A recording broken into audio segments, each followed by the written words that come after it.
Hi everyone, welcome to the socializing but still being socially distant stream. I'm Stefan. I will be your dungeon master for today, and joining me on this, I wouldn't call it a grand adventure per se. It's An adventure will be had. An adventure will be had. Of what proportions? I guess we'll find out. If my players would like to introduce themselves and who they're playing. What order are we going in, if any? You go first now. So, okay, fine then. When I registered down, we registered down. So I'm Kyle, and I'm playing as Sinadra Heavy Hands, a monk minotaur. I guess I'll go next. Hi, I'm Lena, and I'll be playing Gossel the Magnificent, a human bard who is a stage magician and who will do fantastic tricks for money. I guess I'll go next then. I'm Sky, although people also know me as Richard. I am playing Pond, who is a Water Genesi cleric. Guess I'll go next. My name is Jackie. I'm playing Dozra, who is a thief rogue forest gnome.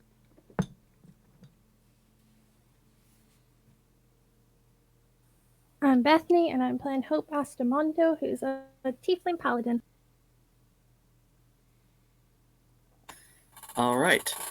We'll be playing 5th edition Dungeons & Dragons, set in the world of Tal'Dorei.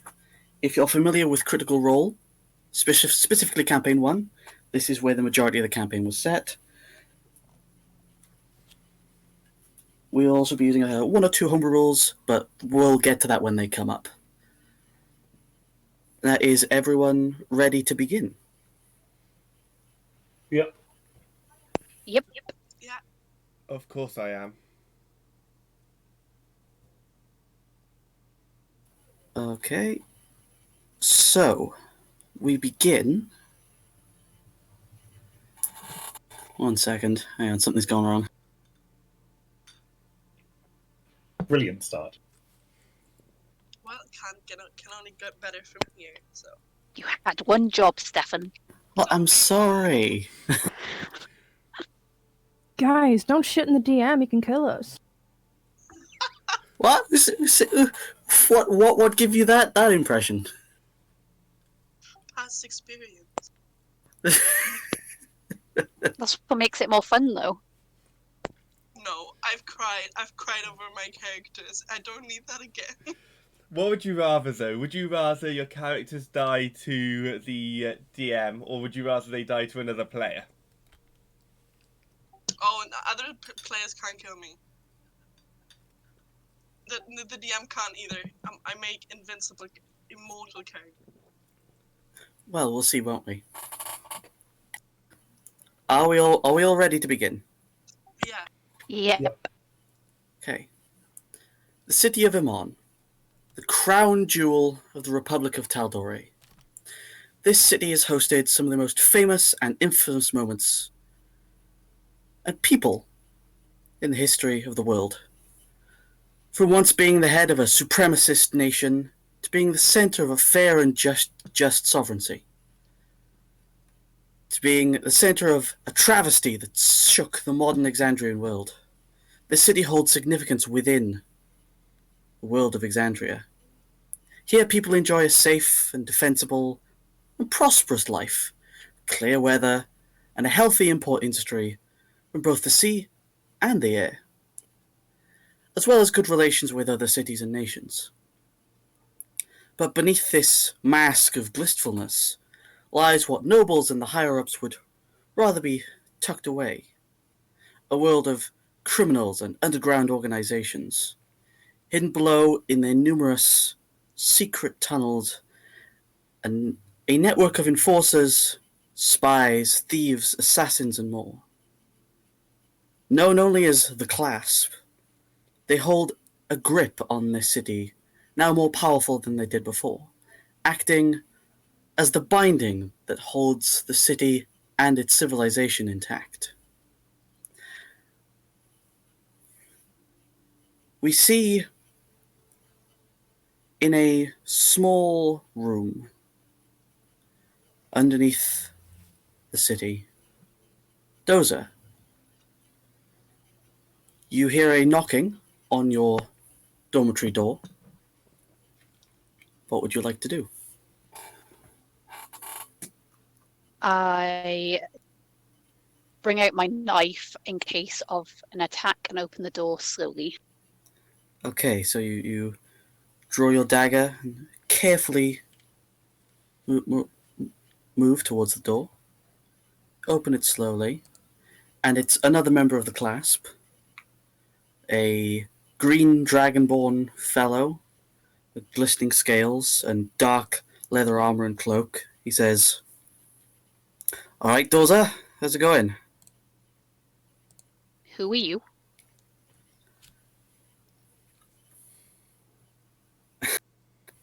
That's me, Dan. Oh, didn't recognize you. I know. I've got a bit of a disguise on. I have. And you know, Come on in then. okay. And he comes in, and it's a small room. There's a table and a chair, a bed, and a chest of drawers. It's comfortable living for a thief at this time. And he sits Make down. yourself at home. I will. Ugh, right. The Spilin, the boss. She's got a job for you. I'm listening. Well, it's something to do with our competitors. Mm-hmm. The Myriad from over there in Wildmount. They're you might be muscling in on our territory. Interesting. How much is the pay? Well, you'll have to speak to Zilloa about that one. If you'd like to come with me, and he gets up and leaves the room. Waits for you by the door. I grab my key, follow, and lock the door behind me. Okay, so you shut your little corner in this vast tunnel network as you come out into a long hallway filled with other dormitory doors. Dan walks down at a pace that he can keep up with you, and you eventually move down into what looks to be a sort of central hub almost. You can see lots of cloaked figures moving about, some at tables trading coin, others writing plans on pieces of parchment.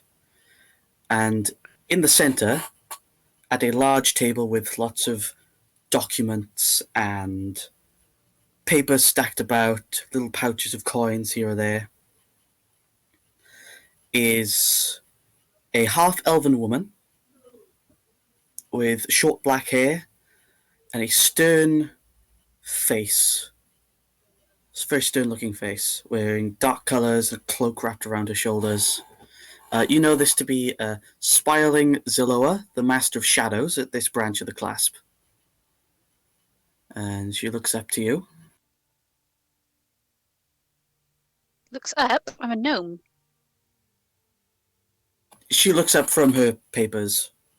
Oh. says, "Ah, yes, hello. Dan, you may leave us now.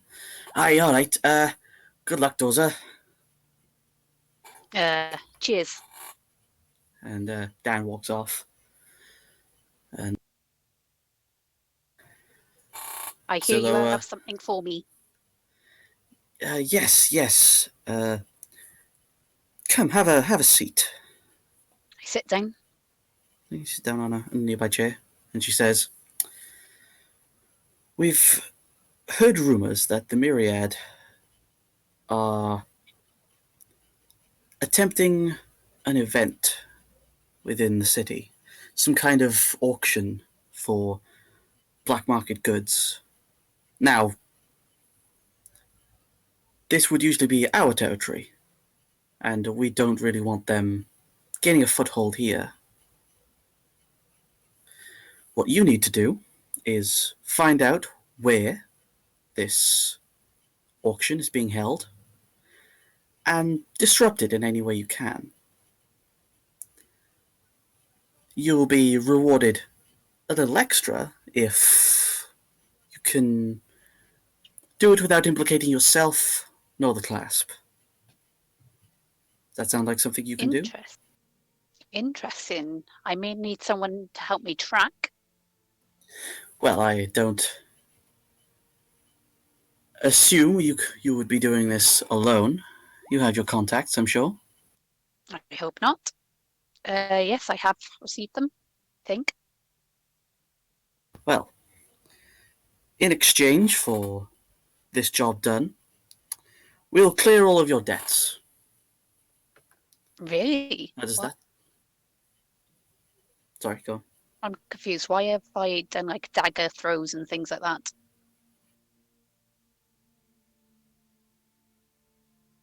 It's odd. Yeah, not sure about Sorry, that. that's a bit out. That's a bit out of character, but yeah. That's all right. How much is it? The debt or the reward?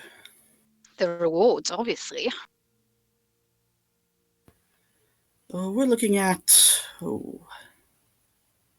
500 gold, plus anything you can make off with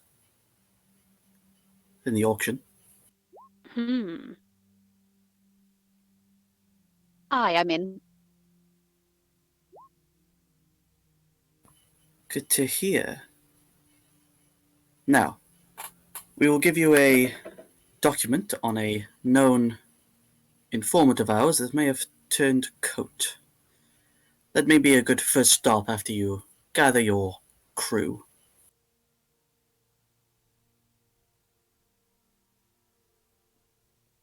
Okay, I shall wait here for them then. Alright, so you know that they most likely don't gather here. They all gather somewhere in a tavern in the upper slums called the Tasty Llama. I will make my way there then. Okay, so Zilloa gives you a folder, gives you a stern nod, and returns to her whatever she's doing. Looks to be a map of some kind. I put the folder in my bag and make my way to the next location. Okay, so as you come up from the hidden tunnels and sewers, come out into a fairly clear, cool day in Taldore. The sun's out. It's probably about 9 o'clock in the morning. And as you traverse the city into the upper slums, it becomes apparent that this is where most of the common folk, so the lower class, end up, as it seems to be a little more rustic, a little more run down than the rest of the city. You can see humble labourers and craftsmen working away. You can see children in patchwork clothing running around and playing without a care in the world. And you look down some alleyways, you can see some shady dealings of familiar intent, as you know. And Do I see anything of value about? not at the moment. Nothing that would be worth more than a few coppers, anyway. Okay, I ignore it and continue on my. Okay. You move down, and you can see there in front of you a familiar looking, still run down but still operational tavern bearing the logo of what looks to be a llama, sat on a plate with a knife and fork next to it. And you know this to be the Tasty Llama Inn. I make my way in.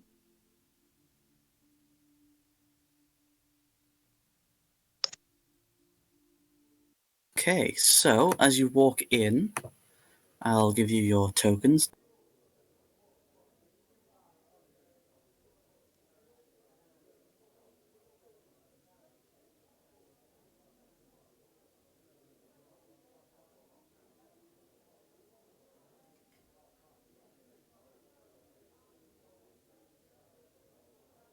Feel free to place yourselves wherever you would be inside this tavern. Okay. I can't seem to move my token. Ah, one Oh sec. yeah, neither can I. You need to give us permission in the character sheet to move them. It's in the same place where you give us permission for the character sheet. I've already done that. I'll move you. I'll move you myself. It's fine. So those. So I'm happy to just sit by a table or something. Yeah, sure. No worries.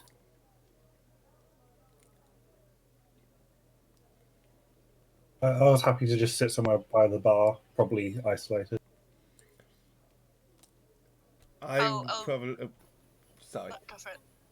I'm probably going to be over here. Okay.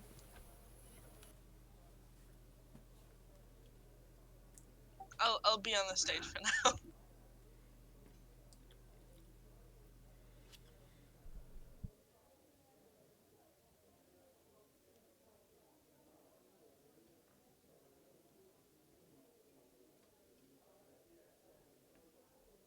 I'll just stick you there. That could be like a stage area.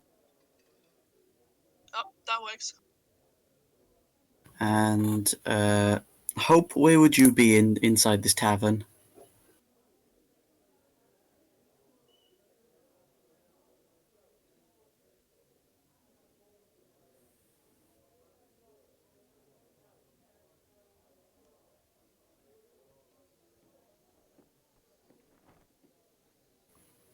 Bethany, where would Hope be in this tavern?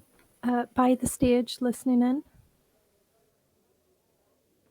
Okay, so I'll put you there. So as you walk in, those are you can see.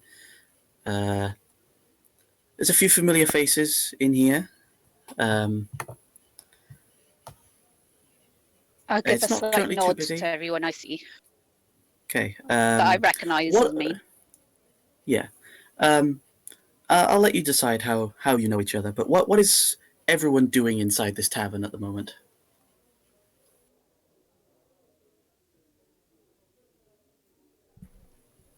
You can see it's I'm just sitting about. okay. You can see it's not currently too busy. See some of the barmaids are running back and forth. There's a couple of people on one table playing poker together. Bartender looks a bit gruff, but keeping an eye out, ever vigilant if someone disturbs the peace. Yeah, what's everyone doing? Pond is currently catching up with old childhood friends. Okay. So how does that play out? They're just chatting, catching up with what they've been doing recently, how they've been doing, a general chit chat before his friends end up going back home. Yeah, so you see one friend, an Earth Ganassi, sort of stony skin.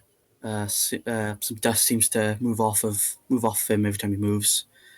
There's yeah, so what of your travels then, friend Hope, as Pond?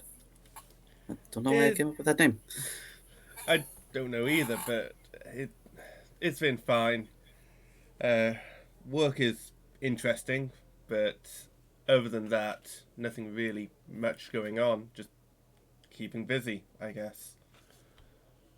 Really, nothing exciting or interesting happening in your life? No.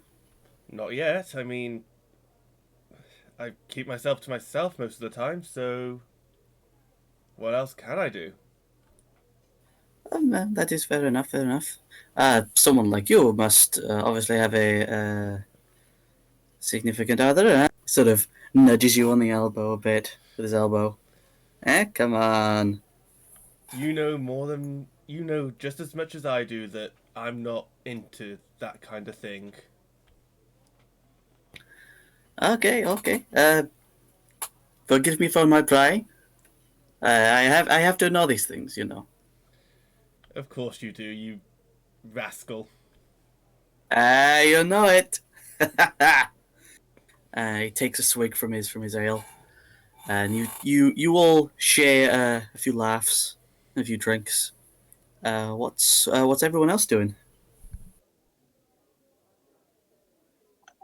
Well, I'd be because it's I'm doing my what time is it? Right now, it's probably about 9:30, 10 o'clock. Ah, In the so morning. late. Oh, in the morning. um, well, I suppose I'll be earning my breakfast in the tavern. Um, I'll be playing my what's it called? Viol. I think that's what it's called, and Yeah, I'm yeah. also casting I'm also letting some little sprites hop around me with minor illusion, and I'm not singing, but I'm telling a story about a princess and her bodyguard who got lost in the forest, and the princess is being attacked by sprites, and I'm kind of letting the minor illusion play this out in front of me while I accompany it with my music, and then Okay. with dancing lights, I strategically place them so it looks like it's for more tension, so it looks a lot more um intense than it actually is. So you're sort of making your own little scenes and giving them like lighting. Are you then while you're playing? Is it? Yeah, exactly. Okay. Why don't you roll me a performance check with advantage? Oh, hell yeah.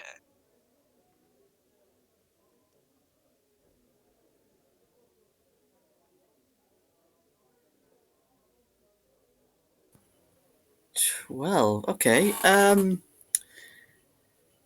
You notice that for all your exquisite dialogue, the enthralling descriptions you're giving, no one, there's a few people paying attention, but most people in the tavern at the moment are treating it like background noise. It's either, I mean, it can't be you. You're a magnificent performer. It might just be too early in the morning. Yeah, they don't know anything about art anyway.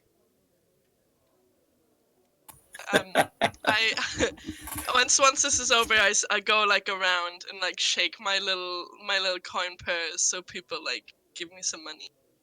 Okay.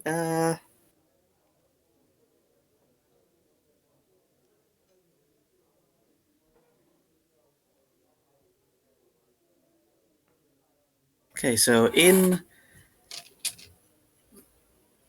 total, from like coppers and silvers, you get about 2 gold. That's not bad. It's not bad. They'll probably have to do you for the day though. That's Can fine. I go over and give her 1 gold and be like, I really liked it. Sure. So you see this tiefling. Why don't you guys to describe what your characters look like for the audience at home?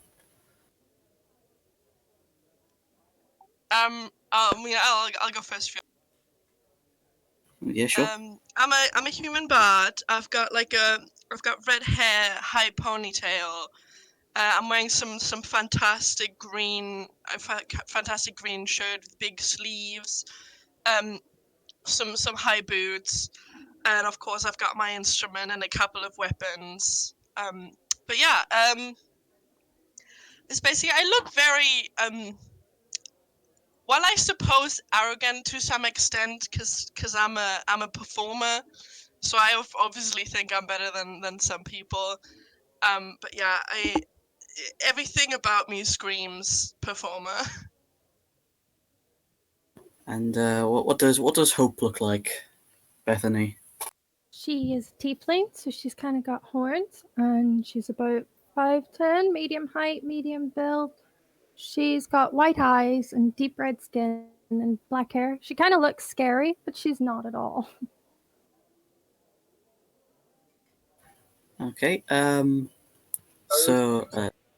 So yeah, I was, carry on. Carry on. I was Carry on. going to interject that I was actually going to give some coin as well, but I didn't want to That's interrupt okay. the rest That's of all right. that. Yeah. So what does Sinadra look like then?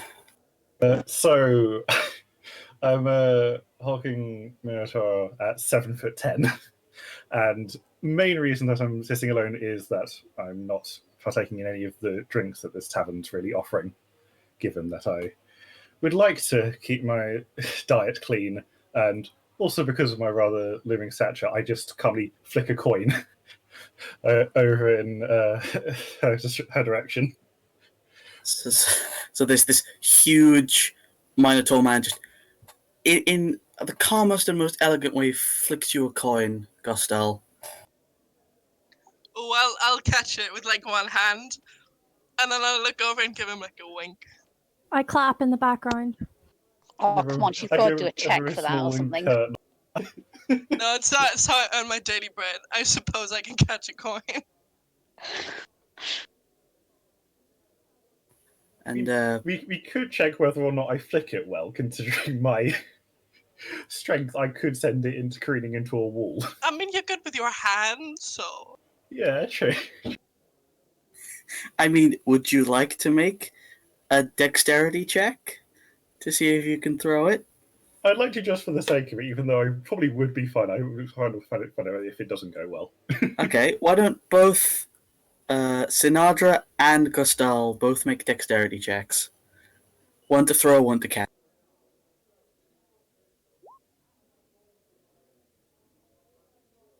Was that the right one? Or did I click the wrong bit? Sorry. You did a save instead of a throw. Yeah, you might also want to untick. Well, you both rolled very well. I'll say absolutely, and it's almost rehearsed. The grace and timing you both have. It feels like you might have been doing this for ages, but you both know that was just off the cuff. It was very impressive. A few people sort of give some claps. Oh, when they clap, I shake my money purse and like wink at a few people to get some more coin. You get like 5 more copper. Money's money. Okay, and just so we get the whole team, what does Pond look like then, Sky? So, Pond has quite a blue aesthetic going on. With the blue hair, white eyes, and quite bluish face. He's got what looks to be a bluey green tunic on, and some normal trousers on underneath.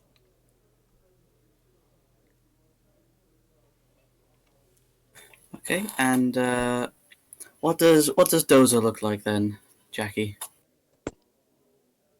So Dozer is a gnome character, so a miniature form of human, pretty much.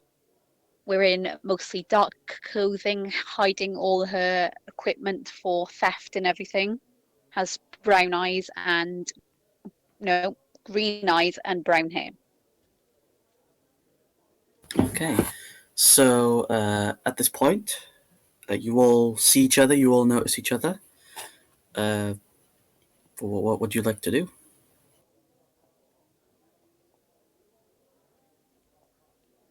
Sorry, just to check, are we already aware that there is something that we're intending to, or are we just happen to be?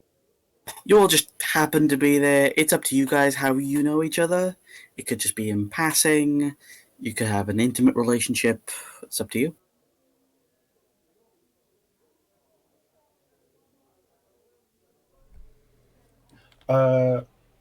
I suppose, yeah, I was going to say that I would at least have a passing knowledge of Grisel, having been to the tavern in the past.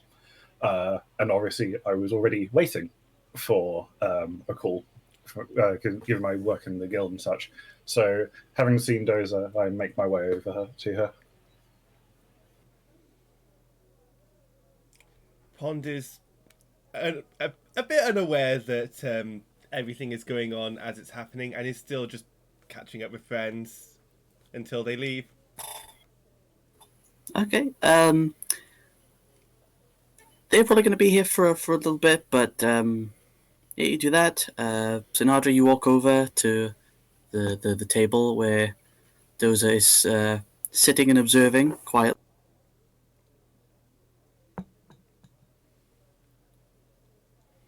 I give a nod to whoever, whenever anyone joins me at the table. I quietly say, as calm a tone as I can, I presume that you have some business as usual? Aye, that's right. What's the nature of it this time? I explain the details of what needs to be done. I nod politely, calmly waiting for other people. I'll go over to Hope, and like grab both her hands. So like, well, I haven't seen you here before. Yeah, I'm kind of new here. Well, I mean, if you want, I can show you around. Please, that would be great. So I'll take her, and while I slowly go over to the bar. So what brings you here? I'm just, looking for work, looking for coin, as most people are nowadays.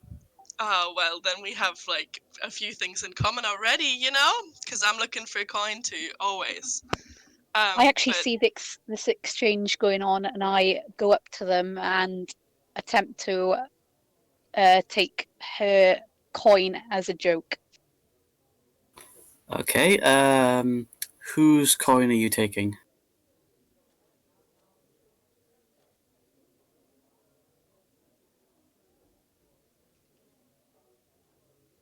Yeah, who are you trying to take from?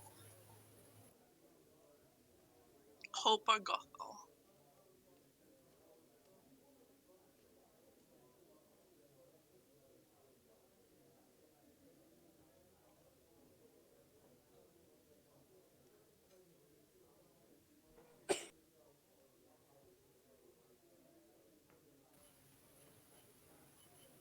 Were you going for Hope or?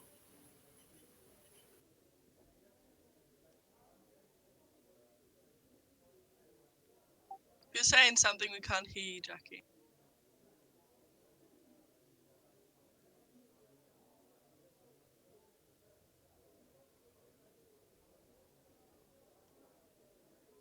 Still can't hear anything if you are talking. Hello? There you go. That's Yeah, better. Did you get anything I said or no? No, it was No, we completely didn't. I said that I see the exchange going on, and I jokingly steal or attempt to steal Lena's purse as a joke, and then as like a sort of like hello sort of greeting. Okay. Why don't you make me a sleight of hand check? Okie Do I do it with advantage considering she doesn't see me, or? Well, I If you mean, I don't, assume I'm looking around because I'm in a shady environment. well, in that case, then, Dozer, make a sleight of hand check.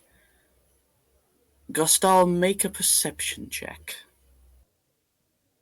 I'm happy to use my passive. You said you were looking around, but sure. So Well, it's more like countering the advantage because I think that I would be using my.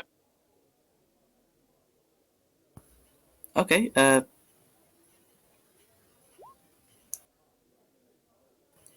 damn it! Did I roll that? Yeah, you did.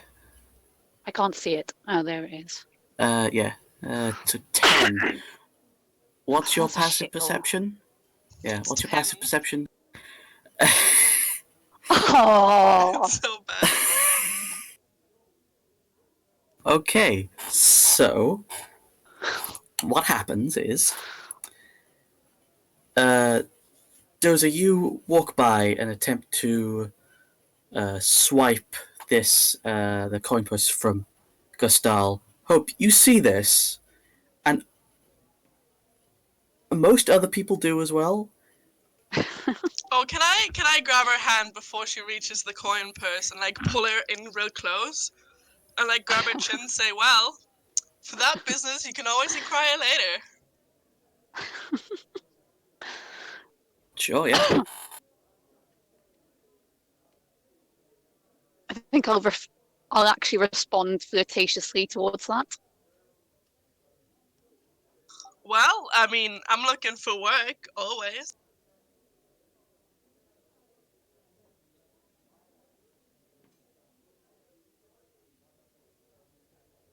So, you got any jobs?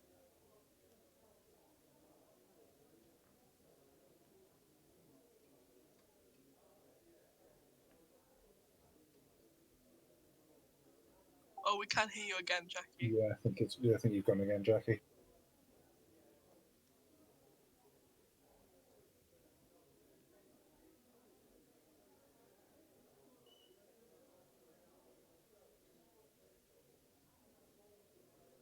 Do you want to try reconnecting to Discord? Hop back into the call.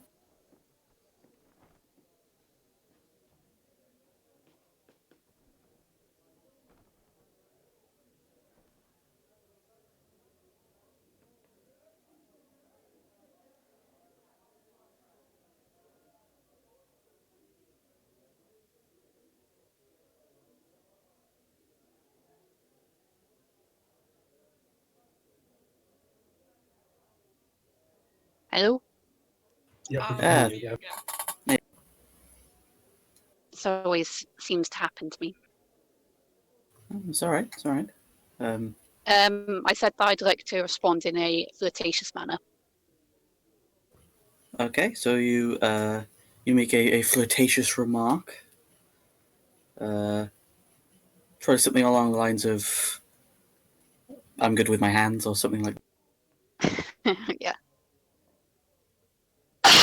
Yeah, I'll look back and say like, "Well, you got any other work?"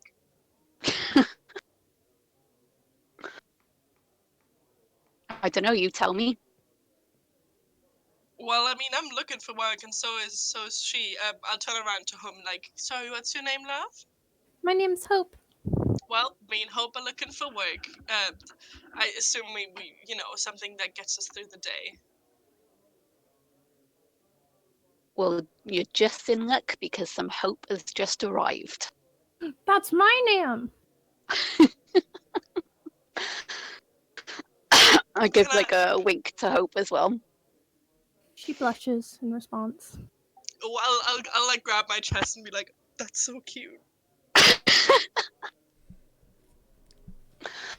Sorry if I'm interrupting, but I'm just thinking shipping. I just want to ship all three of you together. And so it begins. Oh, jeez. Well, I'll ask the bartender for a drink. Would I get one for free because I'm performing? Yeah, you would get free bed and board, so it's just part of that. I think everyone else will have to pay for their drinks. Well, I'll buy one for Hope. You should get some milk.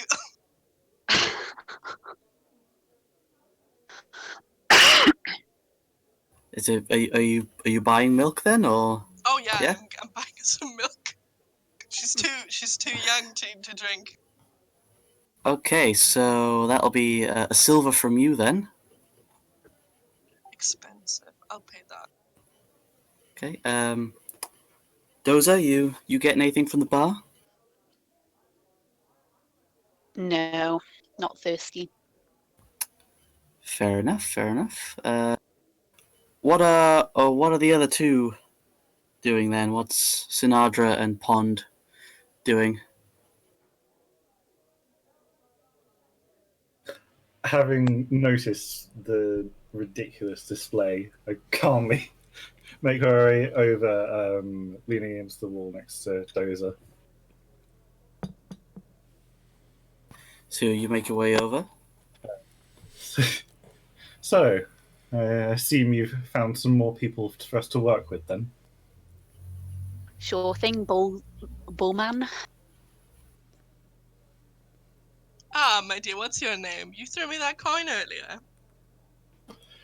It's Sinadra. Yeah, I tend to keep to myself given, you know. Ah, don't worry about it. My name's Gothel, the Magnificent. But it's a pleasure to meet you.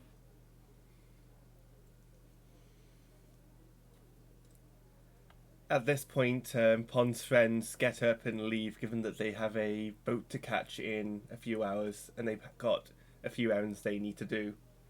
So they give you sort of shoulder hugs and handshakes, and they it seems like they don't want to go, but they have to, and they're gonna miss you. But they get up and they leave, and you notice this gathering around the bar.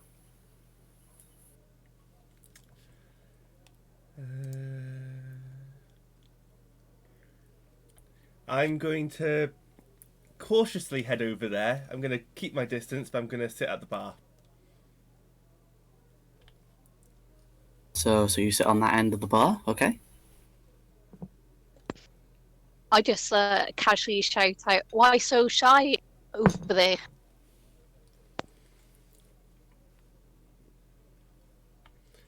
I'd rather not get into too much trouble. No problem, we don't bite, most of us. And then I wink. Pond just doesn't react to any of the flirtatious remarks that are made.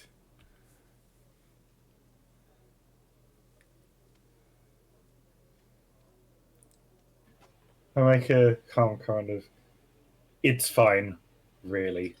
you learn to deal with it. So what's this job about then?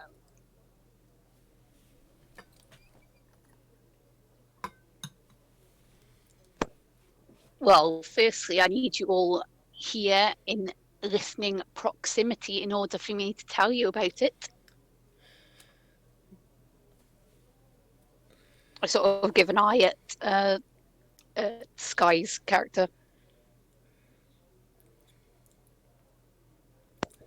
Fine, I guess I'll join you guys. Lovely. Okay, so you see this man's sort of wavy hair, almost as if it's a gentle stream running down their head. Walk over to you. Like I've already explained to my bull friend over here, this is the job. And I explain what the job is.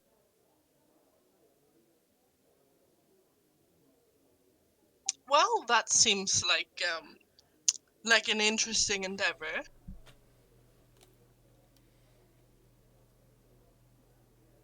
My friends have been telling me I need to get out a bit more and seek a bit of adventure, so...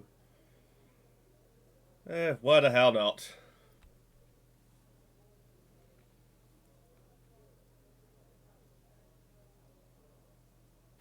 How about it? Are we adding some hope to the mix? Always. I can't help but notice that our group isn't particularly combat oriented, but I'm sure it'll be fine. Oh, I can handle myself in a fight. Oh, don't you worry about me either. I have my ways. You may soon regret what you just said, my Minotaur, teammate, I guess. I didn't mean any ill will by it. I was merely making an observation. You gotta look before you buy, don't you? I don't comment. Okay. Okay, sure.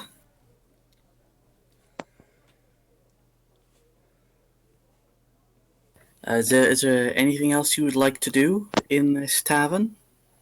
Or are you content with making your way? I'd say I'm happy for us to move on, yeah. I'm good, thanks. Yeah, we all good? All good. Let's go then. Okay, so as you make your way out of the tavern into the streets of Iman,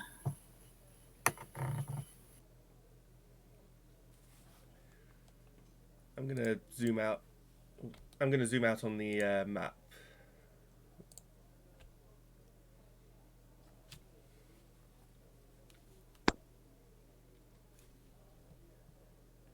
While we walk, I'll grab Hope and I'll link arms with her, and just like tell her about the city. And like I'll be like, oh, this is where like the famous battle happened, or this is everything I know, and like all the juicy details about like things that happened, or about nobles, and like I'll air everyone's dirty laundry to entertain. okay, so you sort of go through a little bit of the city's history, you know, uh, how the city was almost destroyed twice, once very recently by a group of chromatic dragons, and a famous group of heroes came to save the day.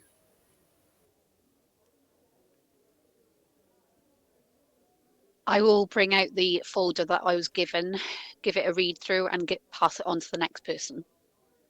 Okay, so as you all read through this folder, it gives you information regarding a woman called Alice Rittingham, a human woman that owns a tailor's shop called Robin Perch Clothier. Now, you're not exactly sure where it is specifically within the city, but you know it's within the central district, which is about, well, this district here. And just to check, where are we currently located? Thank you. Sorry.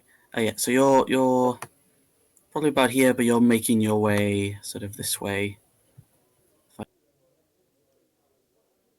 Yeah, probably you're probably making your way about this way through the temple district, and then into the central district.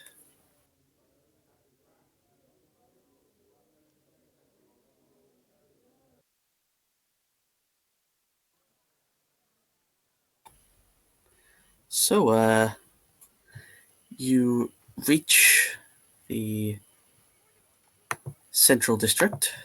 This place is this is almost the residential area, but there's a lot of businesses as well. Um, this links then directly to the port. Um,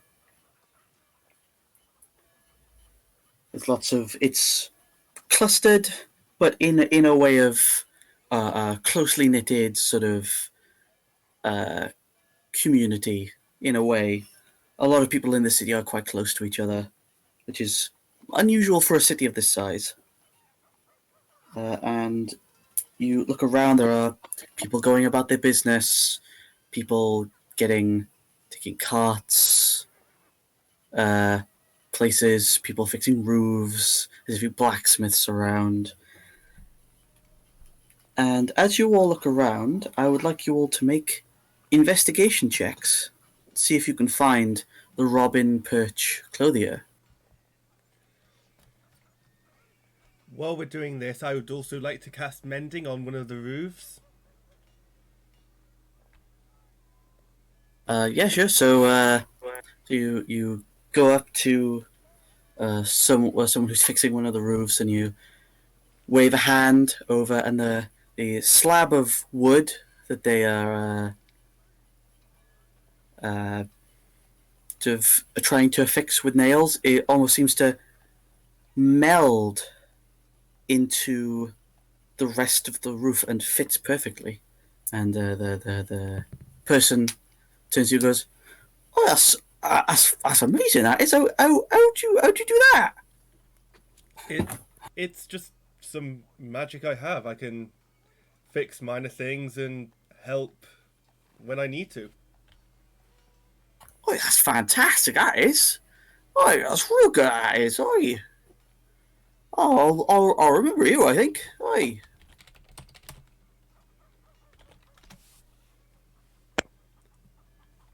Thank you. By the way, Kyle, you did roll twice, just so you know. Yes, no, it's because it didn't seem to go through the first time, so just do the first roll. Yeah, no, that's no worries. So, Dozer got a 13. Sinadra got a 14. Costal got a 21. Hope got a 9. And Pond got a 15. Okay, so Pond, Costal, and Sinadra, you all look around, you ask a few people, where is this shop? And it takes you to a little area of the city next to a river.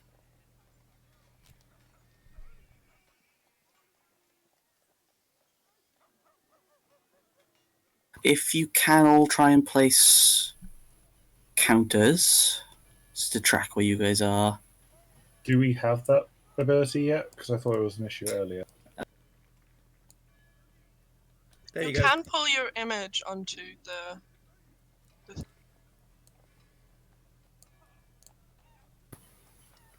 Yeah, if yeah, that'll have to do. As long as we can see where you are. So yeah, you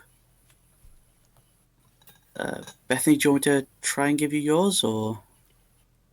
Yes, please. I don't know how to do it for mine either, mind.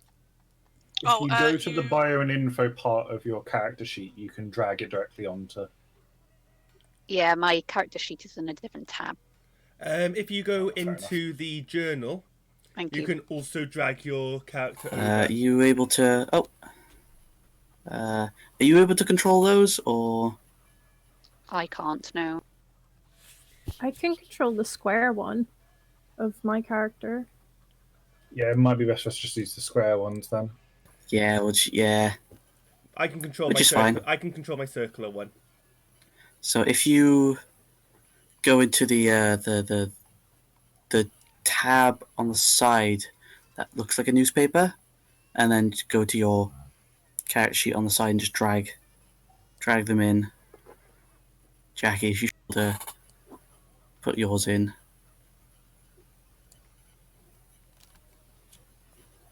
Oh, nice. Okay. Nice. So you will walk down the street. You can see that the shop is about here. You notice there's also a presence of guards around, as there always is. More so here than the upper slums, but there's still a guard presence. How would you like to enter? Not all of us know where it is yet, though, do we? I suppose I'm leading Hope there. We'll get there eventually. I'll tell her something, and then I'll be like, and then I'll turn around and be like, oh, guess we're there. We are?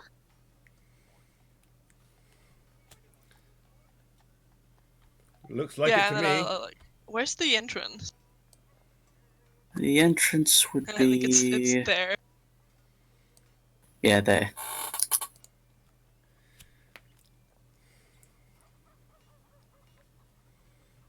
So, what's who's going in? Who's doing what?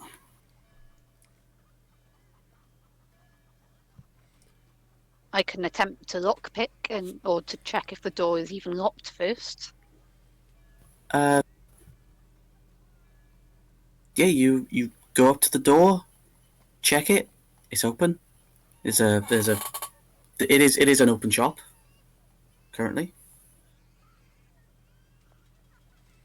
I turn to the others and say, "What should we do?" Well, I mean, it might better if we not all go in.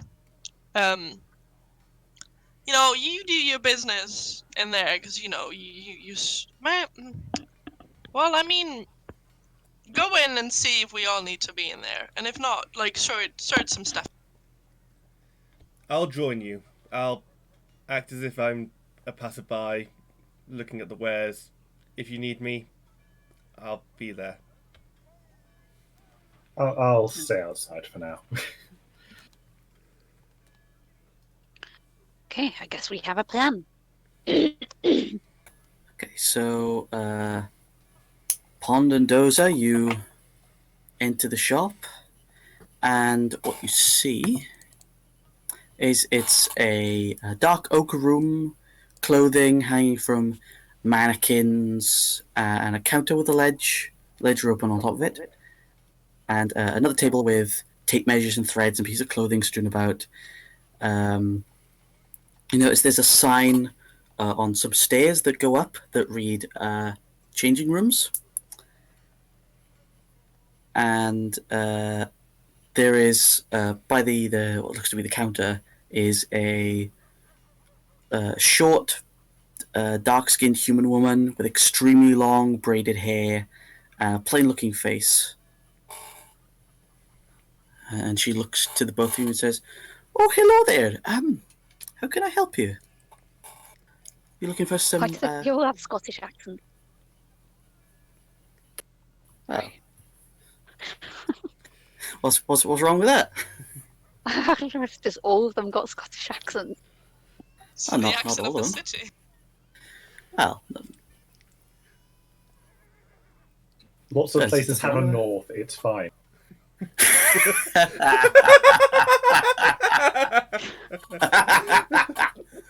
I like that. I like that a lot.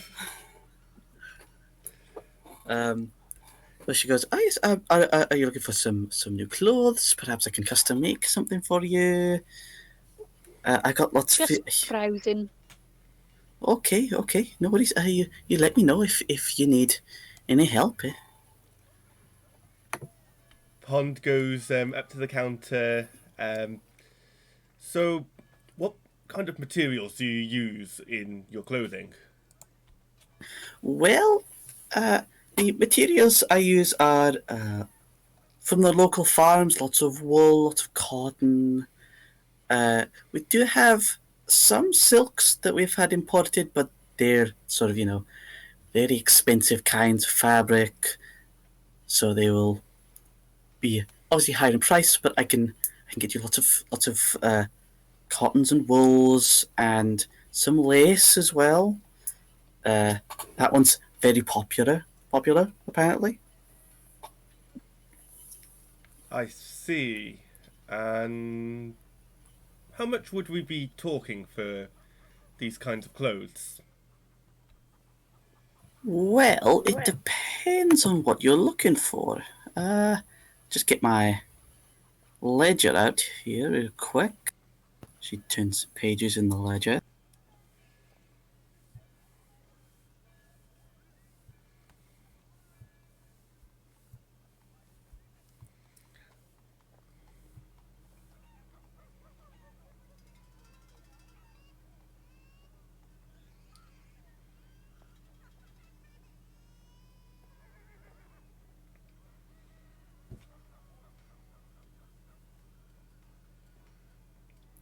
I can't hear any of you if you are speaking. Yeah, I can't hear Yeah, anyone me neither. either. She's flipping through the ledger, so.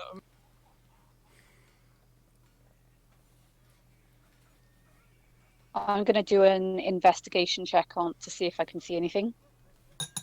Wait Yeah, till sure. St. You crack on with that. She says, "Well, for some of our more common items. Looking at about 5 silver. For some of our more extravagant clothing, let me have a look here.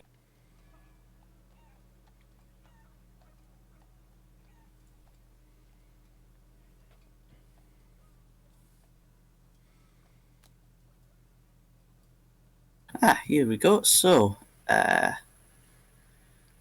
something common for 5 silver. Something that's durable, meant for like long lasting. Something for some travelers, maybe. You're looking at about 2 gold. And then anything specific, then I can give you a rough price for custom making and such. Fair enough. And are these just plain clothes or are they enchanted? The last thing I want is to be soulbound to something. Oh no! We're not like that fellow up in the Emporium, Gilmore's, whatever it is. No. Our clothes are simple clothing meant to cover one's body and make you and be comfortable for whatever it is that you do. No curses or magics or anything like that. Don't worry about that. I need something that can not slow me down in water.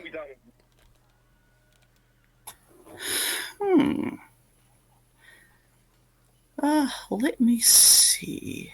I think I've got in the back. I've got a sea captain's hat that somebody sold me once. A leather cap. That's about it, unfortunately. If you're looking for something that to aid you on more aquatic endeavors, you're looking for maybe a general goods store or something that sells adventuring supplies for adventurers and that sort. I see. By the way, 17 investigation roll. Yeah, sure. It seems, looking through all the wares on this floor, it's just it's fabric and clothes. That's all it is. You do hear those are from the floor above you. Some footsteps. I barely caught any of that because I sort of got cut off. Okay. Sorry. So downstairs, very simple clothing. Not much going on down here. You do hear footsteps from upstairs, though. I would like to stealth and check it out. Okay, why don't you make me a stealth check? Would it be with advantage because I am, in a way, distracting the shopkeep with my questioning? I'm gonna say no at this point. But those are rolled high 17. enough. Oh, Yeah, 19, those sorry. are rolled high. Yeah. You rolled high enough where it's fine. You deftly and quietly sneak past and you go up the stairs here. And what you see is it looks to be a series of about 3 curtained off cubicles. Make me a perception check. Okay.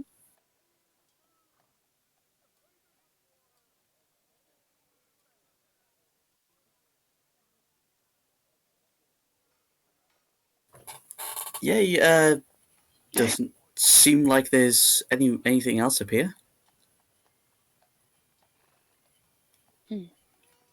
There might be someone in the cubicles, but you're not entirely sure which one.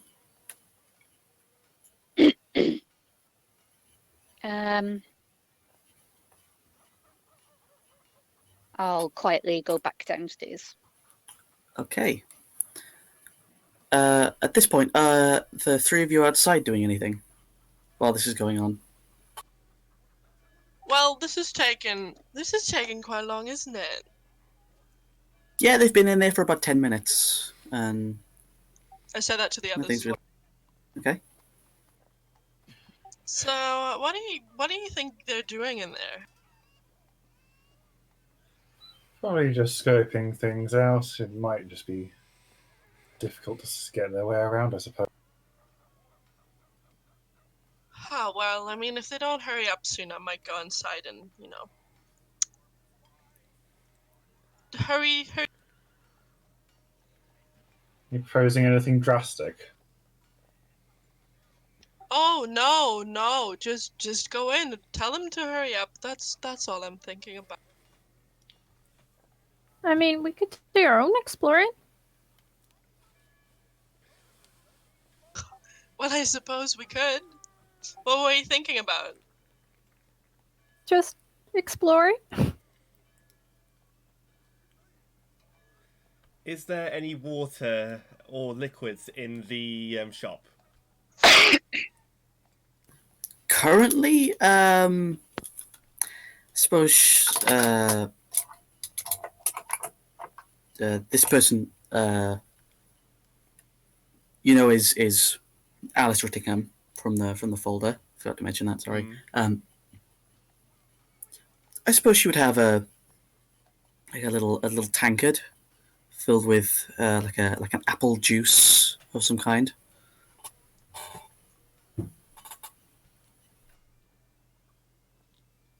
Are you wanting to cast Shape Water? Yes, and I want to shape water, sending the apple juice to the door. Okay, so you're just gonna splash it against the door then? Splash it against the door, yes.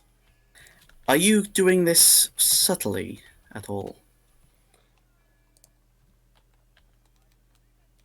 A little subtly.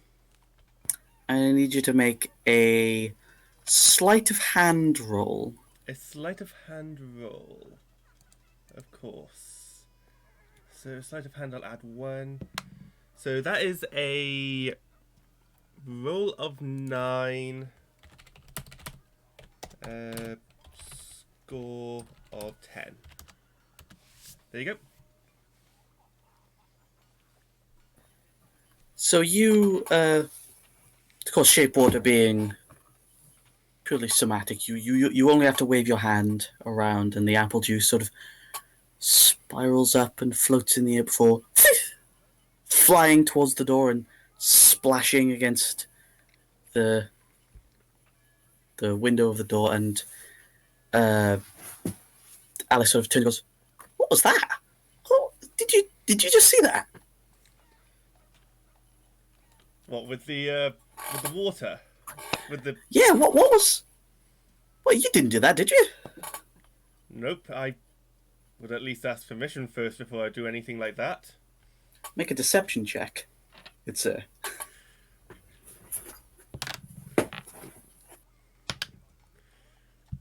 Roll of 8 for a score of 10. Okay, and she's going to make a insight check against you. So she looks at you and goes, looks you up and down, notices the watery aesthetic of your being, and goes, "Are you sure that's really? I'm as sure as hell. The rest of you outside hear a against the door of this clothier. I make a glance to Hope and Gossel, looking a little bit pained, and say, "I suppose that's a signal." Well, yeah, I suppose that's true. Well, after you, and I'll open the door for the I'd rather come in last, if that's all right. Oh, well, I'll let Hope in. And then, go in as well, and then, hold the door open while I walk in.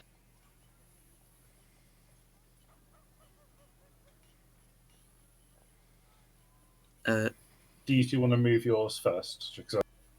Oh, okay, yeah, sure. Yeah. Wait, did you just push me in? Well, I guess I wield you on because I assume we're still linked with the arms. I'll maneuver you in. Did you just use me as a human shield, basically? Oh no! I just wanted to be polite. It had nothing to do with shielding me from someone else. Yeah, don't worry. That's my.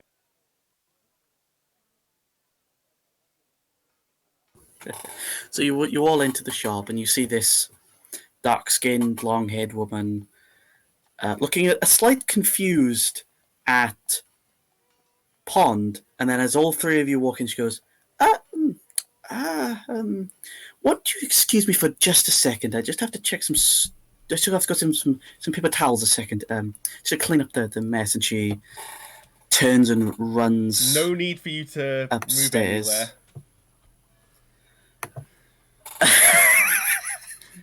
Are we holding a shopkeeper hostage right now? What happened? What was the intent with that statement? Was that threatening, or was that oh no need and you go and do something, or was it? It was a bit threatening, yes. I need you to make an intimidation check. That is a roll of 12. That is a roll of 12. So my intimidation is 14 in total. 12 rolled, 14 total. Okay, so you say that, and she pauses for a second. She goes, "Don't worry, I won't be a moment." Guys, there's And someone she moves there. upstairs. What is this about? Is that out or inside the counter? Okay, I'll turn around and wipe whatever fluid is there away with prestidigitation. Yeah, it seems to be some sort of apple juice. You can smell the sweet smell in its proximity. Mm. I'll just wipe it away, prestidigitation, and then look at the other two. What's been taking you so long?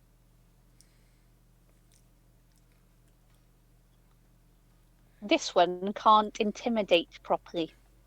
And I sort of point back to. Can't do anything properly, it seems.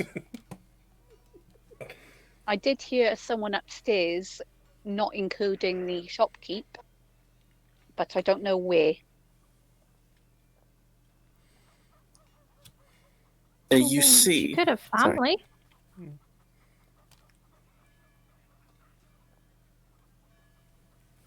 So as you been a family member.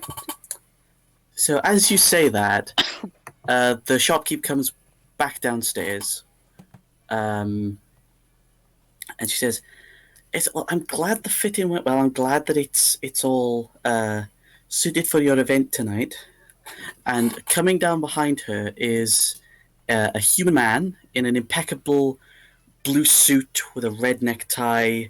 He's very clean shaven, very handsome man. He goes, "Why, yes, I am very, very pleased with the design of it. You're a fantastic seamstress, Alice." Okay, all I heard was human man. Hey. So coming down behind her is a human man, impeccable blue suit, red sort of neckerchief, complimenting Alice on her design of the suit. He says, "Yes, I'm very happy with this. This is excellent."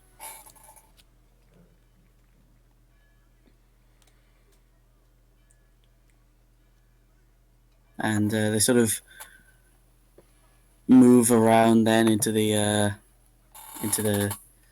shop, and she turns to Pond and says, "Yes, sorry about that. What were we talking about?"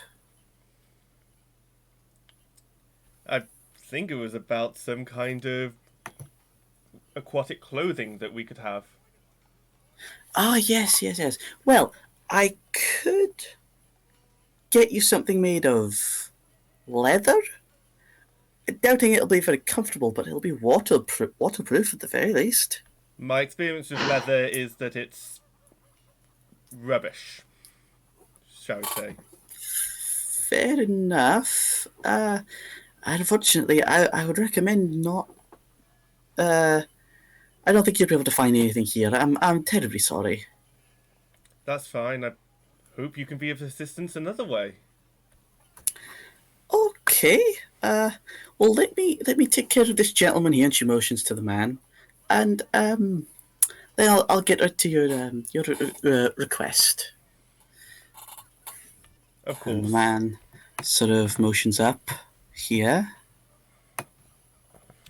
so turns and goes to sort of bring out a few coins to pay for the clothing. What are you, the rest of you, doing? Pond is actually going to. Literally, sorry. Pond is actually going to go back to here. It's going to turn to the Minotaur and whisper, as quietly as possible whilst Sinestra can hear. I don't trust either of them.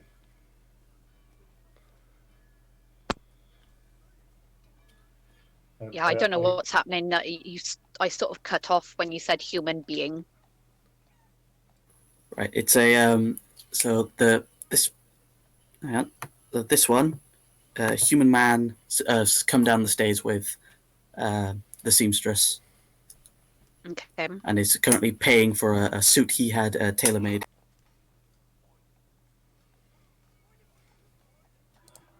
I whisper back to the pond, and what basis do you have for this exactly? Things just feel off. Well, I'm covering up the only exit currently, so there's that at least. Pond goes back to the shop.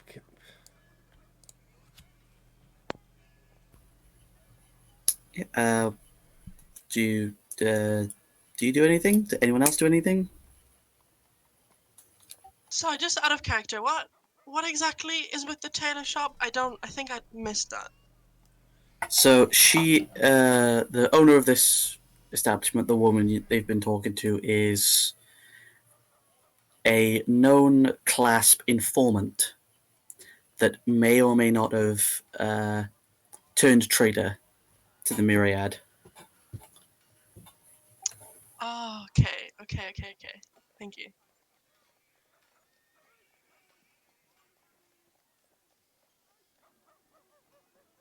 Well, I suppose I'll have a look around and wait till the gentleman's gone. I'll grab Hope and grab the other two and be like, and pull like things out and think.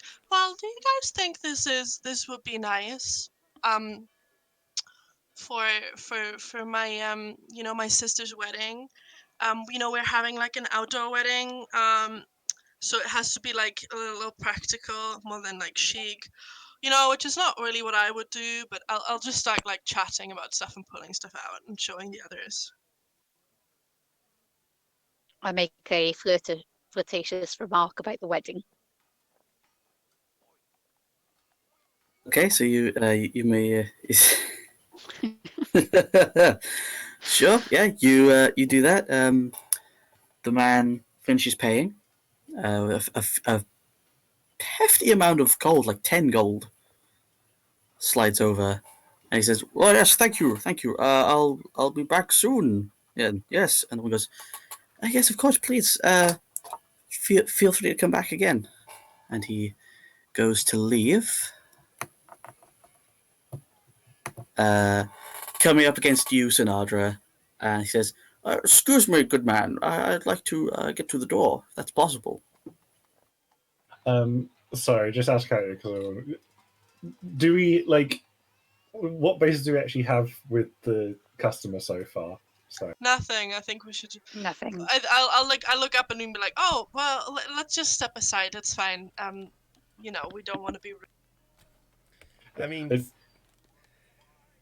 go ahead. It's fine. the basis was he's just come down, and after the shopkeep went up there, and it's just trying to connect the dots. I mean, that's how shops work. Yeah, So. but at the same time, the shopkeep said she was going up there to get cloth to clean up the apple spill, yet didn't come down with any, unless she did. Oh, I mean, we just need her. That's what all we. That's what Gothel is interested in. So Maybe I would be mistaken. Apologies. I mean, you're more than welcome to make some checks, maybe an insight check to see what the relation is here. Sure, I'll do that. I'm probably not going to see any relation. I rolled a 5, which Yeah, this gives is me... Oh, it gives me 9 in total. yeah, this is it's just a customer. I'm not even going to try. I know what my. I mean, I don't think- I'll have a look and see what's it, because I'm looking at him. Sure, go for it. Make a insight check.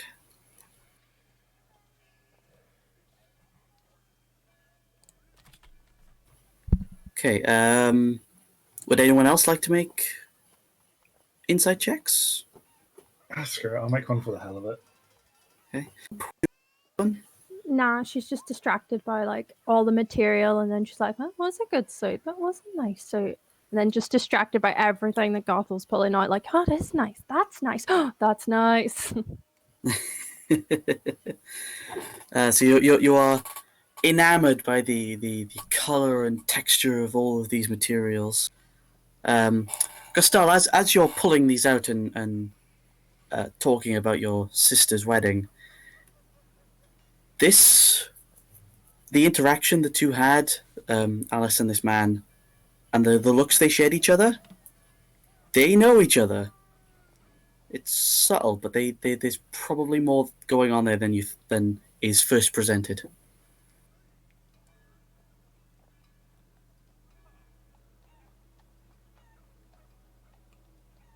As in, like, friends or in, like, business partners?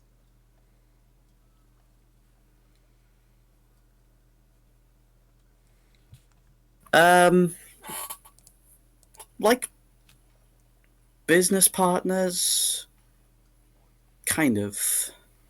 It's a little difficult to tell at the moment. Okay, I'd say it's fine. We can use that later. I'll nod at Sinatra and just not be like, oh, just let the man through.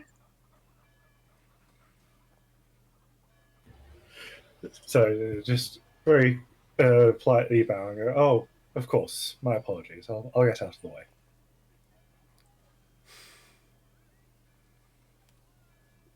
And as soon as the man left, I'll go over to the woman. Yeah, okay, so you go up to the woman. Is she What do you still say? behind? Is she still behind the counter? Yeah, she's still behind the counter. Yeah, I'll lean on the counter and just look at her. I was like, well, we've come here for some clothes, obviously, for my sister's wedding. But we're also interested in information. As soon as you say information, she sort of looks nervously a little bit. It's like I don't know what you could possibly be referring to.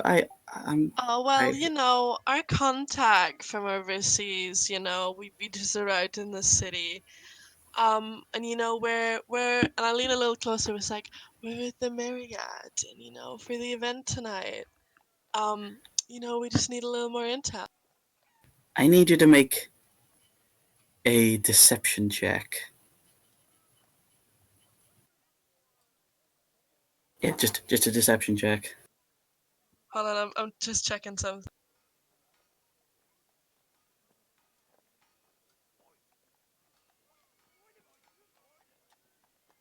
Okay, deception. Yes.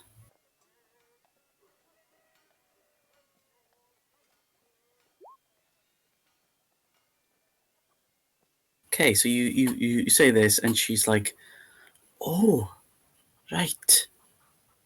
Okay. Well, I wasn't given word of anyone coming in, so I don't have any more invites. I'm so sorry. You might have to check someone else. Oh, well, that's how inconvenient. We were told to come here. Oh. Well, okay, listen. If you go to the museum at about 7 o'clock tomorrow, then they might be able to sort you out if you make a convincing enough argument. But without an invitation, it might be a little difficult. Oh, well, the myriad really should be a bit more organized, should it?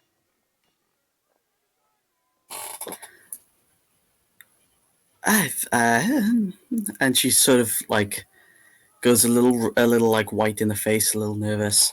And the man actually comes back into the shop and says, "You know what? I think I might have a little look around. I think I might need a new pair of trousers for an event next week. Oh, that's no problem with you, Alice, is it? Oh, no problem at all. No problem at all." And he sort of goes here and starts looking at the wares. I'd like to check his pockets. Make a sleight of hand check. I'll also say, I'll be having another quick look around, and I'm gonna go over to the other side over here, and pull out.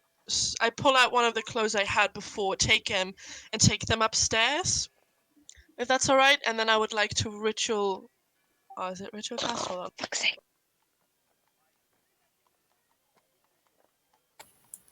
So you roll a sleight of hand, then 11. You actually manage to just quickly have a little look into what's in his pockets. You see that there's a coin purse on his belt, along with a dagger sheathed under his belt, and what looks to be a leather holder of some kind on his one side. Would that leather That's- holder be some sort of holding of documents and things like that? At the quick glance you got, you're not sure. Okay, I convey this information to everyone. How do you do so without? 'Cause if you just shout it out, then Whisper okay. So individually to each person. okay. I'm gonna need you to make a general stealth check as to not be suspicious.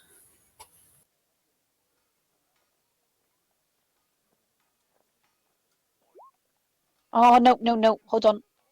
Was that our stealth check or no? That was deception. Roll stealth. I don't know why it's very sensitive. Oh, that's okay. It's all right. So you manage to casually go around each person, look at point out something, go, "Oh, that looks nice," whisper the information, and do that all sort of very very casually. No one really suspecting anything. Gostal, you said you wanted to do something. Yeah, I'd like to go upstairs, just to stand there for a minute and cast detect thoughts. Okay, are your ritual casting detect thoughts? Is it? I can't ritual cast it. I can only Okay, cast so it. you're just going to cast it. Okay. Could you please tell us what that spell does? Yes, for the duration, you can read the thoughts of a certain creature. When you cast the spell, as your action on each turn until the spell ends, you can focus on minds on any one creature that you can see within 30 feet of you. That's basically it. If I want to dig deeper, they have to make a wisdom saving throw. I don't know. Can I ping the spell? Yeah, you can. You should. There you There we go. go. It's a bit long. Doesn't matter though. It's fine. Yeah, you basically like detect. You can read people's like current thoughts. So once this is done, I'm gonna go back downstairs, and I'm gonna put the thing back and say, "Oh, it was a little too small," and then I'm gonna lean back over the counter, look at the man, and then look at her and be like, "Well, what's this then about?" And I'll whisper it to her. Okay. So you whisper that to her, and she says, "Uh, it's just a customer. Just a customer." What's what she's thinking? She's thinking, surface level. I really hope these people leave. I really don't think they're with the Myriad. And there's something about this man,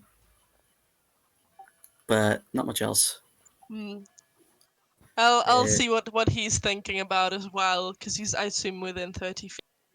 yeah, he's well within 30 feet. So you turn to him and you focus, and in his mind is he's thinking he's basically he's thinking I gotta keep an eye on these people because these are really suspicious people. They better not be with the clasp, otherwise I will shoot them. With what are they going to shoot us with? Wow, we suck at stealth. I'll look up. Okay, I was born for this. I'll look up and open my arms and say, "Well, I see both of you are suspicious of us. Well, you know, at least that's what you're thinking about. But I can assure you, we have nothing to do with the clasp or whatever it's called."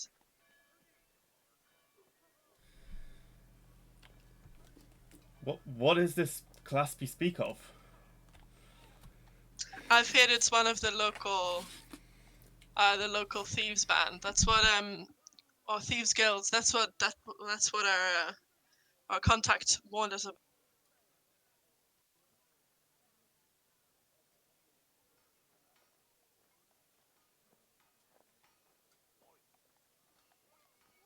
I'm confused. I thought we were helping that. Well, yeah, but we're trying not to be suspicious. Yeah, I'll say roll a deception check with advantage since Pond is helping you.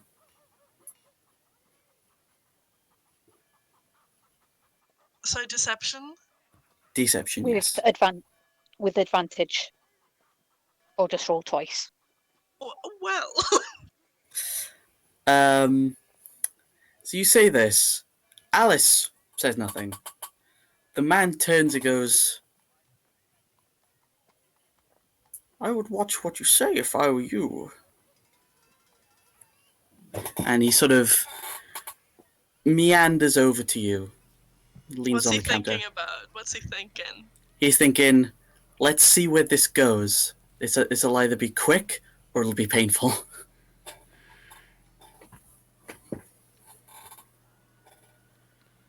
I'll let him come towards me.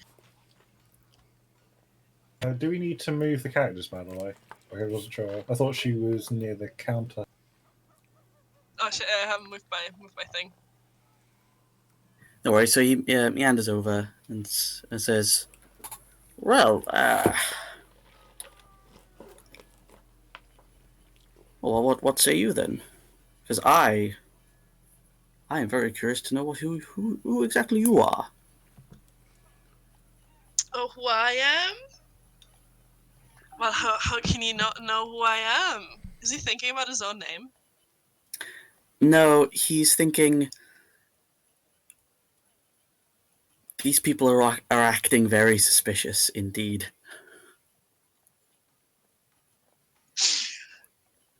Well, I'll go and I'll extend a hand and say, "Oh, I'm Gothel the Magnificent. You might have heard about my glorious tales." He extends a hand. Devon, no, I've not heard of you.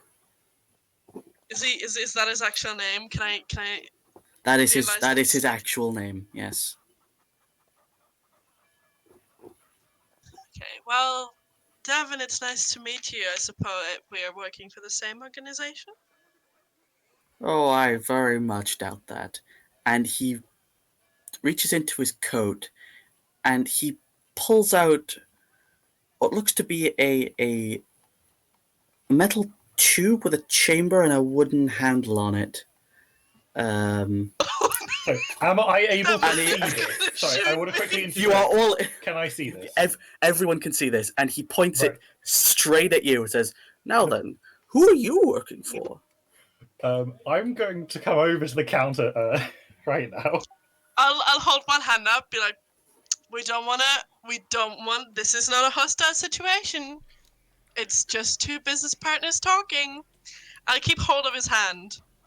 Yeah. The other one that he's not pulling the gun on me. I would. Yeah. Well, we are working for the Myriad. Who are you working for? It's well, I could say, but I don't really trust people who lie on the Is regular. he thinking who he's working for? He's thinking, I need to know who these people work for. 'Cause if they work for the clasp, that's bad. I'm going to cast command on this guy. I was going to do an intimidation, actually, but I'm gonna say, Sinadra, you with the higher dex can make an intimidation first before.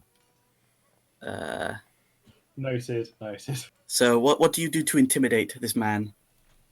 I'm going to make a very certain threat along the lines of, this doesn't have to escalate to violence, but I assure you if it does, it will not go well. Sure, make an intimidation check. God damn it! Oops. He looks at you, looks back at Gusto and says, Now, I agree with you, this doesn't have to end violently, but it seems that I may have the upper hand. After all, I'm the one with a hostage. Oh, Uh, I'm a hostage? Oh dear. I think you're having the wrong impression here. Now I'm going to cast command. No, I want to carry on, honestly, sorry. Yeah, don't. See, nothing is escalated yet. No, I mean, if you want to cast command, Pond, I'm going you to can cast command. I'm going to cast command, and I'm going to say drop. Yeah. Okay, so that's a wisdom save, yeah? Yes, it's a wisdom save. If he fails it, he's going to drop whatever he is holding.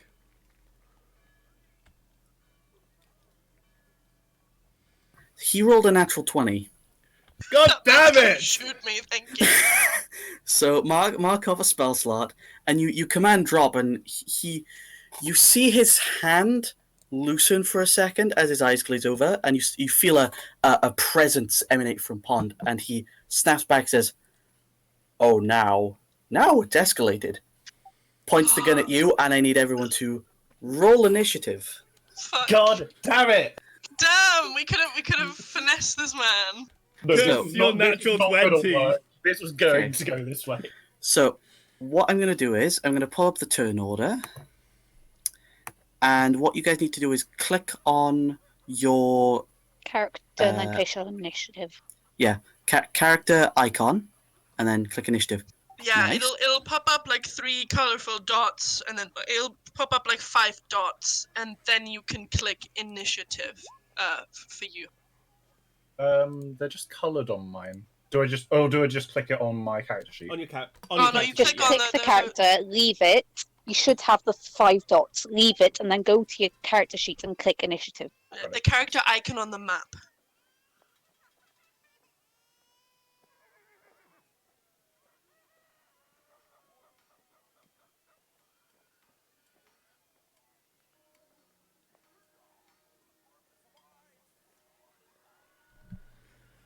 Can I just say, had that succeeded, had he been able to, had I managed to get him to drop it, and he didn't nat 20, would we be going into this fight? Well, yeah, Um, sure. Not really. I was planning, if it went badly, to just ram the guy, not possibly kill him, but come on. Wait, how do you do the initiative thingy again? Do you want me to do it for you, or you? That'd be nice, thank you. Yeah, no worries. I can do that.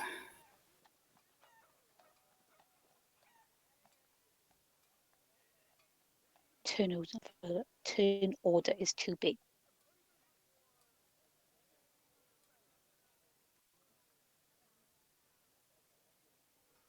There you go. You rolled a 4 minus 1, so your initiative is 3. Let's get some battle music going. First person to actually do that in a D&D case I've ever seen. Okay, so Gustal, you go first. I'm still so- holding this man's hand. Yeah. Before we get started, those of you who have not played before, in combat, you have an action, your movement, which is your speed, and you have a bonus action. As an action, you can attack anything that has a spell of a casting type of an action. You can dodge, which gives people disadvantage to hit you. You can dash, which means you can move again. And most other things require an action. And I'll tell you which action does what, if it needs an action or a bonus action or your movement. We good? Yep. Awesome. Gustal, you're first. What are you doing? Yeah, I'm still holding this man's hand, which is very convenient for me because I will, as my action, cast a shocking grasp through it.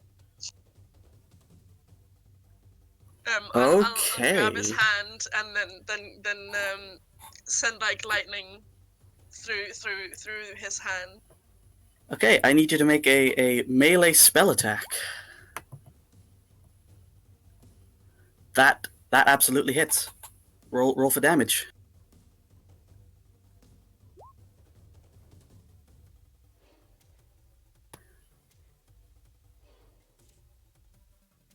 Okay, so you send a jolt of lightning up his hand, and he sort of goes, "Ugh!" Let's go, and is now sort of eyeing up which one of you to hit with his gun. You have a bonus action and movement left. Yeah. As my bonus action, can I try to slap the gun out of his hand, or at least like grab his hand? I'm gonna say something like that would require an action, so no. You try next turn if you'd like. Yeah. I might just stand there and keep hold of his hand. And just like just stand there. Oh, hold bonus. Yeah, Let me actually see if I have anything. you can bardic inspiration as a bonus action. Oh. Yeah, I'll do that, and then because it's really cool, I'll like inspire. I suppose our Minotaur friend who was being targeted. Currently, it's you and Pond. I'll inspire Pond to just shock him and be like, well, I hope you can handle this, and then inspire him. Okay, so Pond, you get for one d20 roll, you can add a d6 to it for the next 10 minutes. Is that all you're doing, Gustal? That's all I do. Yes. Okay. His turn. Oh, so let's see. He's actually going to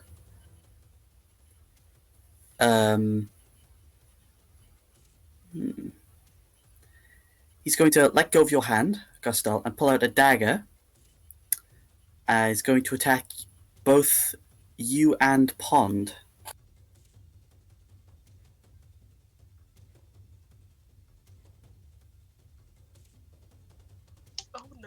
So against you, Gustal, that's a 17. Yeah, that hits. Okay.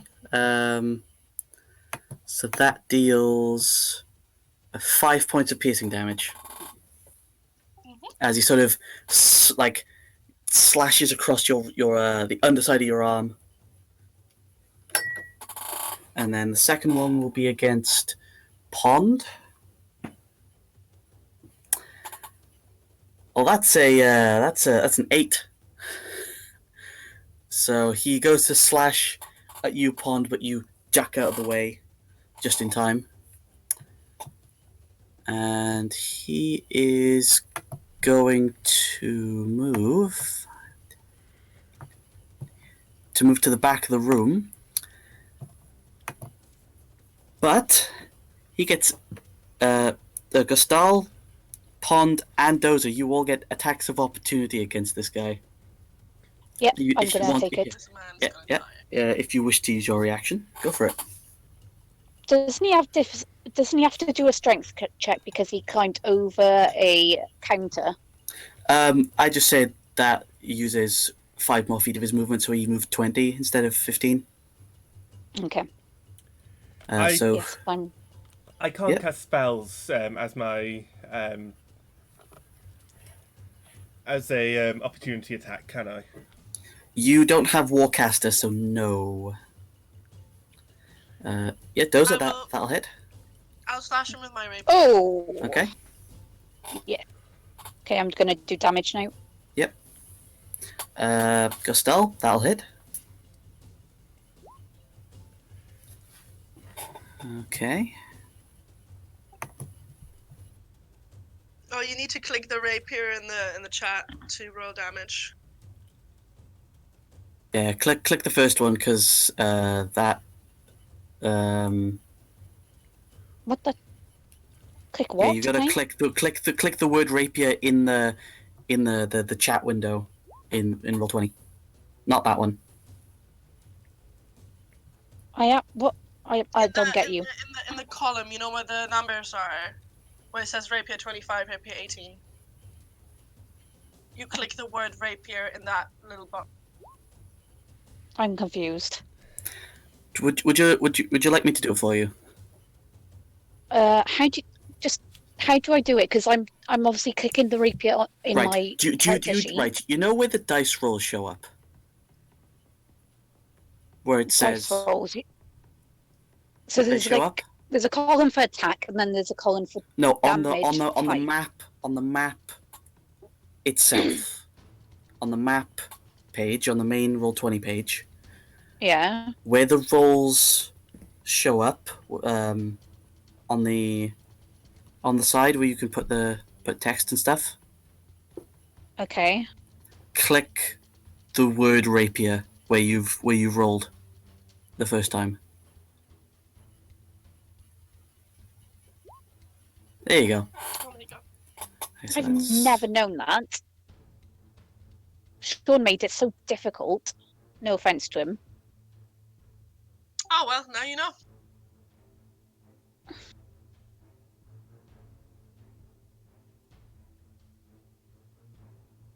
Okay, so the both of you.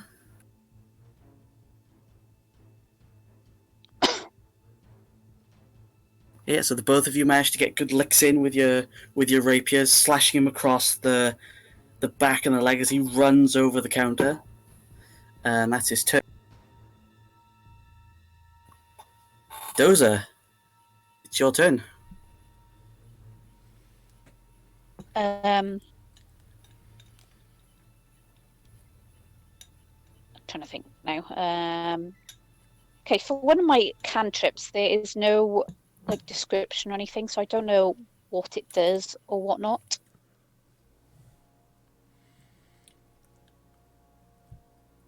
For Hello? minor illusion. Yeah, there's no description for it or what. What?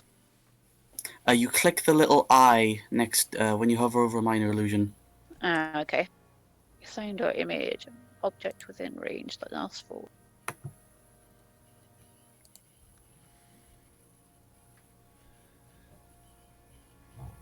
Can that work on a actual being as well, or is it just an object? Yeah, you can create you essentially create a small like hologram illusion or some small like sound in an area. What would you like to do with it?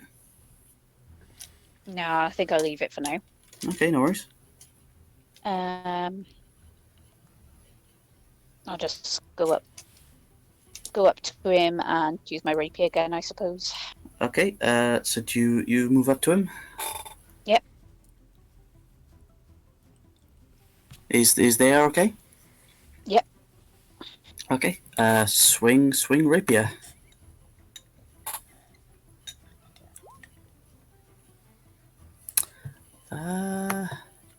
That just hits. Nice. Hold on.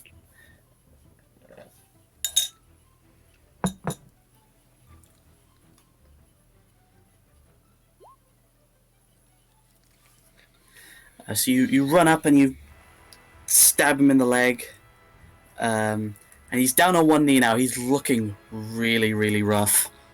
Am I allowed to use my stealth attack or no?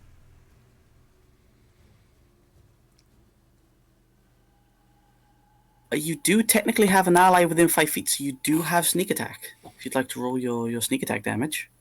Okay, I can't get rid of the bloody chat now, which is annoying. Ah, there we go. Stupid turn order is being a pain in the backside. You can drag it if it helps. Well, it's annoying.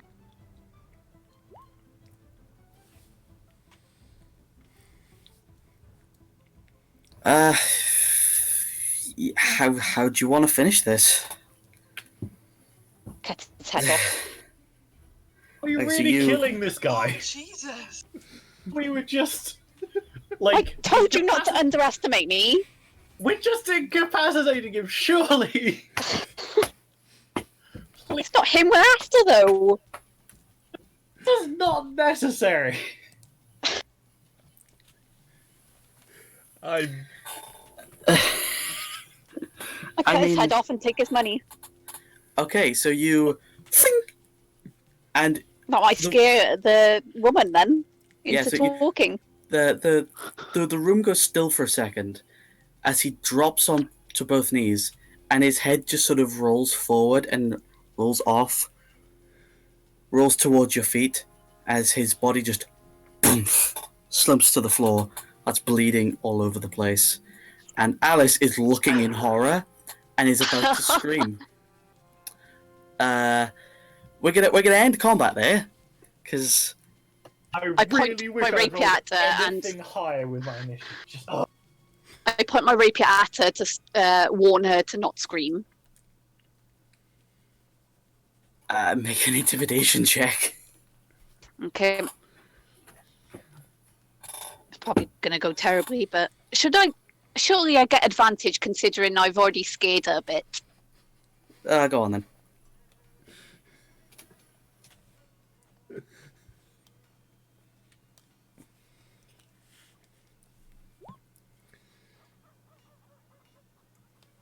Well, with that natural 20, Nice. you can see she's just silent and is shaking uncontrollably. The rest of you've just seen this small woman decapitate a man. I can put that away now. What would you like to do? I want her to tell me everything. I let out a beleaguered sigh and just glare. At him. That wasn't necessary. I look at the corpse and I go, well, there's no saving you now if you've lost your head.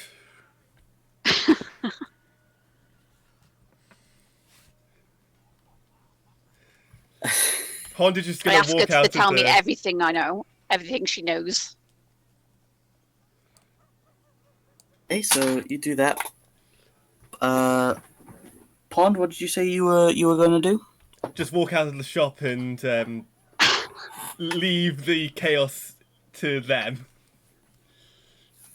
Okay. I was going to say, could I quickly go to the doors and close them?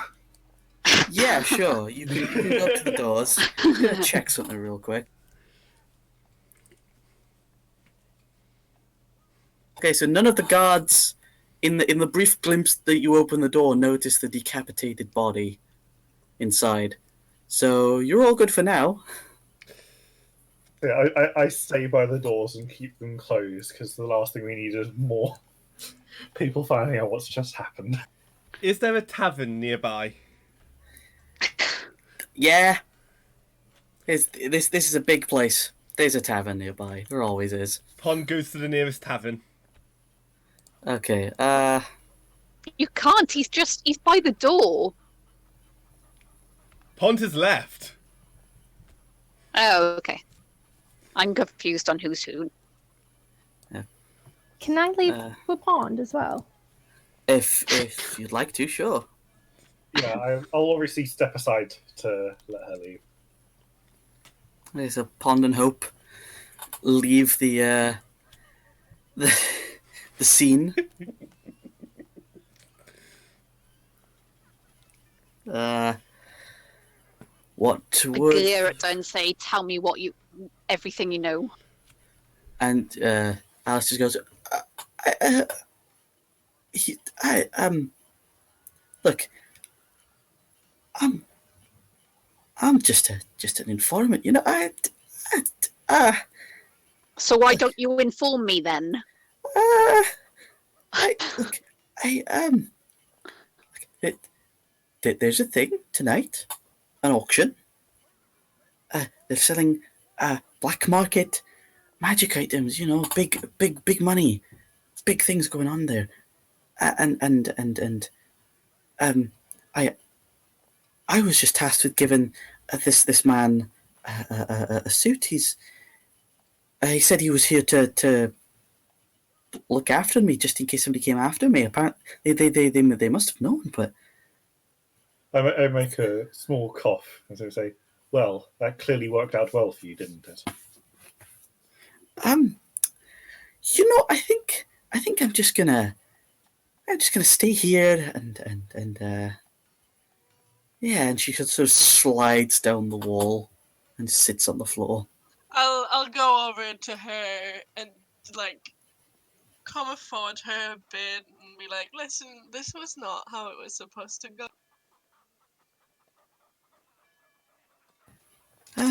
Okay. And she just starts staring into space, and she is zoned out at this point. I'll go over to the body and like, guys, we need to do something about this body. We can't just leave it here.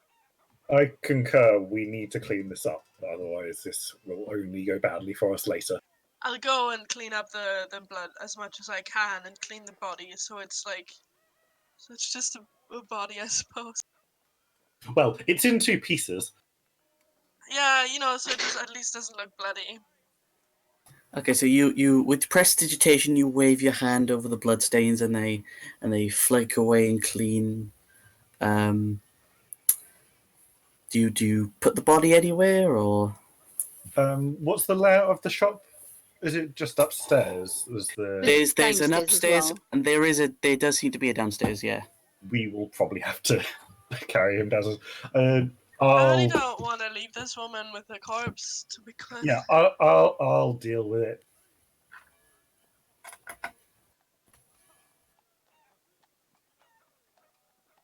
Also, Doza, I think next time just don't kill them immediately. You can just knock them out, and we can kill them always afterwards. But I really don't want to be dealing with things like this because I'm just a bard. I'm just here to make music and some coin. I'm not here to murder people. I dislike disloyalty. Well, but you know, it's not just you. There are also other people who you're working with. I want to stress, even as someone who sticks by loyalty myself, that was still completely unnecessary. And if you wanted to punish unloyalty, you should have killed her, not him, because he was doing what he was told by his organization. She's the one that has the information. By the way, obviously I'm going to carry the body downstairs. Am I able to obviously loot what was on? Yes, I've already you taken are. the gold, mind you. Okay, so I did actually sorry. say that. Oh, okay, sorry, I didn't catch that. okay, so you take the pouch, the coin purse. Yep. So in there Hmm. is about 30 platinum pieces. Nice. Platinum is worth 10 gold, so that's about 300 gold there in that one coin purse. Sorry, didn't mean No to worries. do that. No worries. I'm Which one's going to platinum? insist that is divided Is that the somehow. PP? Okay. It's a PP platinum. Yes. So 30, yeah? Yeah. Okay. Sinadra, you see on the rest of his body, you see his gun that is on the floor, his dagger that's also on the floor. You also see hidden in a pocket in the coat is a very expensive-looking diamond, and what looks to be a folded piece of paper with a very nice gold filigree on it. I'm going to obviously pocket all of this for now. Are you gonna have to run me through how to add these things in a second? But yeah, so I pocket all of this for now. As I'm carrying the body out downstairs, I make a side remark to Dozer. You know, I was intending to just bat the gun out of his hand. Should have been quicker. I sigh and take the body downstairs. Oh, well, you know, as long as he didn't manage to injure us too bad, and I'll hold my arm, which is still bleeding. Oh, actually, could I heal her quickly before I go down? Actually, So don't worry, take care of the body first. This can wait. all right, fair enough. Do we need to go into detail with me hiding the body? By the way, Not really. So yeah, you take the body downstairs. Wouldn't you have And to do a strength you- check in order to see if you can pick up the body? that's He's a really minotaur. not going to be a problem. Pretty That's sure. No, not it going to be a really problem. isn't. It really isn't. Also, You could still Because it's- ethically fail. I because want to it's also not- stress, by the way, I have deflect missiles. Okay. In the worst case scenario, I could have stopped a bloody bullet. Oh shit, yeah. Also, as Tom points out in chat, bodies aren't too heavy. Not everything has to Yeah. be a roll. Also, because it's not a stressful situation, you can take your time with these things. So it's not really an issue. You take the Also, body I downstairs. character I need to leave in about an hour. All right, no worries. We can carry on without you if need be. If the story's not resolved by then. Yeah, it's just I have a streaming schedule and I want to keep to it. Yeah, no, that's no problem. We can facilitate that, sure. So you take the body downstairs. I'm assuming you hide it somewhere. Take the head, you hide that somewhere as well. Yeah, I find a quiet corner and move whatever's downstairs. I've seen some crates around to, significantly just hide it, at least, so that nobody will be able to notice it unless they were deliberately searching for it. Put him up like a mannequin, because he doesn't have a head anyway. No, I'm going to have some respect for the dead. That's really morbid, Lena. Leave him in Hey, a Lena, sitting you should stop position while you're with his ahead. head in his lap. Also, wow. Sorry, I usually play the role. I'm just glad I wasn't the only one thinking it. Oh well. I mean, we're to be upstairs, fair, I am like, chaotic neutral as well, so well, that doesn't mean you need to be a horrible person, because But Okay. I'll go over to Hope as well and be like, Hope, are you okay? No, You seem I to was be in going to good shape. tend to your wounds first, but yeah. Oh, okay, absolutely. Not gonna say no to that. I left, by the way. I left with Oh, Pond. shit, you did, yeah. Yeah, you two are in another tavern, like somewhere nearby. So Sinadra, you go over and you start to sort of place your hands over the wound and sort of massage it out a bit, promote some healing in it. How many points of healing do you spend? How much damage has she taken? 5. Yes, I'll just heal her. Okay, so remember to mark that off. And Gustal, you feel the wound's not healing the wound's not hurting so much anymore. It's not bleeding so much anymore, and it just feels better. Oh, wow, that was amazing. Well, thank you so much. Wow, I wasn't expecting that from such a, I know, no offense, but like, such a big guy. Nobody ever does. It's fine, and it's the least I can do considering that you were trying to resolve things peacefully. Yeah, I'm not a big fighter. I fight with my words. Anyway, yes, I think we should make our way out. Well, at least we know she's a, how do we go about this? Because she's obviously a traitor, but I think she learned her lesson. I would propose, so it's kind of stupid, we could use some of the fabric to tie and gag her up for now. Well, I think I look at her and I assume she's still in the corner, just out of it. Yeah, I she's still remember she's, our faces. Yes, I would not like to do this, but the alternative, again, glaring at Dozer, would be to have another corpse in our hand. Let's talk this through, and I'll go over to her, and I'll squat down in front of her, what's her name again, you guys? Alice. Alice.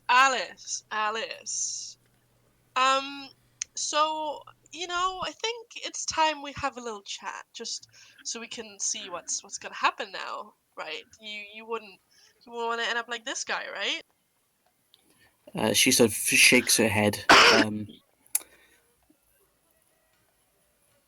In a manner that suggests she's listening, but you're not sure how much is being actively processed. Okay, that's fine. Well, yeah, no, I wouldn't want either, and this was not how we planned to go about this. Not that we had a plan, but I suppose you are aware what's gonna happen if you betray the clasp?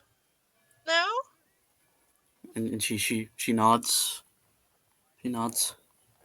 Yeah, so we're gonna leave you here. And you've not seen our faces, right? You don't remember us? She make a persuasion check with advantage.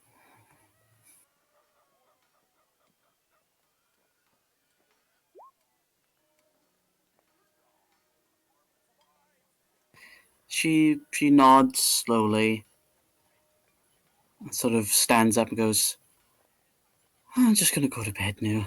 And she sort of lumbers up the stairs very slowly and just seems to wander up the stairs. Well, I think we're not gonna have a problem here. Because I think she learned her lesson now. Maybe a bit too much of a lesson, but I think that'll do for now. I have a really slightly dumb. So just to clarify, how much stuff of value do I have on me now? So, if you want, we'll add those items to your inventory. Yeah. Do I do it or do you do it?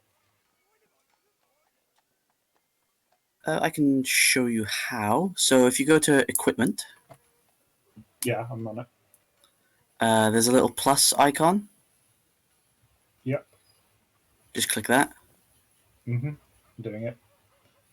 And there should be a little box where you can in the middle, you can just type stuff. Yeah, could you just type out the list of the things again? Because I couldn't obviously keep track of all of it when you listed it earlier.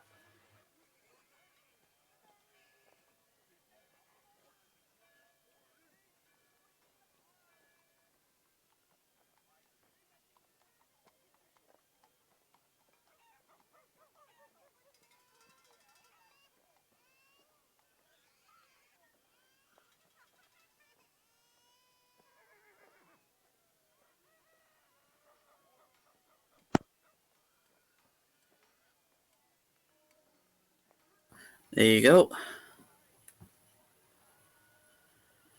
That Was should be there was for that you. all of it? I can remember if there was anything else. Well, if you wanted to pick up the gun and the daggers, up to you. Yeah, I did want to collect those as well. Okay, no problem. Is there any like specific stuff about the gun or the dagger that I should keep note of?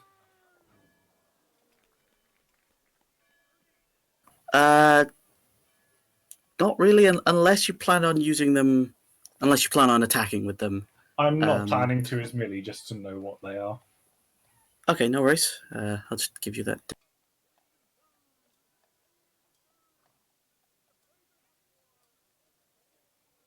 I think that's everything, yeah.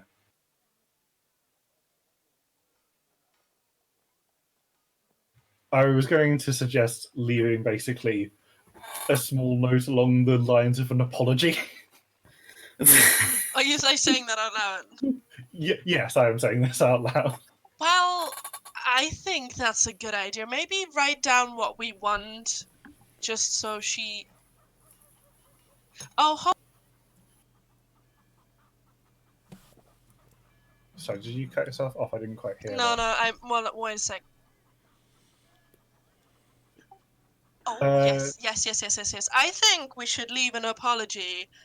Maybe some instructions about, well, that she didn't see us, that she should go back to the class when if this happens ever again, we'll come back. Don't you think someone will track that note to us, though? Well, that would be tragic and very detrimental to us. But you know what? I can write things that disappear. I'm also going to stress here that he was sent to protect her. Someone is going to notice that he's missing regardless. At this point, whether or not we get tracked is simply a matter of time, anyway. Yeah, but we can leave her a little instruction letter, and I'll make sure that the writing disappears. Sounds good to me. So yeah, with all that, I think we're perfectly able to head out now. Yeah, so Gustav, I'm assuming you cast illusory script. Yes, I do. I'll ritual cast it. Okay, no worries. So that takes about 11 minutes. Meanwhile, Hope and Pond, what are you doing in this tavern? It's a modest tavern, quite busy. Standard fare. Trying to just blend in, really. Yes, the water ganassi and the tiefling trying to blend in.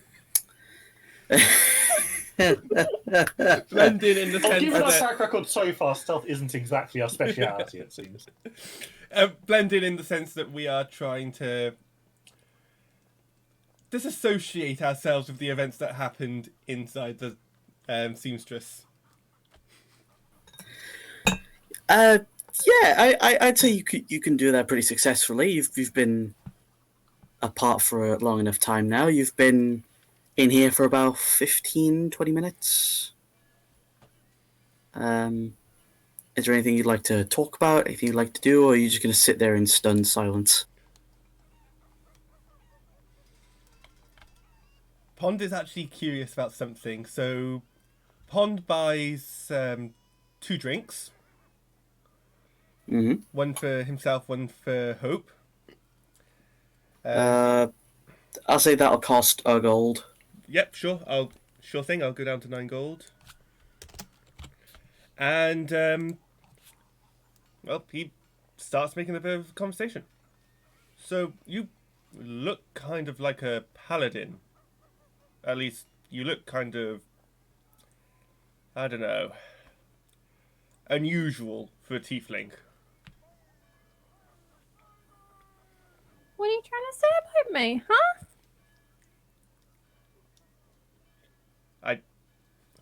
I mean no ill will when I say this, but a paladin being a good symbol, and tieflings with their demonic heritage, it seems unusual. Racism. I know, right? I mean, that's why I do it. I kind of like being unusual. Fair. I mean,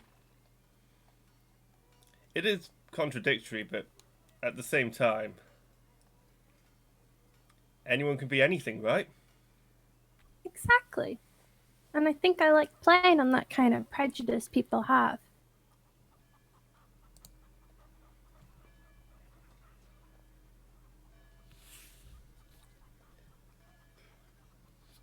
That's all I have to talk about right now. Fair enough. Pond just keeps Hope drinking. is it? Sorry. Pond just keeps Yeah. drinking. No worries. Hope, is there anything you'd like to do or talk? So that was pretty crazy in there, right? I have no idea what you're talking about. Oh, I see. Winks, winks.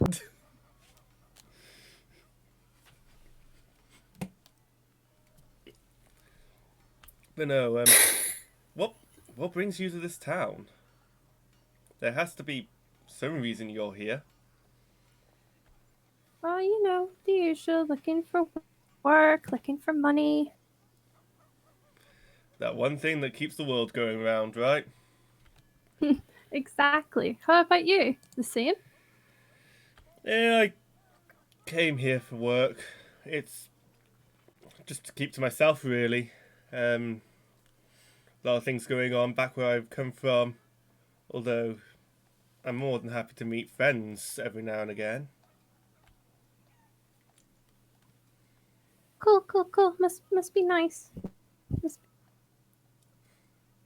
Well, until today, the only adventure I've really had was actually getting here. I mean, I'm really the same. I've kind of been brought up in a temple. Oh, a temple. Huh. Okay.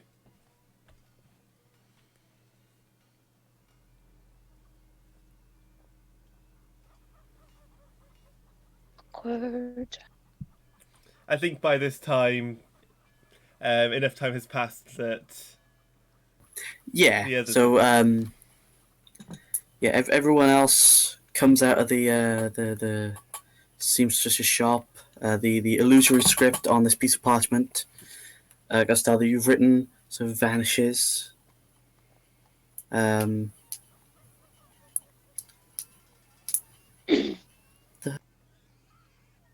Just to check, by the way, who was the other person who got injured? Gastal, that was it. That was the only person who got injured. Oh, okay. I just remember that the attack was also towards Pondbag. Oh, the second one missed.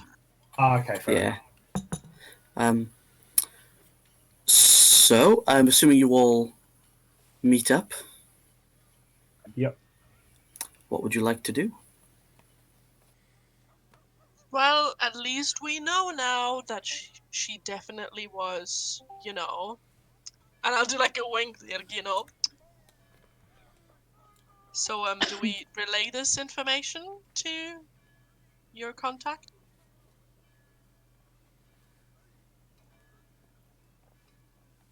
Sorry, who are you talking to?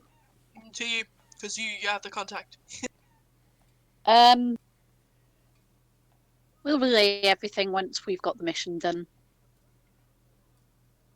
So, what's next then?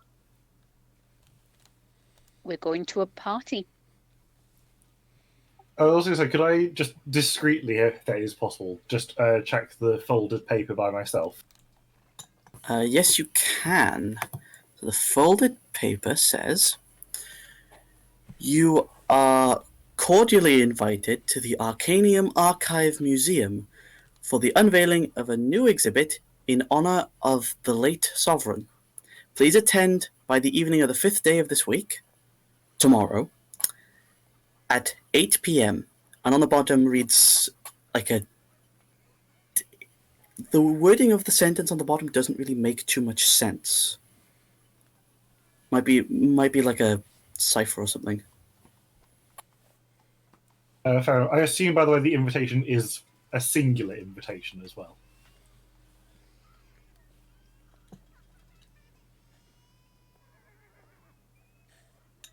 Yeah, there is one. You're not sure if that'll be able to get all of you in or just one of you. You're not sure. So we must decide on who's to go. Yep. Who is the best option? I can't help but, want to make the comment that we still need to possibly deal with the matter of what on earth we do with the ridiculous amount of blood money we've essentially come into as well. Money is money at the end of the day. I don't think here is the right place to be talking about all of this. No, true. Where can we head to next then?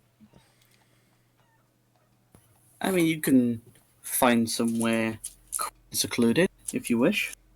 Yes, probably easiest. Sorry, I don't know in terms of the map or whatever how easy that would be for us to travel somewhere like. Well, I'm just gonna say you can go more or less anywhere and find like a quiet alleyway or like a little nook or a quiet corner of a tavern somewhere where you can talk about this. Mm-hmm. Fair enough.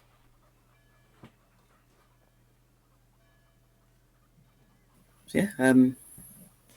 Have you, Sinadra? Have you shown anyone else the invite, or? I haven't for now simply because of the fact that we're out in the open. But I just quietly say, Okay. Yes, let's try and locate a place that we can avoid drawing too much suspicion, if that's Okay. even possible now. That is honestly surprisingly simple, considering you didn't draw any outside suspicion to yourselves. I'm going to say you go to another local tavern that's a little bit away from here, and you find like a nice corner booth, quite private, where you can all talk. Yeah. So I offer up the paper and drop it onto the table so that everyone is able to read it more easily. Okay. Say, well, didn't have anything else to add. Sorry. Yeah. No. Sorry. Carry on. That was it. There wasn't really. I didn't know really what to say other than, well, we have this now, so I suppose we may as well do something with it. Okay. Dozer. Yes. You're reading this invitation, and the message on the bottom you recognize as a form of thieves' cant. Oh. It says, head to the creatures section and you will be escorted to the auction. I convey this information to everyone. Okay, so you do so. Oh, well, it doesn't seem like it specifies, like, one person. So I reckon we could get in with two. You might be able to get in with everyone. You don't know. Oh, well, I mean, it's worth a try to just go in as a group. Or if you have, like, an escort, for example, if we get, like, two important people and there acts like bodyguards. So I think it might be easiest to go in with the invitation, because we already have it, it's official, we don't need to fake anything. So I think that would be a pretty good idea to get in there. I I agree. agree. Doing it in a small group seems to be a bad idea for us. So the least we can do is just start as we mean to go on from now. May I make a suggestion then? If we are going with the Go ahead. one person and bodyguards. I think our Minotaur friend, sorry, I don't know your name, but Sidara, I feel you would be best as one of the bodyguards. Yes, of course.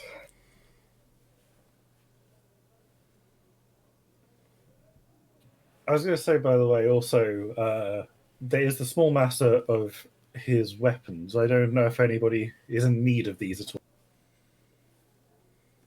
Oh, well, I suppose I don't think I can handle one of these guns. They're very new in this city as far as... If you're offering, I'll take that dagger off your hands. Sure thing, and I just pass it over across the table. Okay, so you now have another dagger. How do I remove stuff? Sorry, quickly.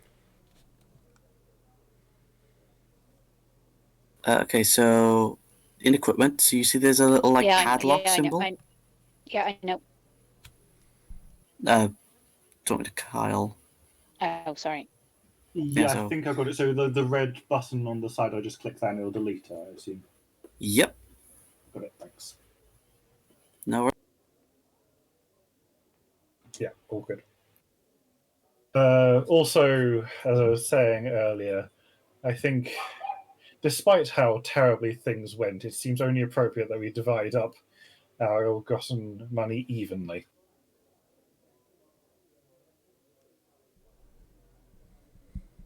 Which money? The money that you have acquired. I don't know what you're talking about. Make a cold stone glare at her.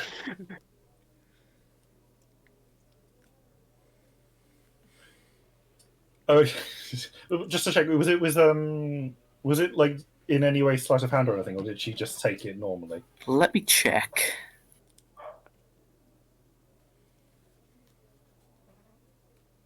No, there was when the man died. There was no attempt made to be stealthy about it. So, yeah, you saw it.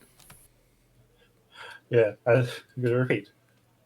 We should divide the money evenly, since you decided to take the initiative and kill a target that we did not need to kill.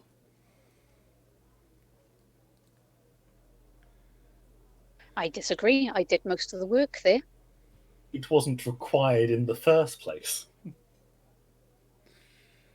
I don't know what this is all about, because this is a team effort, and as a team together, everyone has different qualities, and I don't know what this is all about. If you didn't need help with this job, you could have just not asked us for help, so I don't know what all this secrecy is about. No secrecy, I just prefer to keep the money. That is my drive, after all. Yes, we're Do you all think the only here one for who money. cares about money? Never said that. And how much I'll was tell it? you what. I'll tell you what, then. If we all survive this endeavor, I promise to give every penny equally out to all of you. I begrudgingly sigh and nod, not happy with it, but content enough to not want to escalate anything. Okay. Is there anyone else chiming in on this? In an no, attempt dude. to... sorry. Oh no, this is tense, lad. I'm not touching that. In an attempt to try and steer the conversation away from what we've just done, Pond goes, how about we all get a drink then? Might as well, since we're here. Out of character now. I actually do need to go because I'm ordering food. All right, no worries. Yeah, I'll play your character then. If Try and play her like I would. yeah, no worries. Okie-dokie. We'll see you around then. Yeah. See ya, Jackie. Ta-ra. Thank you for having me. No worries. Ta-ra. Okay, so Pond, you go and order drinks. Yep, I go order a drink for everyone. Sorry, actually, could I interject with the comment? Only if there's anything of actual quality that is clean and healthy. Otherwise, don't bother with.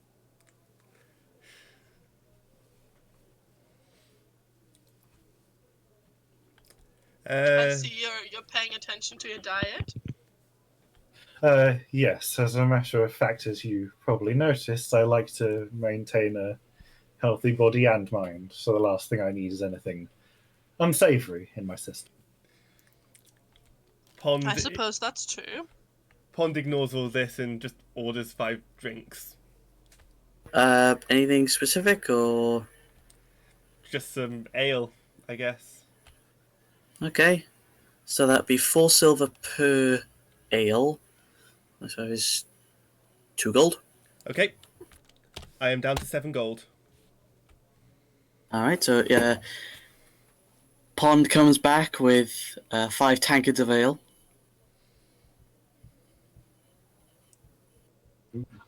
The one that's provided for me, I simply slide into the middle of the table, unapproved. Okay, Dozer will take hers and quietly sip at it. I will try and convince Sinat that it's good. I'm not saying that's in question. I am simply saying I'm not going to partake in it. I mean, I think that's fair if you don't want to drink. It's also, like, not that late in the day. Fair enough.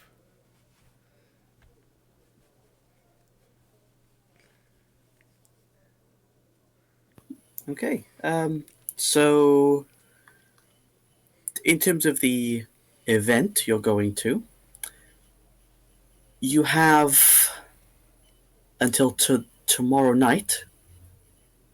Is there anything you would like to do in preparation? I think the only thing of note is if we're going to an auction, anyway, the diamond that I've got, I should probably in some way try to sell it. Sure. You mean, like, on the auction? No, I mean, like, I can't use it in the auction as a diamond, can I? I'd have to convert it into actual currency. Oh, so you're saying we're bringing money? Well, I mean, someone is flush with it, but yes, it wouldn't hurt if someone else had some as well. Well, that's certainly interesting, because if we get the important person in there to bring some coin, we could actually bid on things to keep up the disguise. That's not Yeah. a bad idea. At the very least, we need to maintain appearances, and something tells me the only other person with substantial funds is not in the mind to part with it anyway. So this is probably the best way of going about things. What options do we have in terms of where we could try to go to pawn off the diamond? Well, you could make me an investigation check to try and find someone, maybe a jeweler of some kind that would try and give you some money. I want to stress, by the way, it might have to be someone else that does an investigation check because I'm not exactly good at this. I'll help you if we're going out and like finding something. We might also. Well, who are we going to? I assume while we're walking, I'll just talk to them. Like, who are we gonna get in? Do you have anyone specific in mind? I can probably get in quite easily. I was going to suggest that it might be best for you, Hal, considering that you were doing a reasonable job at handling things in a pacifist manner. Oh, you mean me? Yes, exactly. Oh, well, I suppose. Yeah, I mean, I do know my way with people, so I suppose. Yeah, I suppose that's a good idea. Maybe we should. I mean, I'm not saying that I don't look great. But maybe some more fancy clothes for a secret auction would be better. So I might have a look out on that while we search for your jeweler or your pawn guy. I think that might be a good idea. sorry, this is an out of character thing I want to check. In my case, isn't it going to be a problem if I actually decide to dress fancily? Not really. No, I meant in terms of because of my abilities. I meant if it ever escalated to combat. Not really. As long as you're not wearing armor. All right, I just wanted to check. Yeah. Yeah, if you're not wearing armor, technically speaking, you're fine. All right. Well, I suppose yes. Another item on our itinerary is finding another clothing shop. Given we can't really return to the previous one. Okay. Yeah, good call. Well, while we're doing all this investigation, I'm going to cast guidance on whoever is looking for the pawnbroker. Okay. So now you wanted to find it, didn't you? Yes, I did, and that. You were. Although didn't wasn't Liam's character going to help as well? Yeah, Yeah. I'll help him find So that means you roll with advantage, and because of pond, you get you can tick the guidance box and use guidance. So do I just click it again with guidance then? Yeah. On. Yep.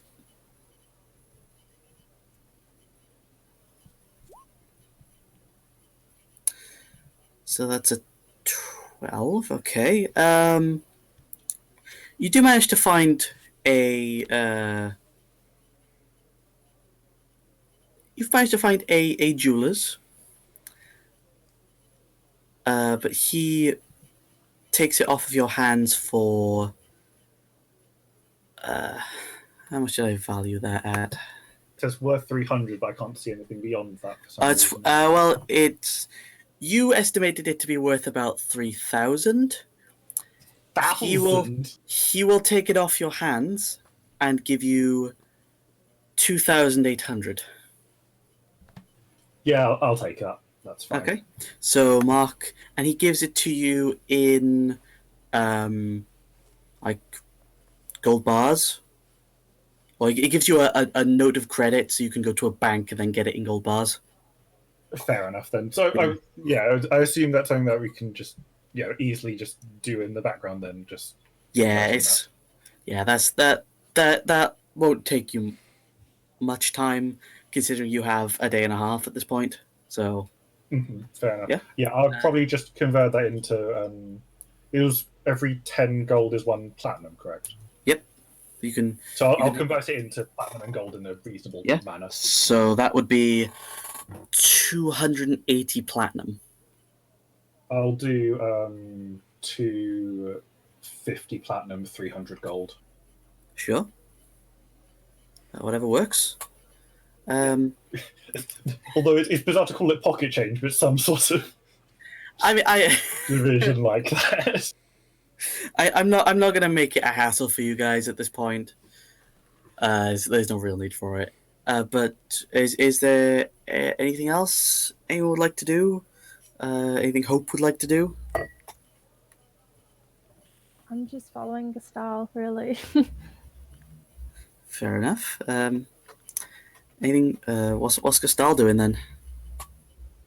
Well, I suppose I'll be like lurking in the background, looking at jewelry, and then having a look around for any fancy clothes shops. There are plenty of fancy clothes shops, especially around Abdar's Promenade, the central sort of bazaar district of the city. Yeah, I'll go into one once everyone's done. I'll be like, oh, you guys want to have a look in that clothes store? Maybe we can find some suitable outfits for tomorrow. Seems fine with me, yes. Okay, so do you all want to buy some nice, fine clothing for the event? Yeah, sure. I don't have the money. I'm paying. It's fine. Then sure. Make sure that mine is a bluey green colour, please. Well, I guess we can all choose what we want. And then... I'll let you all describe it, but for fine clothes, especially some that are tailor-made, for those of not typical size, that'll be 15 gold each. That for all of us, I assume? Yeah, 15 gold each per fine clothes. Sure, I just hand over, that would be 75 gold. Yeah, I'll just...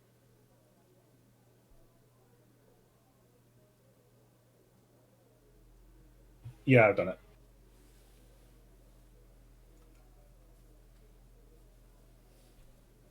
Yeah, I guess I'll have a look around and get some like a nice dress with like a slit on the side and like off the shoulder or something that's distracting enough so that helps to make my point. You can absolutely do that. You get something rather lavish and distracting. What is what do all of your fancy clothes look like for the rest of you? If assuming because of the regular clothes, it will fit anyway, but a very large, overbearing black suit and matching trousers. Yeah, absolutely. Yeah, it's a very fine, very the material it's made from is very nice, and it comes with a sort of a white sort of I forgot what it's called. Like a neckerchief sort of An ascot, tie almost. I want to say. Say it. I'd say an ascot. Yeah, we'll say an ascot. Sure. So it sort of helps bring a little bit of contrast to the entire piece, but it looks very nice. What about Pond? What does his fancy attire look like? Pons looks like it's some kind of regal robe. It's a sort of sorry, flowing greens and blues in very intricate, fancy patterns. Yeah. Sort of looks almost like rippling waves in the wind. Mm-hmm. Hope, are you partaking in fancy clothes? This will mean you have to remove your chainmail.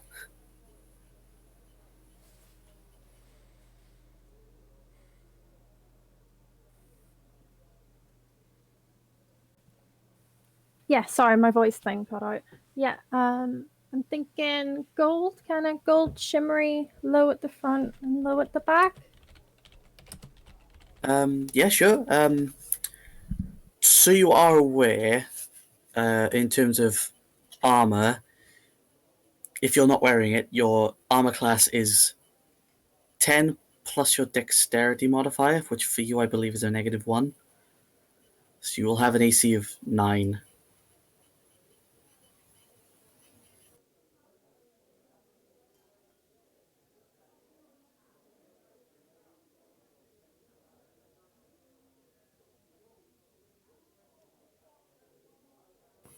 If you're okay with that. Yeah, that's fine. Sorry. That's all right, no worries. Oh, and your shield, so 11. Just so you're aware. Okay, so there's that, and Gastal, you've already described yours. So, is there anything else people would like to buy before the event in the evening?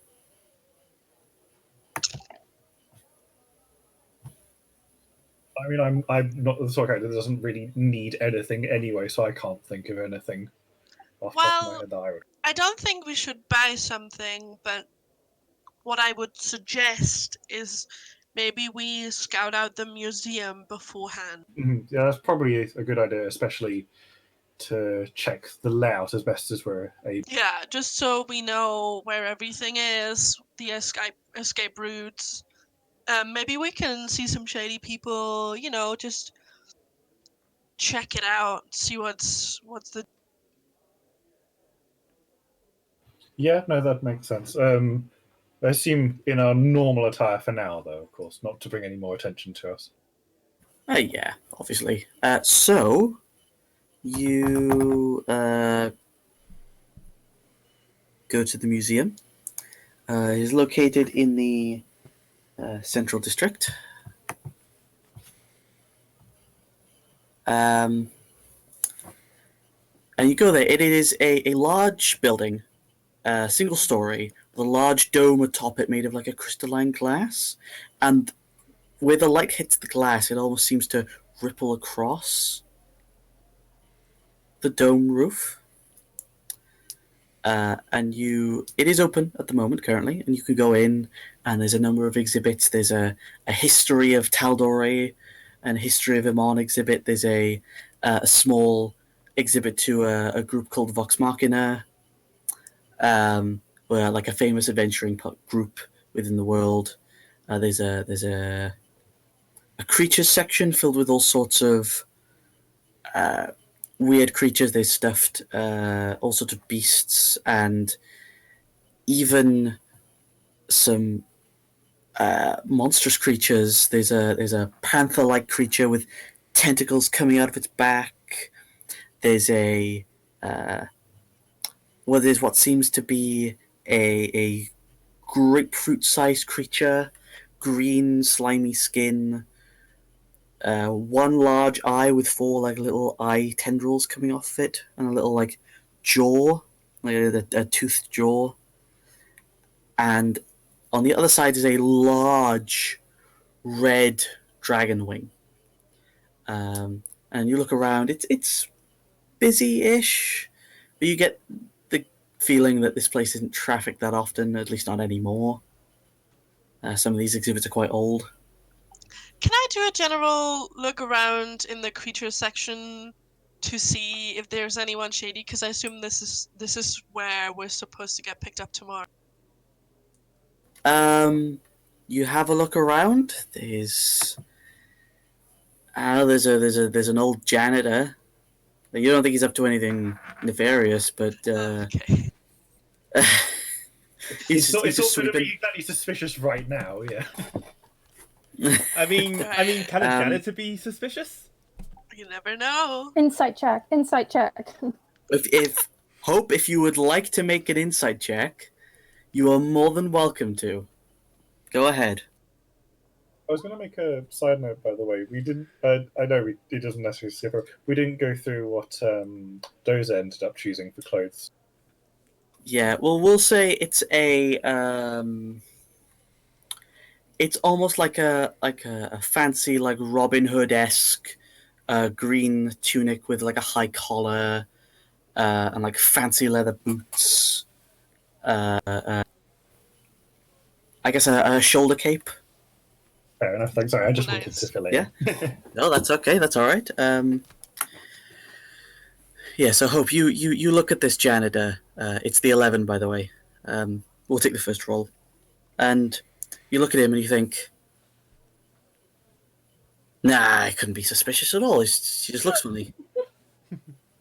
He just looks funny. That's all." Are there any doors that go off into other rooms? Like, you know, when you're in museums and you have those, like, nondescript doors that lead behind the scenes? There are a few of those. The only one that really pops out to you is the door that leads to the auditorium, which has like some velvet rope, ballads around it saying refurbishing for new furniture. Okay, I'll go to the other and be like, well, I assume this is where we're gonna go tomorrow, because I'm sure they're refurbished. Yes, of course. That does seem only logical.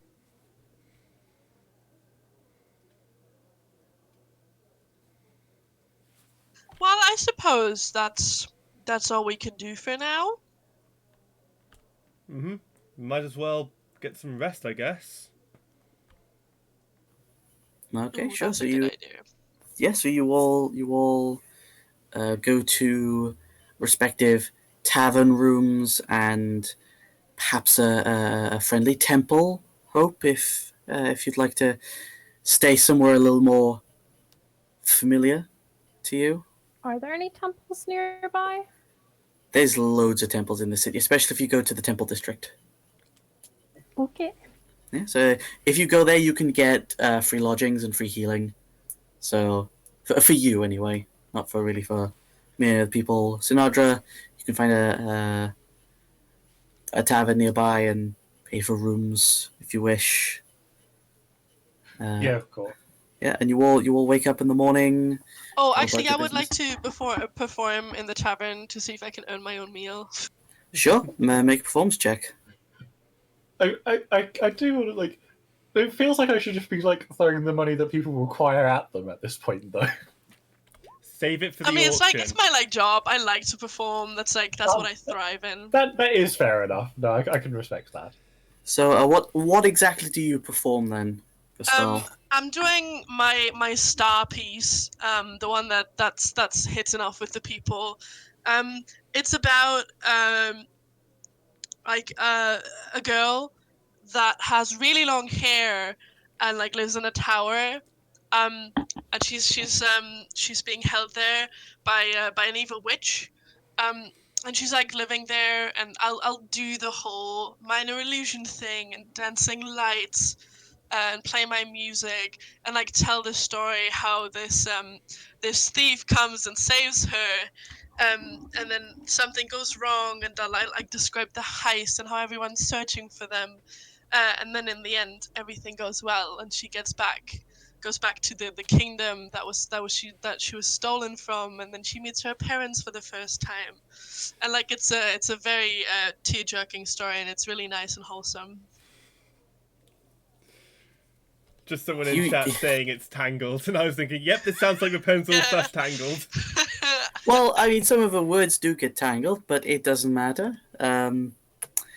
The you give this heartfelt rendition of the story, and you get a raucous applause at the end. People crying and cheering you on. You get like gold coins thrown at you. You make about 12 gold off Hell of this, yeah. which is, and of in the agreement with the tavern keeper, you get to stay for the night, providing free entertainment. At least for them anyway, free. Oh yeah, that's fine.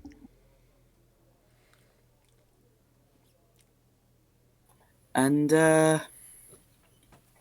yeah, you all wake in the morning. You go about whatever rituals you go about doing. Breakfast. I assume we've taken a long rest. Yes, you may all take a long rest. Yeah, I've noted my healing points.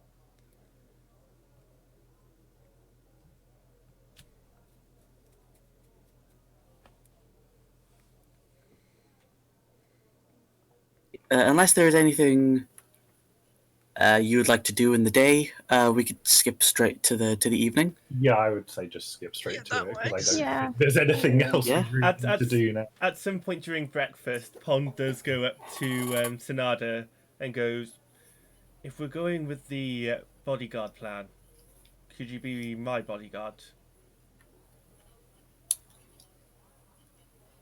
Well, oh no, I'm not there. You I mean, to put it bluntly, I am probably more than capable of being everyone's bodyguard, so you wouldn't have to worry about that.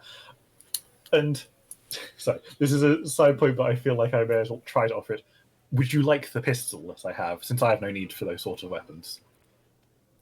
I'm better off using fire and brimstone than lead and gunpowder. Understood. I was merely offering it as a more discreet option. I have a dagger as well. I should be fine. And worst case scenario, I'll just tell them to stop fighting. Assuming it goes better than last time, understood.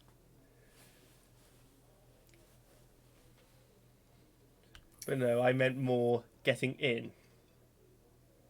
I am more than aware you could be everyone's Yes. bodyguard. It's quite fine. It will be all right. Don't worry.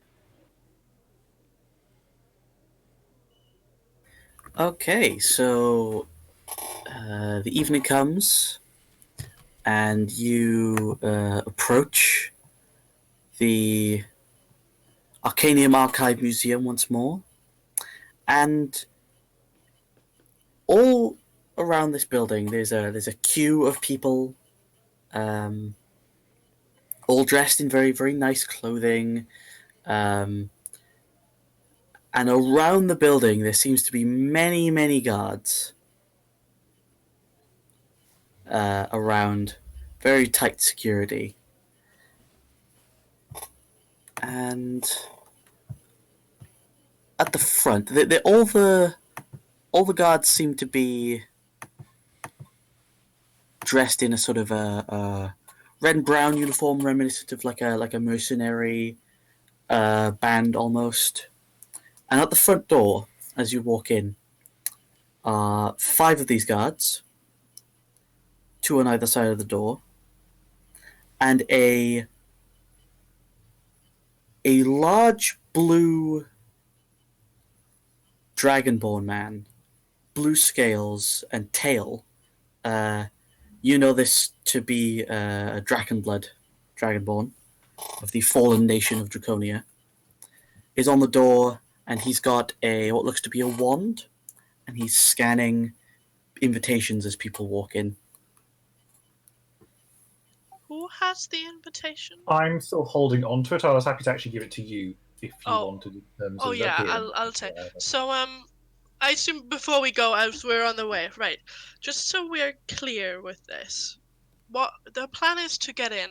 Me and Pond will be we're going in. We're going to this auction, and you three are our bodyguards. Sounds like a plan. Although I would suggest our gnome tries and sneak in, maybe. I mean, yeah, that could Yeah. work. Yeah, Doza will agree to stealth around back and keep an eye on you guys. Okay, so it's just us two with our two bodyguards. Do we go by our normal names? I suppose that might be the easiest way. It would probably be easier to not try and tangle ourselves up in more lies. It's a good idea. So we go in, Okay, so and you we are. Hold on. What exactly is our mission? Because it was said at the beginning. Just So I've to forgotten go it as over. well. Actually, I Yeah. wouldn't mind the clarity. So, as a reminder, your mission is to disrupt this event and make sure it goes to shambles. And you will get extra rewards if you don't incriminate yourselves or the clasp. Okay. Well, So at the very least, we need to claim we're from somewhere else then. yeah. Where are we from? Well, we don't work for anyone. Full Well, stop. If you have a look at what I got in terms of my clothes, you have a good idea of what I'm planning. I have no idea what you're planning. The water Ganeshi that is from a distant land? Well, you know what? That's a good idea. So we are from far over, and what's our relation? You're just a friend of mine that came over. We met here. I mean, I might be from in town. You're a friend that came over, so we could attend this together. I was going to go more along the lines of I heard of an auction happening. Well, we don't know anything about the auction. Don't say anything about the auction, because that's a secret. Yes, I think we might struggle to try and bluff our way through this. The last thing we need to do is accidentally misspeak. Yeah, like this is just the opening. We don't know anything about an auction. That will all come into play once we're up in the beast area. Sounds like a plan. Yeah. So no, we need to decide what we're gonna do inside, because we need to disrupt it somehow. You said you can cast magic? Fire specifically? Well, yeah. Well, I think that's always a good start, to start a fire somewhere. Maybe make the gods aware at some point. What, make them We could, aware that something's going to happen? yeah. Once the auction is in full go, um, maybe we can, because disrupt is a very very open word, because we could just go around and cause as much trouble as possible by. I'm going to say that's the final resort, which I am more than happy to fulfill in, but considering we want to avoid implicating ourselves, I mean, that I Yeah. definitely can be the last option. I can try and set some sneaky fires. I can then extinguish them all. Well, I suppose we're trying to achieve that this auction does not actually go through.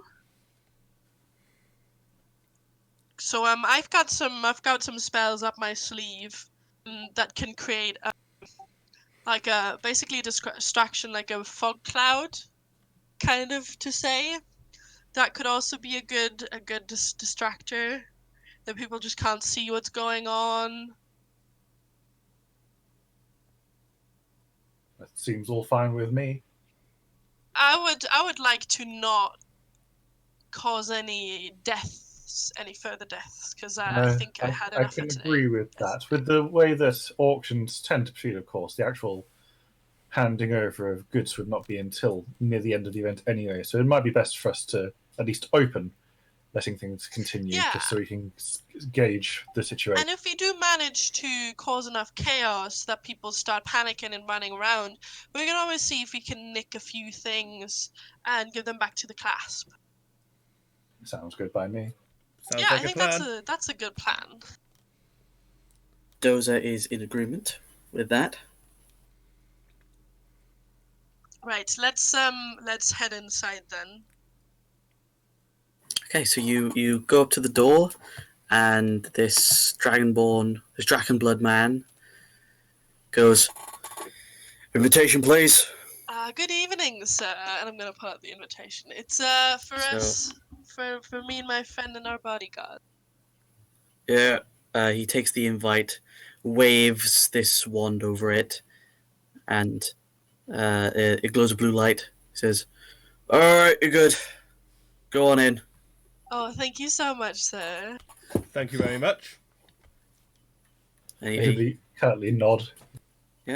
you nod, and Dozer slips in unnoticed. In fact, none of you see her at all. She'll be alright. Hopefully. Okay, so you go into the lobby, and it's been decorated in a lavish affair. There's blue velvet seats, blue and gold drapery, and a human sort of servant in sort of servant's attire comes up to you and says, "May I take your coats?" Of course, my dear. And I'm gonna take off my coat and hand it to him. Okay. I And, would much rather keep my robe on. Thank you very much. That is no problem, sir. Yeah, obviously, I just choose to keep my clothes. Of course. Yeah, no worries. So the human server takes any coats and takes them over to the cloakroom. And as you move into the creatures section, this place is packed with noble-looking people of all sorts of races. You can see there's a few elves, there's humans, there's a few halflings. There's even a half-orc in there. Would you... they all seem to be sort of mingling and having a good time. There's a server that comes around with drinks and such. What would you like to do? I'll have a look around with the others to see if there's anyone coming around looking for invitation, like I'm looking for a man who's gonna bring us into the auction. So you look around, and there's no one really like that at the moment. These people are just waiting at the moment. This seems to be sort of the pre-party, almost. I'm going to see if I can find any nice spaces to start fires. Well, there are plenty around. All of the creatures in these exhibits, these goblins and monstrosities and beasts, some of them have fur that would be good to start fires on. There's some drapery. This place is also made as like a wood floor, so that might burn well as It well. will all probably burn quite well. Yes. So there are plenty of opportunities to start fires.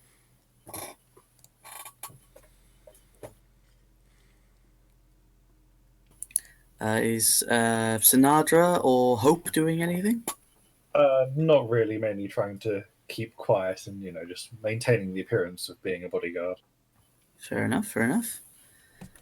And Hope, are you doing anything?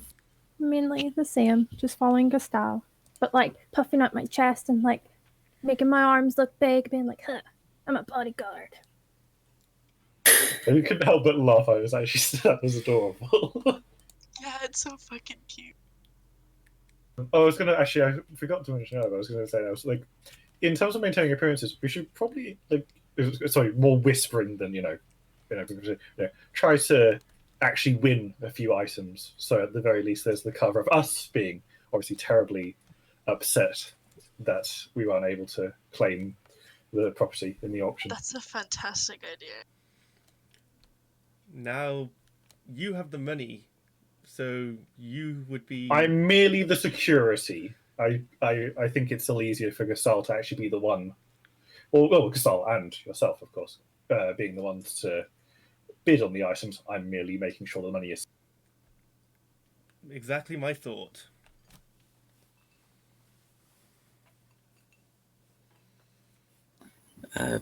Okay, so as you're in the room, there's a few guests of note, you could say, that sort of catch your guys' eye. There's a stocky human man with blonde hair and a short mustache in purple noble attire. Seems to be chatting up a few of the women in attendance. There's a graceful high elbow woman in a low-cut dress, seen leaning against a pillar and just watching the party from a distance.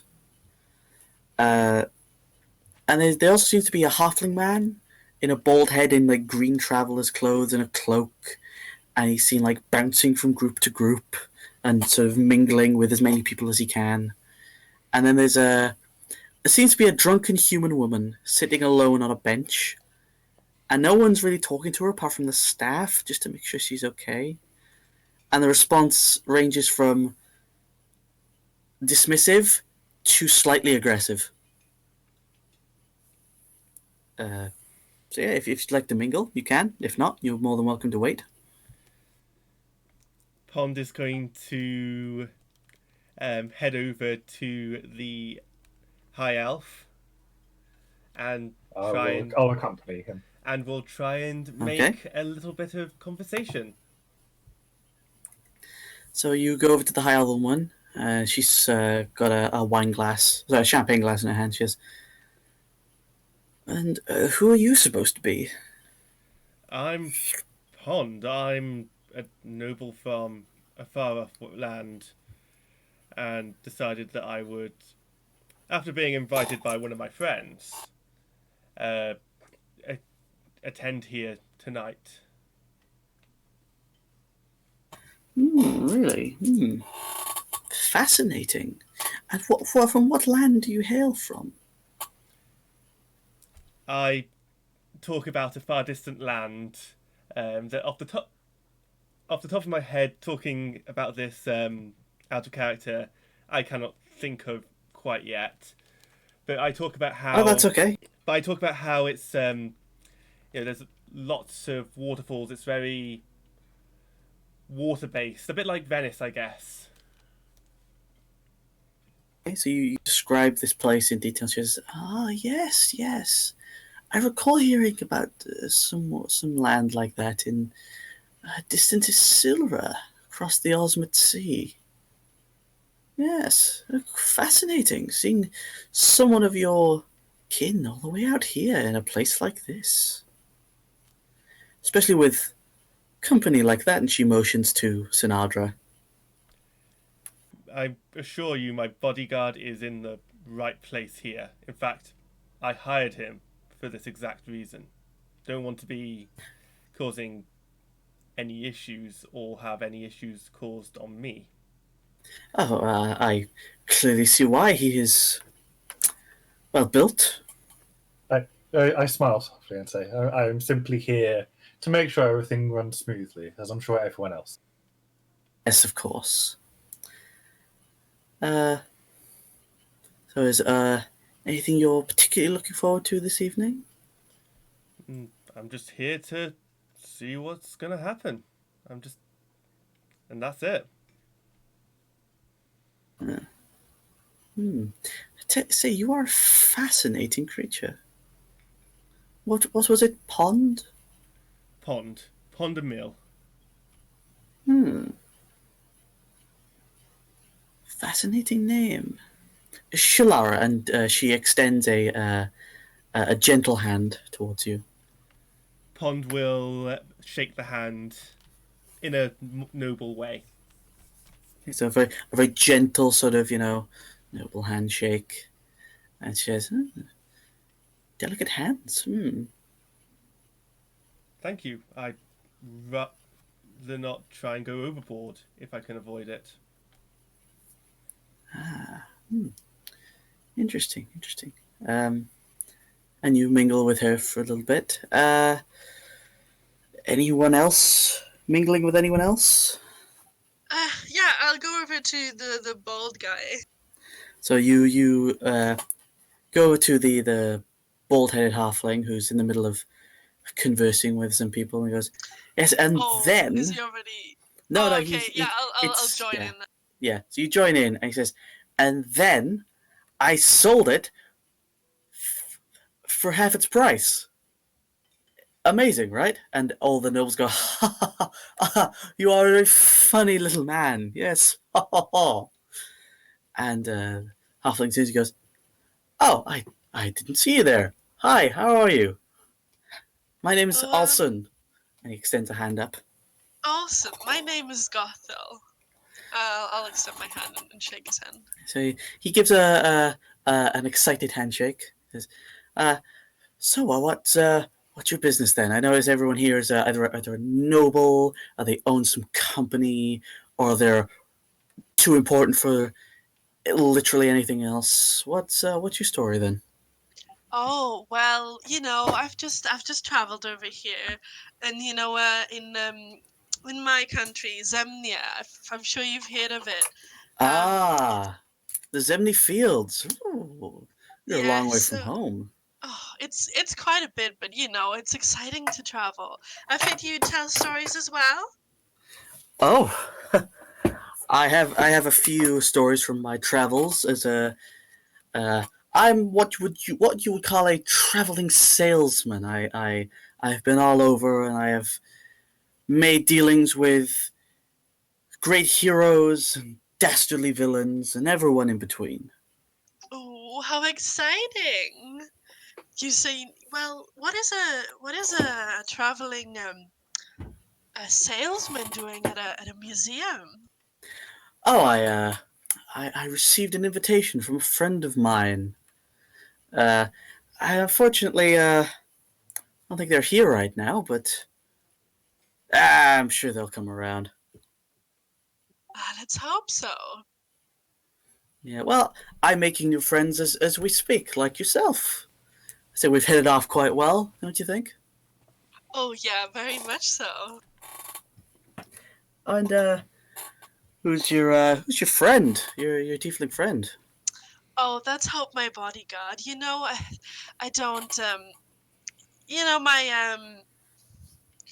My business partner likes to keep protection around. Not that it's ever necessary, but you know how some people are. Think everything's dangerous, but I don't think so. I think everything's so exciting. Ah, fascinating. And he turns to you. Hope says, "Hope, was it? It's a pleasure to meet you," and extends a hand out towards you. I just grumble at him like, huh. He's taken aback a little bit. He's going to roll insight against you. Oh no. Oh no, guys. I look at you, goes, I appreciate the tough act. I really do. You're really selling it. I'll give you that. You certainly got the muscles for it. You flexes. Can I ask out of character? Is the Yeah. friend that this halfling is waiting for? Is this the same person we murdered? You don't know, and It's the janitor. you I bet it's the janitor. you are more than welcome to ask. Oh, the friend of yours? Who's that? Maybe I know him. Maybe he gave me the invitation to. Oh, you wouldn't know them. It's actually one of the Council of Taldore. Would you believe? Oh, I've heard of that. Oh, what was his name? Assum or something. Yeah. He's a secretive, shady fellow, but he got me in here, so I'll have to buy him a drink afterwards for that. I mean, it's exciting here. I can't wait. What else is going to happen throughout the evening?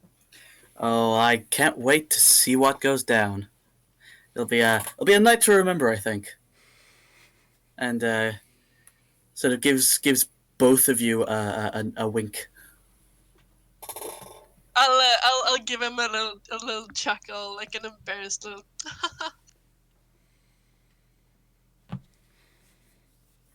Okay, so after a little bit, if you guys are done mingling,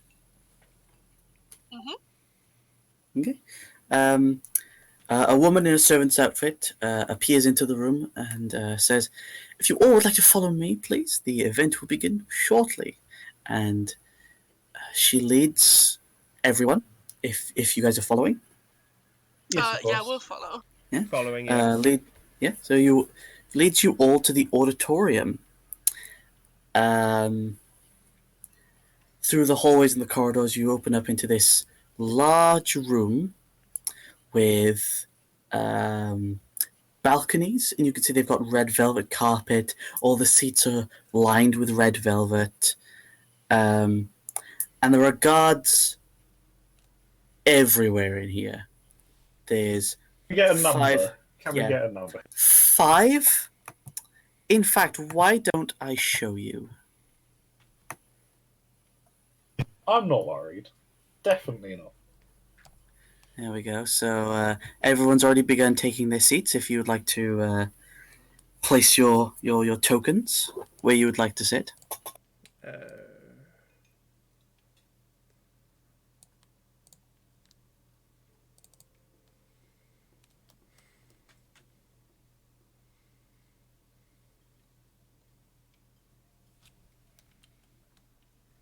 Well, I suppose it's best if we sit together. Sounds like a plan. And then have Sorry, maybe sorry, our my thing bodyguards bugged out. behind 1 us. second. Sorry. No worries. No worries.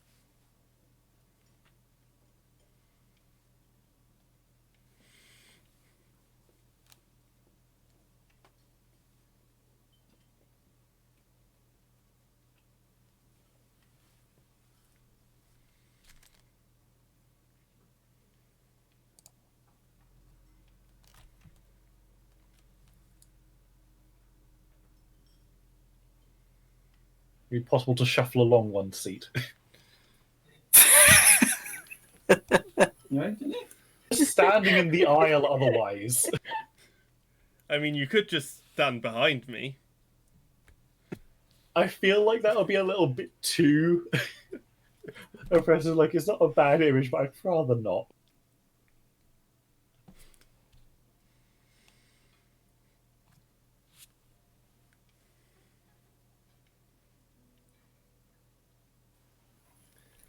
I'll move out of the way then, so that because I want to be on the end.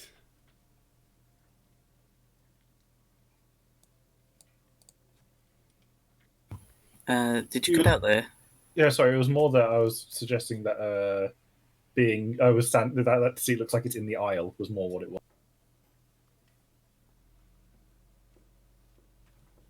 It's fine, doesn't matter. Yeah, so I'll assume you guys are all sat on the same bench. Slight bit of a squeeze, but there's no problem there. So yeah, you see there are 4 guards on the balconies overlooking the entire thing. There's 1 guard by the door, 2 guards on the stage, and what's all of your passive perceptions? Real quick. 12. 14. 10. 11. So, Pond, you would notice that by the other sets of stairs are 2 more guards. They're probably guarding ways to get to the backstage. So I'm clear. It's sort of here and here-ish area. Where, sorry? On the stage at the back. No, it's more here and here. So up towards to go up to the stairs onto the balcony. Sort of area. I got you. Those are also doors to the stage, yeah. Okay, so as you all take your seats, a man appears on the stage before you. A handsome half-orc man with short swept-back hair and a goatee walks out onto the stage. He wears a lavish, deep-cut coat with an emerald inlay necklace. And he appears before you, says, oh, I shut my door. He appears before you, says, "Good evening, ladies and gentlemen. I hope you're all here to spend some money. I know I'm here to make some money." I kid. I am making money, though. Tonight, we've got a selection of artifacts, items, and possibly more for your interests. So, without dilly-dally, shall we get started? Our first item, and feel free to interject if you guys want to do anything, by the way, because I'll just rattle this off. While this is going on, I would like to very silently start to cast Unseen Servant. Sure. Make me a sleight of hand check. Oh no.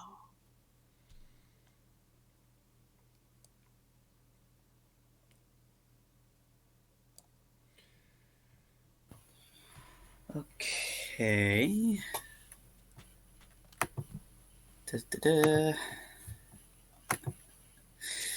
Yeah, you somehow, the guards don't notice you muttering the incantations and gesturing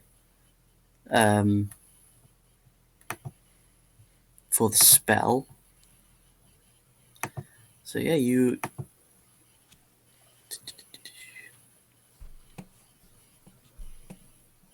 Okay. Yep.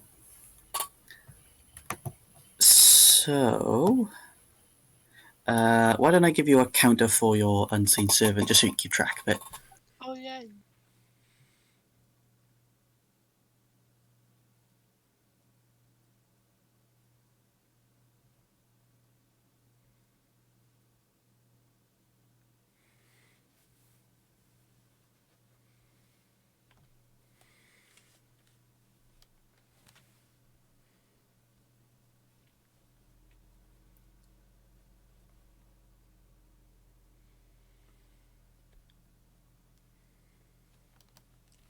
So is the tracker then just this circle?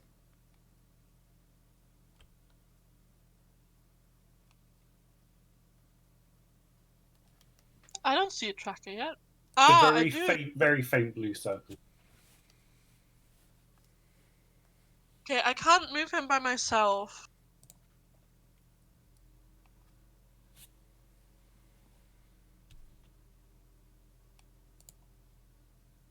Yeah, you should have control over it. Try now.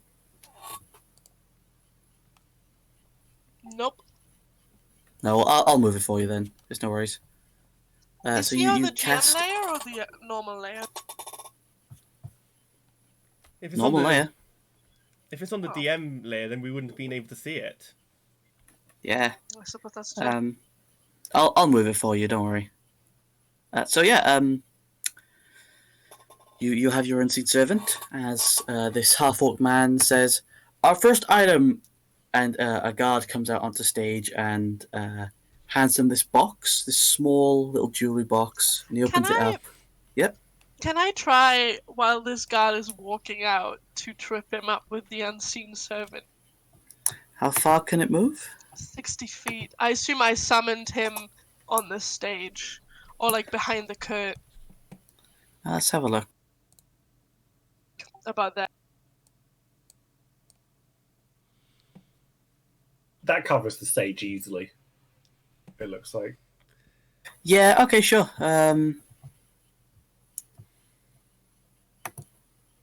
You move the unseen servant. Yeah. You can try and trip him up. Have it make a strength check.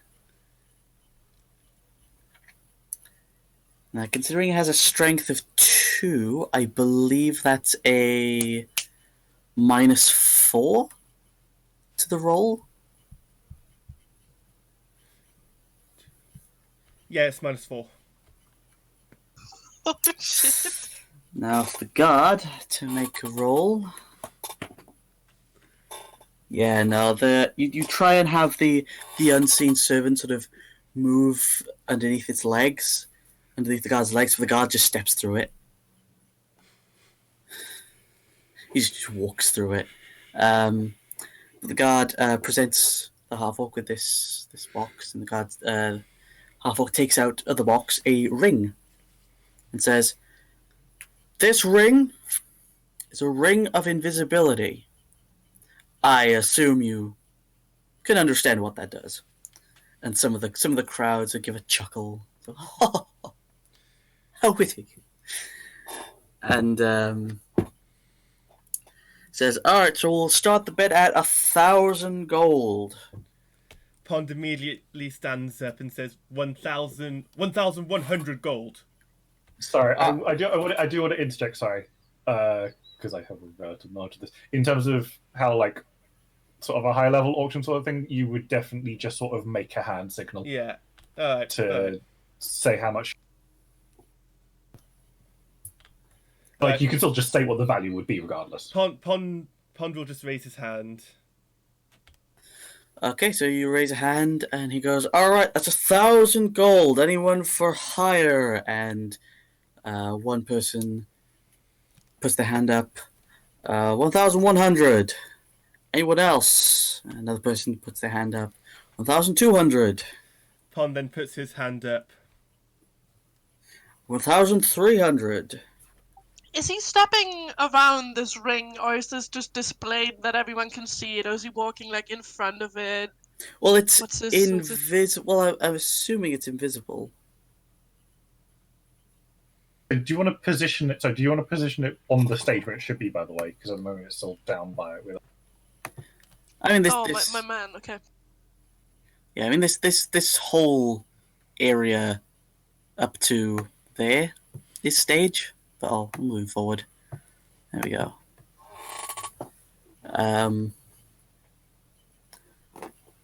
I mean, how high are you willing to go,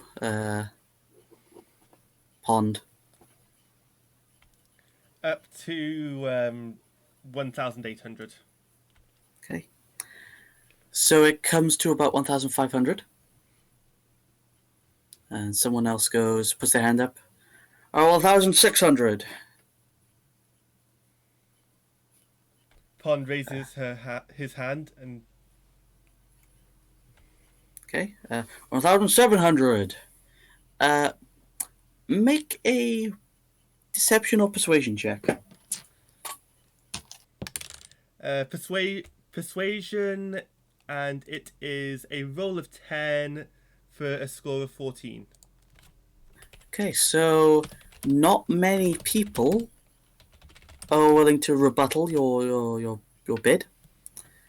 And he says, "Going once, go twice. Sold to the Ganassi at the back. You, sir, can come and collect your prizes at the end." And he sort of puts the ring back in the box, shuts it. You can see someone at the back is sort of writing down, like one of the guards is writing down who's got what. Okay, next item. These are fantastic, folks. And I will again try to trip up. Everyone who comes out, I will try to trip up to make cause embarrassment for them. Make another strength check for the unseen servant. This feels so low-key hijinks. I mean, it would just be embarrassing for someone to fall. You somehow managed to trip up not only the guard, but the three gaunt-looking lizard folk that he's dragging in with him. Oh no! And all four on the floor, and all these lizard folk can barely stand up, and the guard just looks around. He's going to make a perception check, see if he can see the unseen servant. Which is going to be, I'm going to say, your spell save DC. Your style. Oh, that's not good at all. Yeah, no, he sees this invisible force in front of him. He's like, sir, there's a thing here. I'll disperse it. And he immediately starts looking around. All the guards start looking around. How are the other people reacting to this? They're all like, "What? What? That's." I'll do like a oh no, what? Make a deception check with advantage.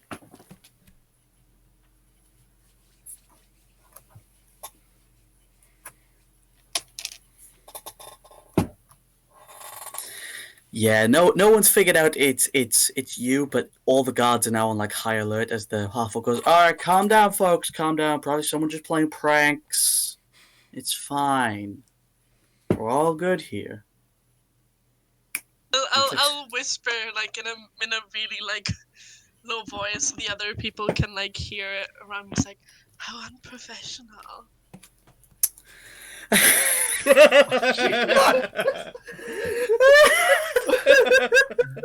Wow.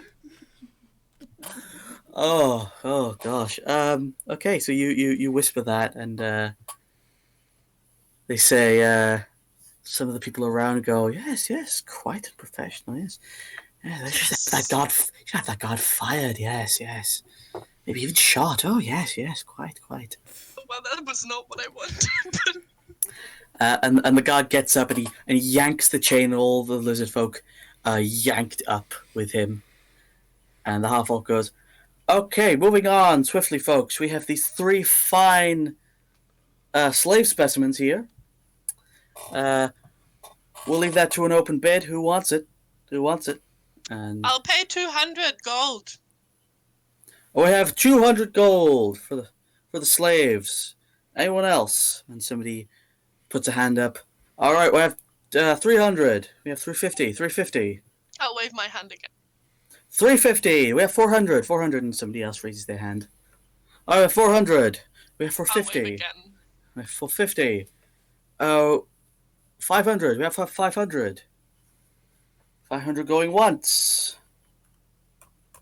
Is that my bid? Twice. No, your bid at 450. Oh, I'll bid then. If it's not my bid, I'll bid again. Okay. 500 from the human lady. 500 going once. Going twice. 3 slaves sold for 500. You can come collect them at the end. And they are dragged backstage. Oh, bless them. I just want to help them. Okay, Just to check, are we going to just try and buy out the entire auction at this point? Oh no, I just wanted those slaves. I want to free them. I want to give them a nice life. Completely understandable, don't worry. I'm in agreement with that. Okay, so the next item that he brings out is, he calls a flame tongue scimitar, and he takes the scimitar out and he waves it around, and it seems to trail with fire. Puts it away. Yeah, any of you guys want a bit on that? Pond is instead going to excuse himself and ask one of the guards to escort him to the toilet. So you can approach this guard. He's like, yes, sure, yeah, this way, and he begins to escort you to the doors. I can't help but feel that I should be going along as well for maintaining appearances, unless I'm mistaken. You can go along too if you want. Yeah, obviously. If you want, sure. Well, yeah, it would be more suspicious if I stayed. Yeah, sure. Do it. Obviously. Yeah, so you go along too. He leads you out of the room, unless you'd like to do anything else before you leave the room. No, we are out of the room. Okay, so you've left the room, and he shows you to the water closet. It's I suppose this is medieval, so it'd literally just be a bench with a hole in it. Is there anyone else around except for myself, Symmetra, Sinatra even, and this guard? At the moment, no. I give a nod to Sinatra as I go into the toilet. Okay, so as you enter this cubicle, for a lavatory, being a bench with a hole in the ground in a cubicle, it smells quite nice, actually. Pine fresh. It smells like. So Nadra, you are left with this guard outside the cubicle. Sorry, I do have to ask out of character because I don't want to mess up. Was that a nod in a I will deal with it, or a nod in a you deal with it? It was a nod of a you deal with it. Okay. Right. So I'm trying to think of the right. So how easily would I be able to try and stealthily take down this guard? Okay, so you can attack him and you can deal non-lethal damage. Yes, my And I intention will- is to basically like hit him round the back of the sort of thing enough to knock him out, more or less. Sure. What I'll say is you can make an attack roll against him with advantage because he is Sure. surprised. Of course. The damage will be non-lethal, and after you roll the attack roll, I'll ask you to make a stealth check. Got it. So is it just strength? Just Or- click unarmed attack. Oh, the monk unarmed one. Yeah, monk unarmed. Do you have advantage selected? Oh yeah, I have selected it. Yeah. Okay, there you go. So roll. Let's have a look, see if that hit. You swing this fist for the back of his head, and he turns and ducks out of the way. I need you to make a stealth check. See how quietly you did that. With advantage. Not with advantage.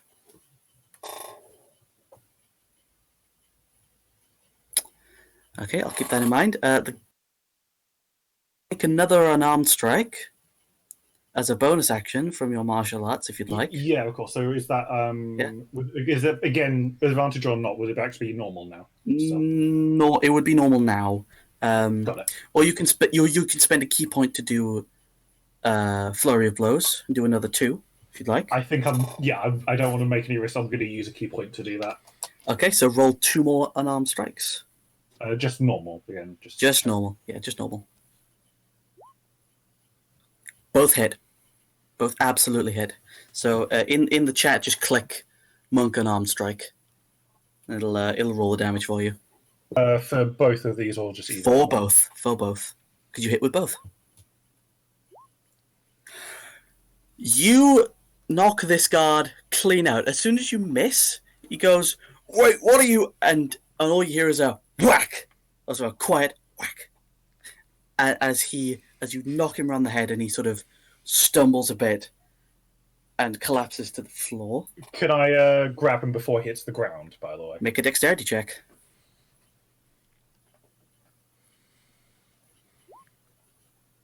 You easily enough, sort of, before he falls to the floor, you catch his coat. Nothing of his falls on the floor. You now have an unconscious guard. All right, what are my options in terms of where I am in order to find a good place to put him away?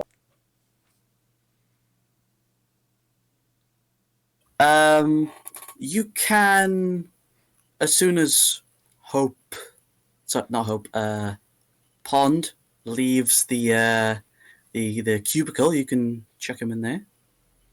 Yeah, I suppose that'll do. I mean, the only concern is obviously when someone finds, but I suppose if we lock the cubicle, no one should notice if possible. I don't know how possible that will be to do. Pond is going to leave the cubicle after hearing the wax. Yep. So you're a poof and then nothing and silence. So you leave and you see Sinadra holding an unconscious guard, holding what looks to be a musket on his back. Like a long barrel with a wooden sort of shoulder rest and a trigger on him, and a short sword. Yeah. I suppose we put the guard. There were cubicles, if I'm right, in terms of the. Yeah, there's like 3 here. So yeah, we could do that, and I assume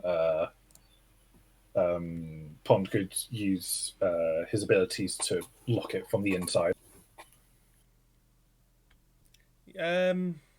Yeah, I'm gonna lock it using mending. So I'm gonna mend the entire thing back together.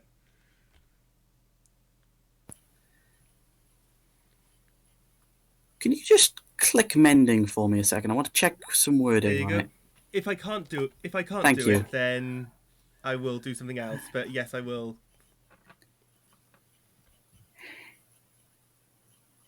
It's not really a repair, though, is it? Yeah, nothing's really damaged. So In that case, I can't do that. Okay. Yeah. In that case, what I will do is I'm actually going to silently cast Burning Hands on the cubicle. Are you going to destroy it so that you can then repair it? You can also just use shape water. Yeah, I was thinking Close it. shape water to close it from the that's much easier, surely. I have a different plan. I wasn't going to burn it so I could mend it. I was gonna just. But then burn it's it also just gonna mend back how it was. It's not gonna mend close right. together. But I would like to stealthily cast Burning Hands on the cubicle. Make a stealth check. You understand that this is shit and shit. This It's gas, going badly. right? I'm taking no responsibility for this.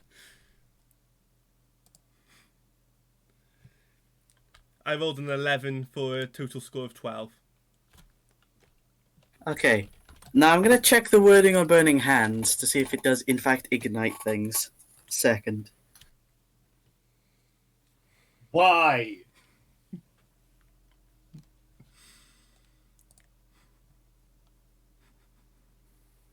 So you knocked the guy out, put him in a cubicle, and then what? Decided to burn him in the cubicle? Well, I would try to lock the fucking door. Okay. So you don't you cast it stealthily enough where you don't think anyone in the auditorium heard it. Now, it's a 15-foot cone, and each creature within the cone must make a dexterity saving throw. Are you kidding me? So- I thought this was. What the fuck? So, Pond, could you just click on your character sheet? Could you just click Burning Hands for me?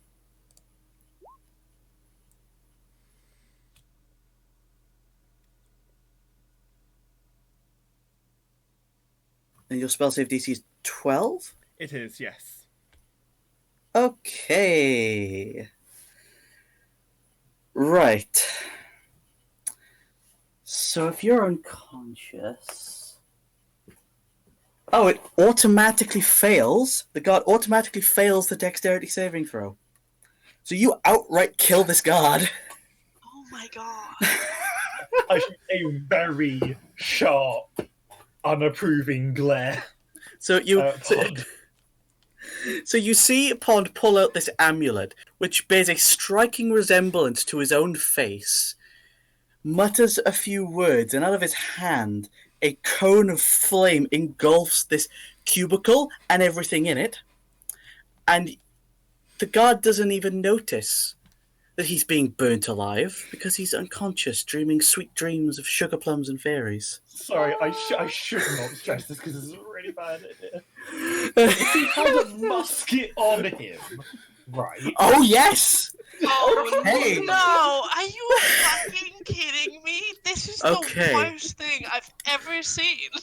Okay, so I'm going to roll a D100.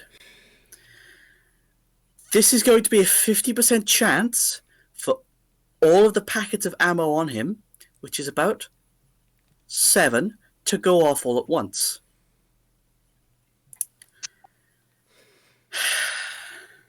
Oh god.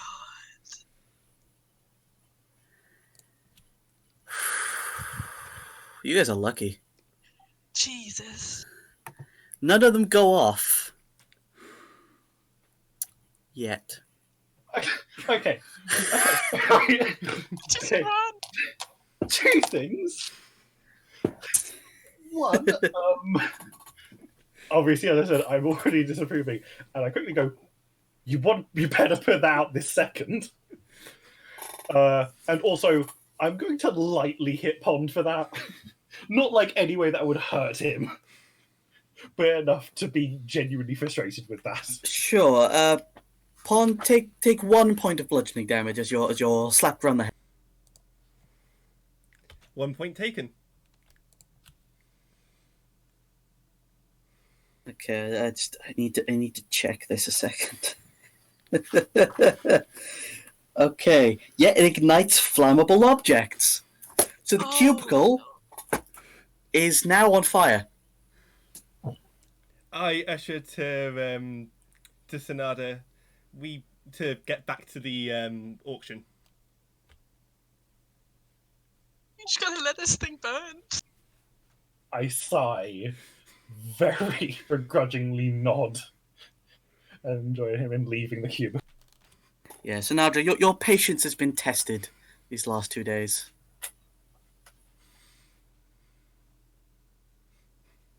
Meanwhile, in the auditorium, the flame tongue scimitar is sold for 5,030 gold, and moves on to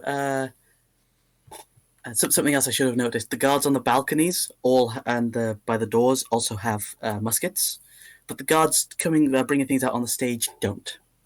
Just as an aside, but the guards bring out then a large crate, and the half-orc opens up the crate and brings out a musket.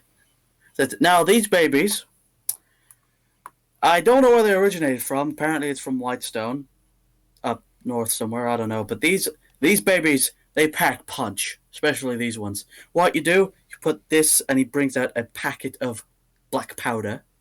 What you do is you get this, you put one of these in it, and he brings out a musket ball.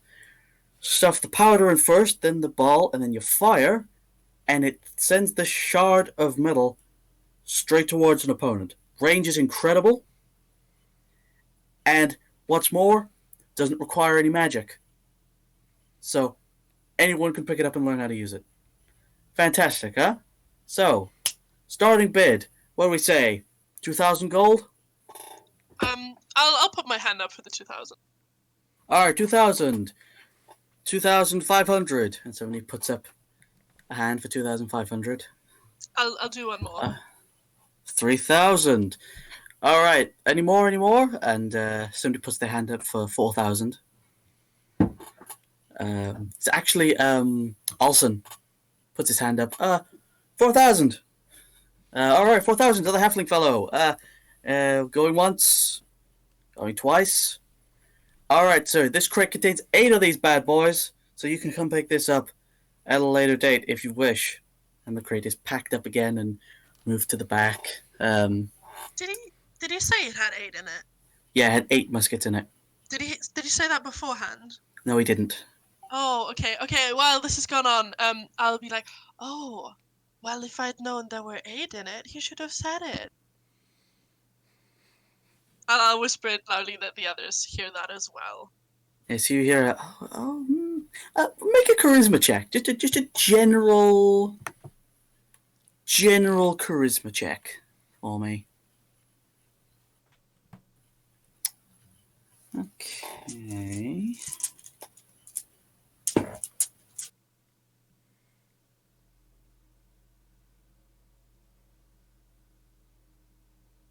And you hear a few people go, yes, I suppose, but it is no problem. No. There are much bigger things going on. Yes. It's simple mistakes, all that. Yes. You don't think it's had quite the impact you'd hope. Damn. And he brings out the next item. And he brings up a small figurine of 2 golden lions. He says, now these bad boys are magical. You simply say their activation phrase and they will turn into 2 actual lions. Now that is pretty fantastic. Oh. What's the activation phrase? Sorry? I would love to see that. Can we get a demonstration? Why, of course. It'll use up their usage for the day, but I'm sure that if anyone takes it home with them, they won't need it. And he speaks a command word, throws the 2 statues out, and they become 2 enormous, well, not enormous, but sort of actual, made of gold metal lions. And they stand there and they roar and they purr like actual lions, and they look around at everyone. Now that is some wondrous power right there, if I do say so myself. Do we have a starting bid? Anyone? And somebody goes, 5,000 gold. All right, starting bid, 5,000 gold. And the bid goes up and up from there, unless you guys want to bid on that. Well, I'll do like a bit in between. It eventually goes to someone else, though. At this point, Sinadra and Pond return to the auditorium. Miss any good items?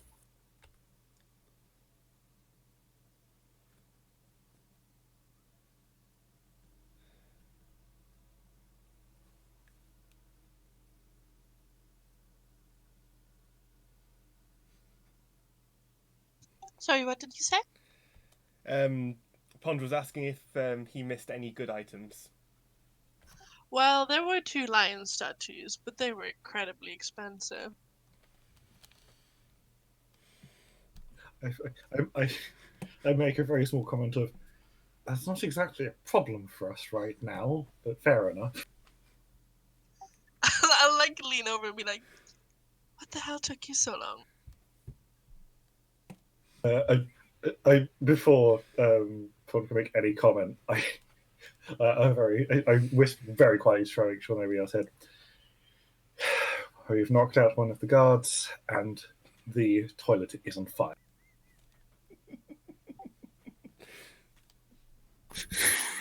That's certainly an interesting distract. Oh, also, the guard was caught up in the fire, because apparently Pond couldn't help him. Well, I'm just gonna not say anything to that, and we'll just forget about. Yeah, there's nothing else to comment about that other than just a very solemn nod. Okay, so the auction continues. And you see brought out is what looks to be an air ganassi, sort of, but again the skin is pale, and what would normally be a wind-swept hair is sort of drooping low. And it says, "Now this fantastic specimen has the ability to control the weather. So if you want it to be a sunny day or not, this one's for you. Going starting bid at 1,200 gold." I'll bid for it. Okay, 1,200 gold. Anyone else? And the large human man in the purple attire you saw earlier goes, 1,500. I'll bid as well. So 1,600 from the lady. And this man turns and looks towards you with a bit of a glare. Turns back. 2,000 gold. Can I interject? Here? Oh boy. Yeah, sure. Go ahead. Oh boy. So this might be a bit lower, but I'm basically just going to go 4,000 gold. So as soon as you say that, everyone in the hall turns to you and gasps like a What a power move. and the man is like, and it just sort of backs down a little bit, and the half orc goes, 4,000 gold to the Minotaur man. Going once, going twice. Sold to the Minotaur man. You can pick up your prize at the end. And the Ganassi is carted away backstage. Pond gives a small nod to Siddharth. There. I do have a weak spot for these slaves. No, I was fully in the mindset of I'm not like I've just watched someone die. I am fucking like fixing that comically immediately. It's more the sense that Pond is appreciative of Sonada. Oh, I know that's why you were like that. This was why I was doing it. I'm gonna lean over to both of you and whisper very quietly, like, once we cause enough distraction, I would like to save the slave. I simply not so just go, of course. As soon as you say distraction, you all hear in the back a boom from outside as everyone turns and goes, what was that? What? We under attack? It's the dragons again! And everyone's in a panic. And the half orc sort of looks towards one of the guards on the stage and motions towards the door. And he moves towards the door. While all of this is happening, I assume people are starting to get up and start running around, right? Yeah, I'll I would like to cast Fog Cloud.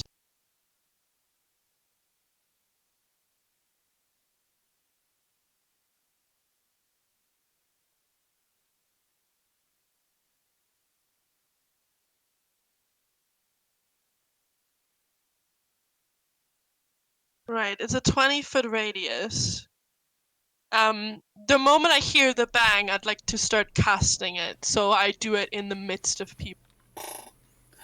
Okay.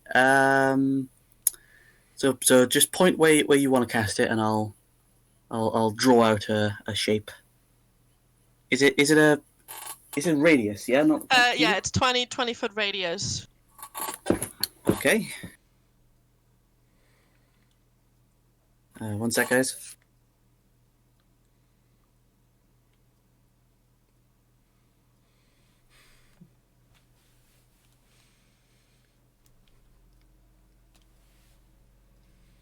Sorry about that. Yes, so 20-foot radius. Let's draw that. Like there.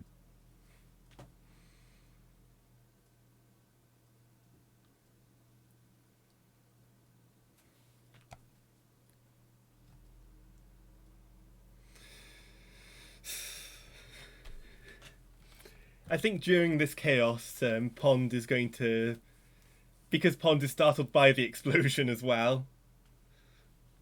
Oh, actually, I'll cast it on second level, which is the increases by 20 feet, so it's a 40-foot radius. Are you basically just trying to cover the stage? Yeah, basically. Well, the stage and like the bit before that, so we can like run through it without being seen. It's like view obstructing, basically. Yeah, of course.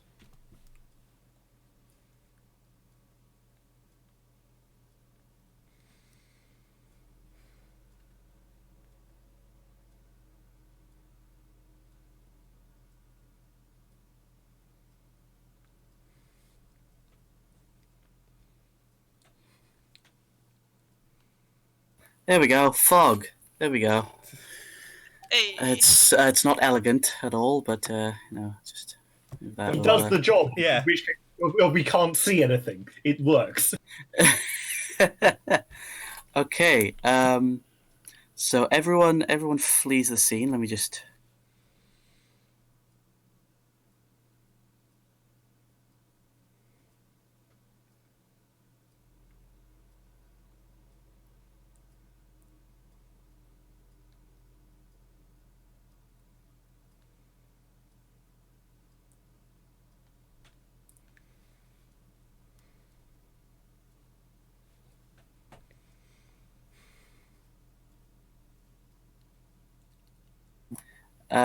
Okay. The only person left in the room is the drunkard at this point, who's fallen asleep. How are the guards handling this? The guards are currently looking around and specifically looking towards the door. These two guards. This guard is currently out of the room, looking at where the explosion came from. You've got about. You know what? At this point, I'm going to make you guys roll initiative. Yeah, sorry, I just want to check. Where are the guards? Because I can't quite see. I see the one at the door, the two at the stairwell. Is that one on the right side of the stage?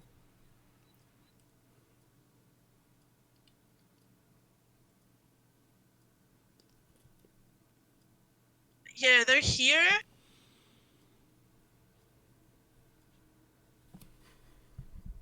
And then mirrored as well.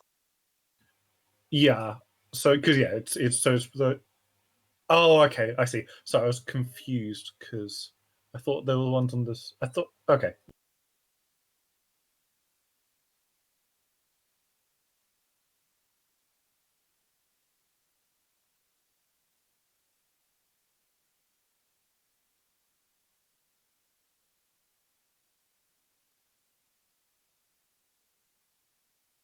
Sorry, just to double check, how do we roll initiative again? So you hang on, just there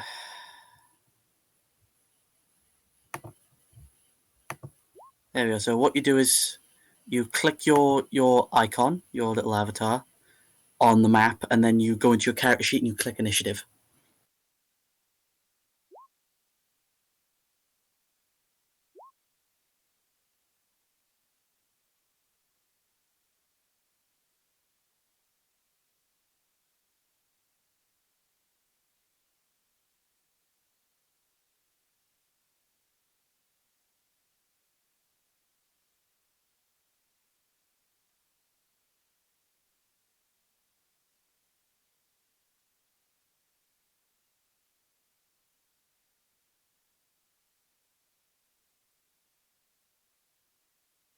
Okay, so they're all colored. Let's get some intense music going.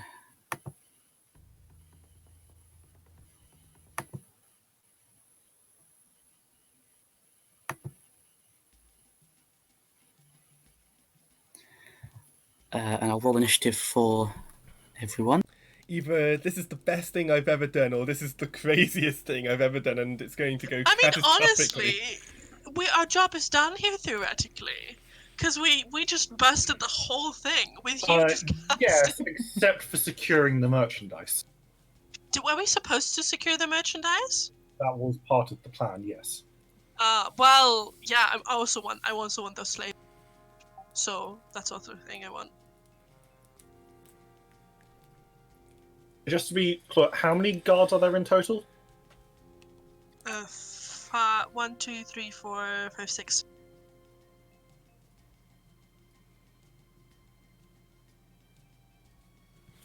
I count 7. I've got 2 by the door here. You're counting 7. Oh, it's 8. You're correct because it's completely mirrored.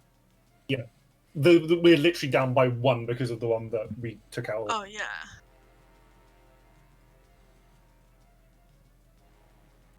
Trying to put this initiative tracker in a good place for stream to watch as well. And I just realised that this good call did not hear. Okay. Actually, considering she's here.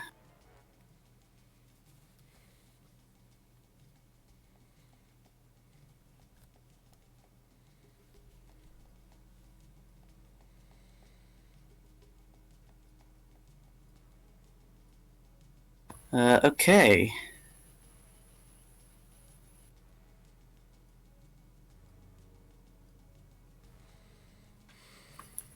Okay, right, so Hope. No, not Hope. Sorry, I always get that confused. Sorry. Pond. Pond, it's your turn. What are you doing?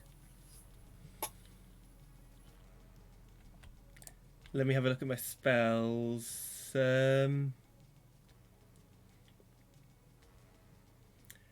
I'm going to...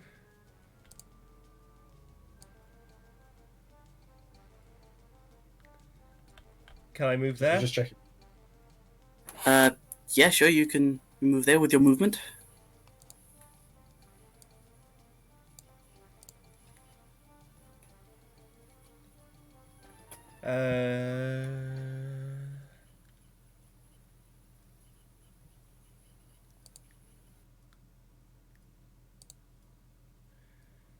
I am going to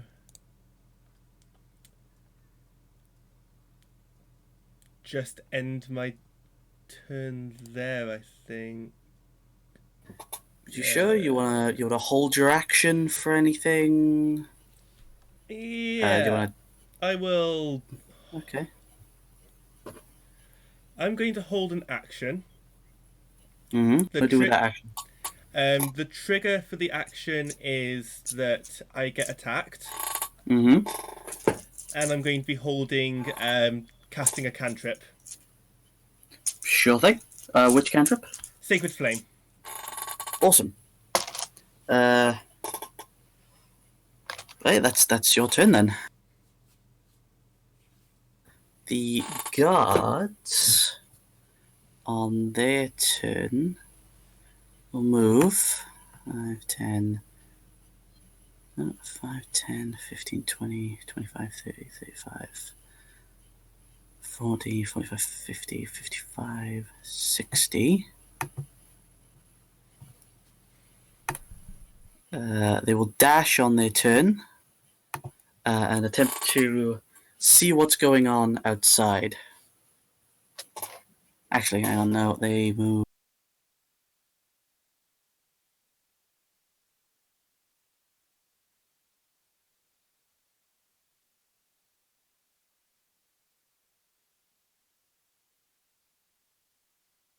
They'll move here. This one is going to look at Pond and shout, "Oi, what are you doing?" and pulls out a short sword. Is it a short sword? A spear. Pulls out a spear. And that's their turn. Sinadra, you're up. Right, to double check, with dashing, how much distance do I cover? You basically take your movement again, so you move. If you dash, you get another move. So that's another 40 feet. Good, that's enough distance then. Okay. I'm going to dash at the guard that is currently looking at Pond, and I'm going to use a Goring Rush as my bonus action on him. Sure thing. So up against this one, say so. Move your token up real quick. I know that I fully cover that distance. It's just out of 40. So No, that's yeah. okay. Make a. What are you using? Are you using your monk unarmed strike or are you using your horns? Goring Rush is with horns. So Okay. That's not Use a question. make a horns attack then. Go for it.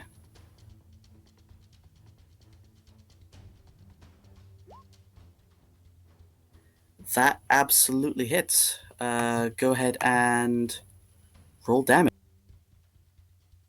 Sorry, you cut off a bit. That hits. Roll damage.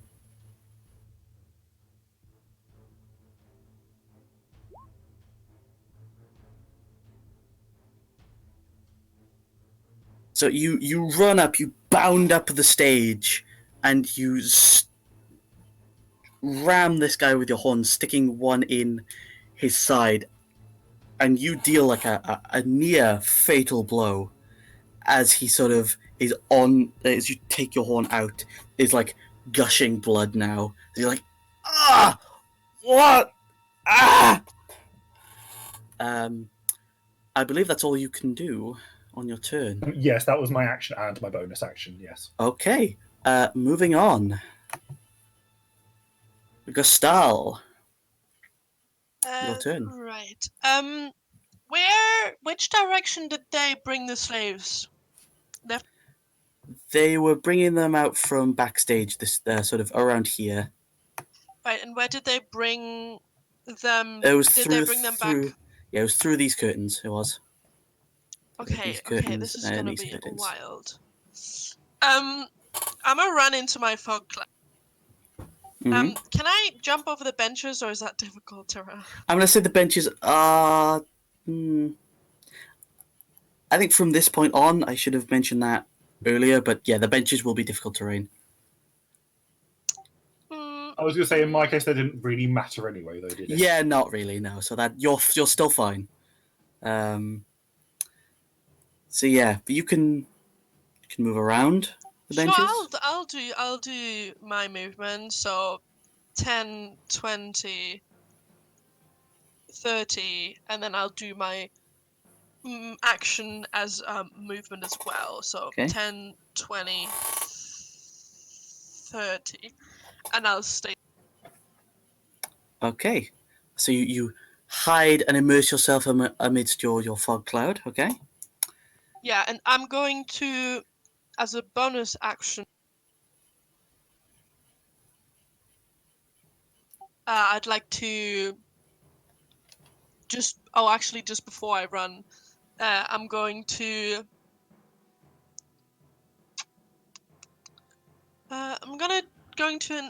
inspire Hope and tell her, well, I hope you come in handy as a bodyguard now. And give her one of my inspiration dice. Okay, so Bethany, for the purposes of this, you have a d6 you can roll on an additional d6 you can roll for any one attack roll, ability check, or saving throw. Okay. And that will last 10 minutes, even though this combat isn't going to last 10 minutes. And that's your It's turn. not going to last 10 minutes. No, I mean in game time, because each round is 6 seconds. Yeah. Yeah, you basically get inspired for 100 rounds. Yeah. Okay, so the guards with the muskets go. So the three on the right, after seeing Sinadra gore this guy, the one closest to you is going to make a short sword attack against you, Sinadra. Just to And check which one is this? Is the one I hit, or this is the one next to the one you hit. The blue one next to you. So can you click where? Sorry, I'm not quite clear. hang on. There. Oh, okay, gotcha. Okay, so that was a 6. So you deftly and with grace just sort of away of the short sword. The other 2, however, are going to fire muskets at you. You hear too loud. So first one is a 19. Okay. Sorry, can you run through both of them, or do you? Yeah, do I do them in I will tell you what, I'll roll the damage for this first one, so because I think I know what you want to do. So this one is 12 points of piercing damage. Would you like to use your reaction to catch this bullet? Yes, I'm going to. Okay, so roll me. It's a D10. It's D10 plus dexterity modifier plus my monk level. Yes, so that would be D10 plus 6. Sorry, just double checking how the command. Yeah, no worries.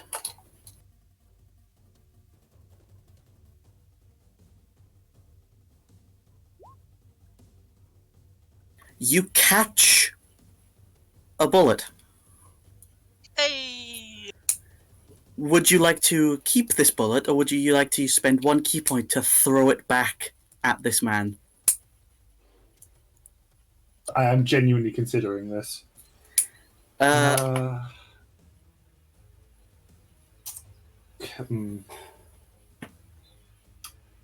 Yes. Okay. So what's the damage on your thrown back? It says it counts as a monk weapon for the attack, basically. Okay, so you can roll a D4 plus your dexterity. So you can roll monk unarmed or dart. They do the same damage.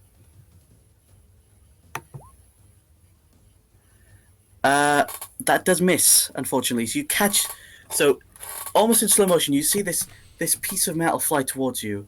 Just cup your hand around it and carry the momentum on and throw it back, but it pings against the balcony railing as this guy, in shock, ducks down behind this balcony. And he says, "This guy can catch bullets!" And the other one I am laughing quite hard. and the other one is going to attempt to fire a musket shot at you. You've already used your reaction, so you can't catch this one, unfortunately. I understand, don't worry. That's a 14. Does that meets your AC, doesn't it? That meets Yes, your it arm does, class, yes. exactly. So it still hits. Unfortunately. Damn, so close. That's 13 points of piercing damage. Fuck! As you catch this one, and another one, like, grazes your arm. So, Yeah, how much damage does that do overall? Sorry, just to make sure. 13. Got it. The other 2 on this on the left side. One is going to attempt to shoot at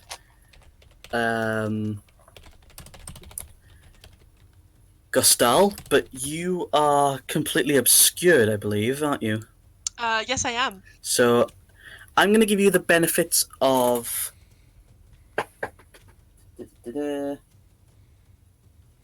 total cover. So you hear a and a shot just hit the ground next to you.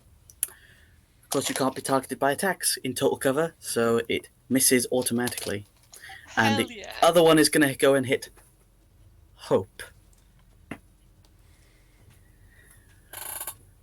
So you're out of your armor. So your armor class is 11 currently. Hope. They rolled a 9. An 8, sorry. So you instinctually bring out your shield, and the bullet sort of ricochets off. Hell yeah. These other guards now.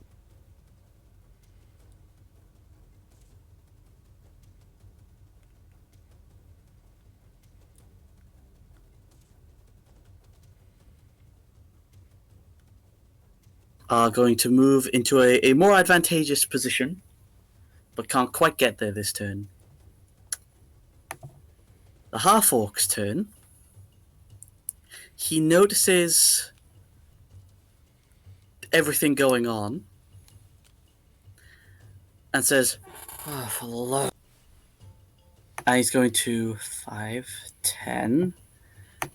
And he's going to pull out a pistol, and he's going to fire at Hope. Not Hope. Pond. I always get this. Keep doing That is going I'm to, really sorry. That is going to trigger me casting Sacred Flame onto him. Okay, so click Sacred Flame for me, and I will. He does succeed the saving throw, so he doesn't take any damage. As you launch this holy flame at him, he just sort of ducks to one side as he fires his gun. What bonuses does he get from this? That's going to be... No, that's not going to hit. That's not going to hit you. So you sort of duck to one side, and your shield on your back, you sort of deflect the bullet. He's going to move an additional 5, 10, 15, and it's going to be over you. And that's the end of his turn. Dozer, currently still hidden, is going to move 5, 10, 15, 25, 30, 35. Bonus action dash 20, 25, 30, 35. And is going to do a thing, and that's going to be the end of her turn. Even though the stream can also see it because of where I've put the... That's fine. That's okay.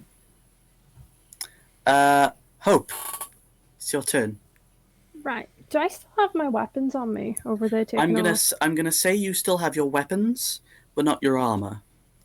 Right. Unless you want to wear chainmail with a dress. No, I'm good, thanks. But can I cast Shield of Faith? Sure. Who do you want to cast Shield of Faith on? Yourself? Yes. Okay, so if you go to core on your character sheet, and you scroll down, you should see a tick of Shield of Faith.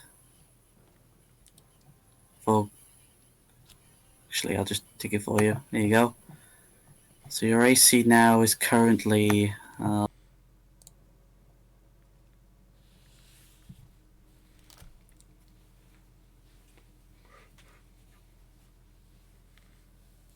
There we go. Your AC is now 13. So you take your holy symbol of Bahamut, the platinum dragon, and you a faint ward appears around you. That was your bonus action, I believe. Yeah?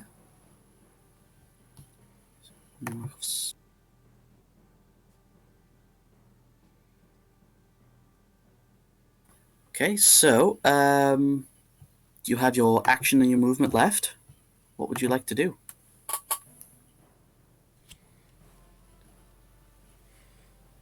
Can I move by Gestal?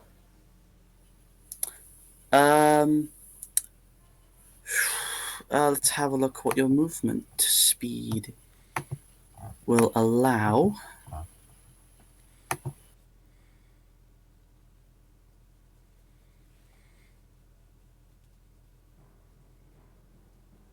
You'd only be able to get to about here, if you move over the chairs, 3 squares, because the benches count as difficult terrain, which halves your movement speed. Right. Are there any guards near me at all? Not at the moment, no.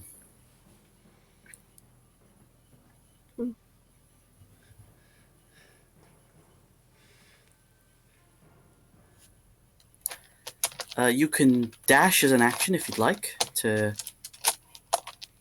get to Gustal if you'd like. Yeah, I'll do that.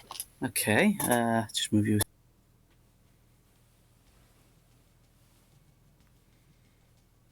So you would end up there if you can move your token to there. There we go, and that is your entire turn. Top of the round. I'm aware this might take a while, so do you guys want to take a break at all? Because we've been going for a little bit. I think it would be a good idea for us to take about a 5-10 minute break. We'll say 10 minutes. Yeah, sure, that's fine. Yeah. So we'll see you in a bit. See you in a bit. See you guys in a bit. Yo.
Hello, everyone. Welcome back. Hello to this complete mess.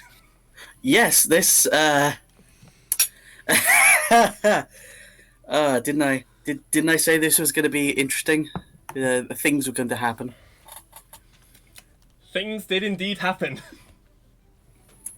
So for those of you who missed it, in this black market auction of magic items and such, our beloved Water Genasi cleric set fire to the building, causing someone who had explosive powder on his person to explode just outside the room. And now all hell's breaking loose. So we resume such action with said Water Genasi cleric. Pond, it is your turn. What would you like to do? I'm going to channel divinity, Radiance of the Dawn. Okay. Does that have a radius at all, or? It is a radius of 30 feet. Each hostile creature must make a Constitution saving throw. Failing it is 2d10 plus my level. Half as much on a successful save.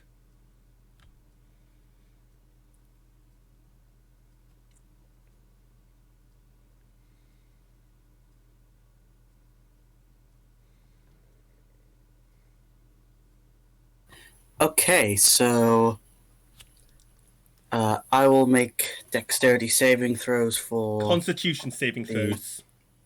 Constitution. Okay, let me check that.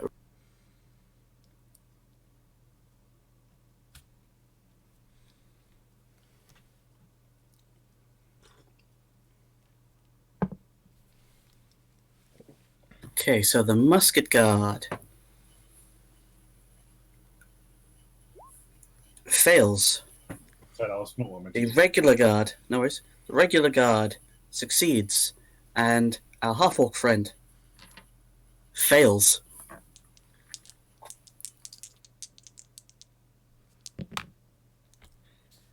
That deals 10 plus 4. That deals 14 on a fail and 7 on a success. I rolled a 1 and a 9.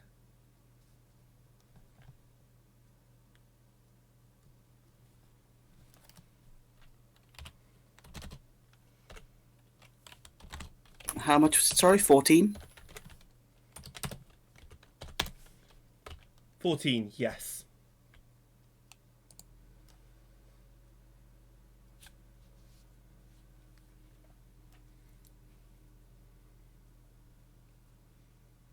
Okay, so you spring forth this burning radiance. This. Oh God, wrong thing. This guy disintegrated. He is disintegrated. Which one specifically? The yellow one that you had gored. Gotcha. Oh, and Sinadra, I believe you're in the line of fire as well. It was non-hostile.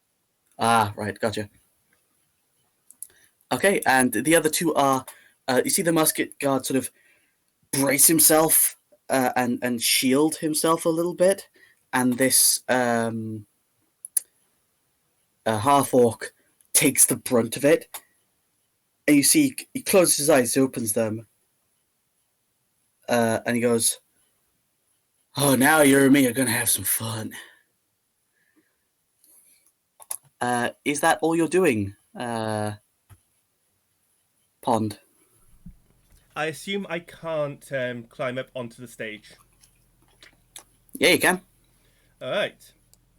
I'm going to climb up onto the stage. That will be 10 feet of your movement. That's 10 feet of your That's movement. all of my movement because I'm going to just stare him down and say, "Oh, are we?" Okay. If that's your turn, then. Sinadra, you've just seen this water genasi produce radiant light and, like, disintegrate a guy. Fair enough. Yeah, I mean, considering what I already had to do, I think I'm already accepting that this is what's going to be happening right now.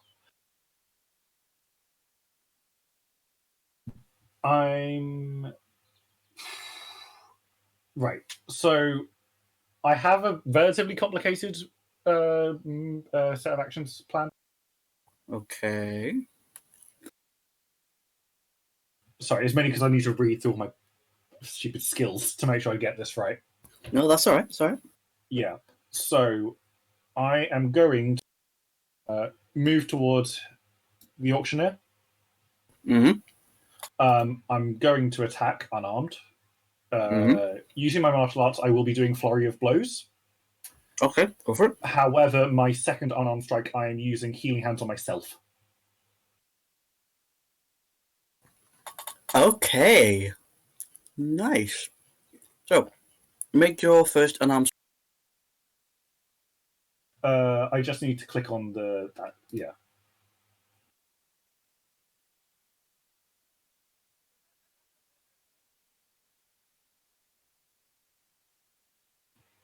Is that correct, or have I done anything? That is, yeah. That's. Yeah. Okay. I forgot the whole push to talk. Sorry. So that's a nat 1.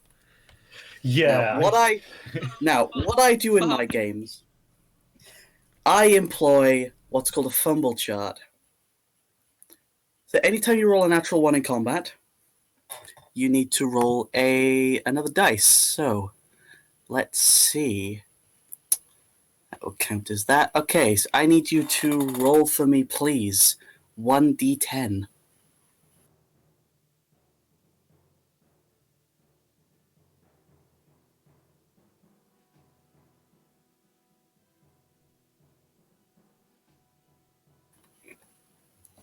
Okay.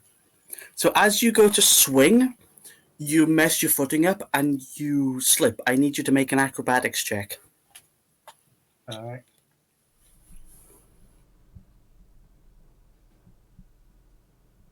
Okay, you swing and you slip, and you land on your side. You are prone. Fuck. As a result, do I not do the flurry of blows as a result? What I'll let you do is I'll let you use half your movement to stand back up, Sure. and then you can do the other two. Yeah, that's fine. Okay.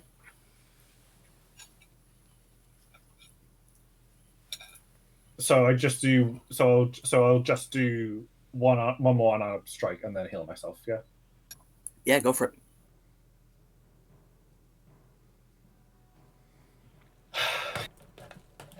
You're not having any luck today, are you? No, really I'm sorry. really not. So from your position, you try and spin around, maybe catch this guy from underneath with your legs as you stand up. But this guy just jumps over your legs and looks towards you. Is like, huh, not bad. And you said your last one's going to be healing hands. I'm tempted to change my mind. Up to you.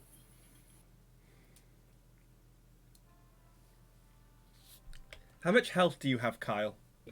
18 out of 31. The idea was I was going to heal myself back up to full. Because I can heal you next turn anyway. Sod it. Yeah, why not? I'm also actually going to do something very stupid if this does hit. Okay, go for it.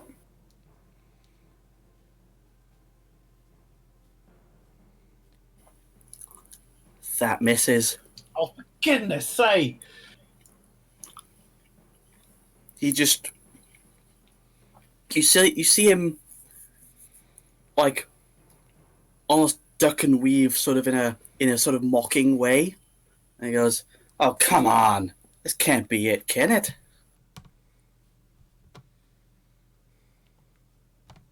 I don't even have anything to comment because I'm just really annoyed at this point. Which fits my character well, but oh.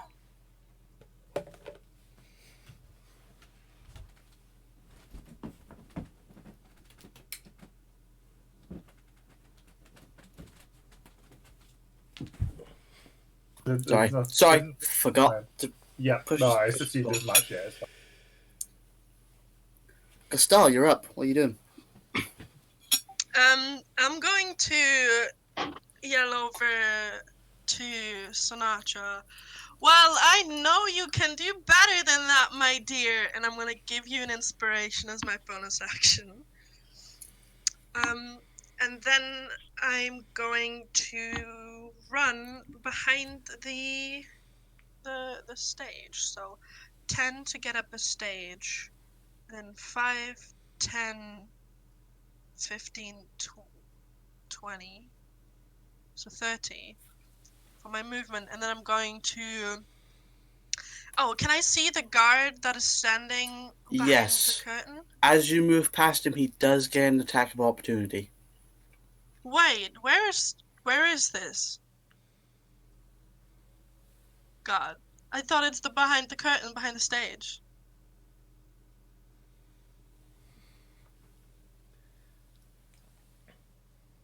If you're not... That one. That one. I'm not seeing anything. I can't. Is it in the fog? It's the blue one. See ya. Literally can't see anything there. I can't see one Really? there. I can't No, see I was one there confused either. earlier with some guards that you were pointing out and I couldn't see them. This one? No? No, can't No. see anything. Well, I mean, if I can't see him out of the fog, I'm not gonna run past. I'm gonna just peek out of the fog and I'm gonna cast suggestion. And I'm gonna look at this guard and say, "Oh well, you know, I'm just a helpless bard. I suggest that you protect me from any harm." Okay, so that's a what saving throw? Let me see.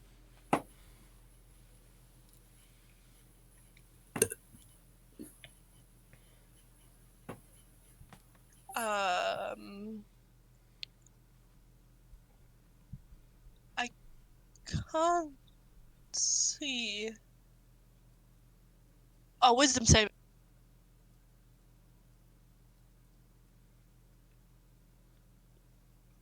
So wisdom save against my 13 DC. That's a 4. Yes. So I'll just mark this guy. I'm really surprised you can't see that. Just mark him with a love heart. Didn't want...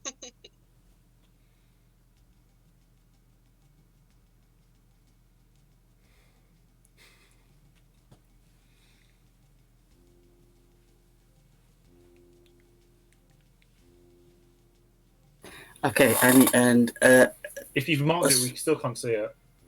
yeah, I don't know what to do about that. Oh, Is doesn't it by matter, any as long as chance we know on he's there. DM level? No, I'm not. I'm on player level.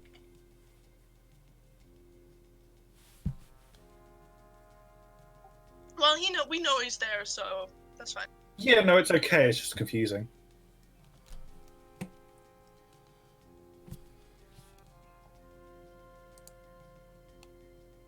Hey, I can see something now. Oh yes, me too. Yeah, I can see it.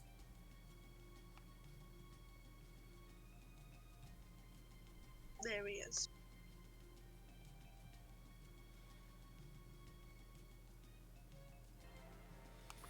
Okay, right. So now that's sorted, you so you say that, and the magic flows forth from you, and he goes, "Right, you are. Stick close." And he's going to protect you. Hell yeah! I'm gonna tell him we're gonna free the slaves.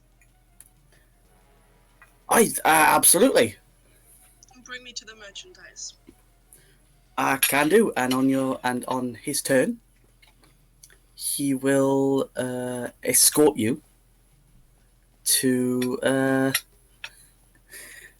back room. Very nice. Okay, up next are the musket guards.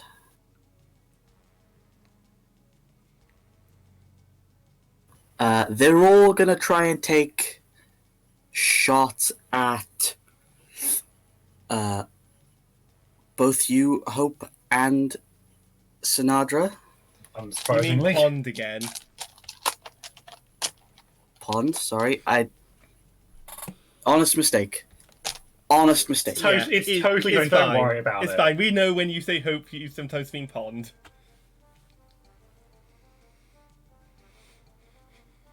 So Pond, one gets a 13. The 13 does not hit. Another one gets a 9. If the 13 doesn't hit, the 9's definitely not hitting. And the other one gets another 13. Nope. And then another 3 are going to hit you, Sinadra.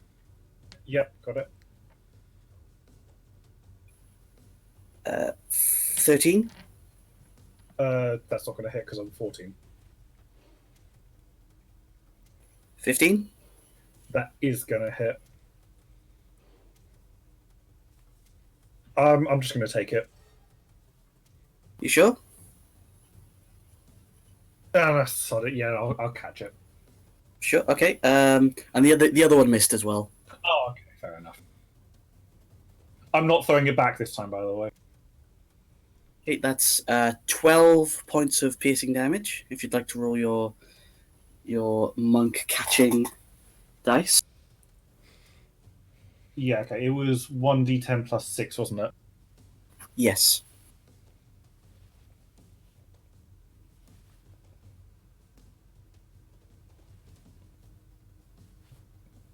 Okay, so you reduce the damage by 8. Fair enough then. So that's 4 damage I'll take. Yep. All done. That's not too bad.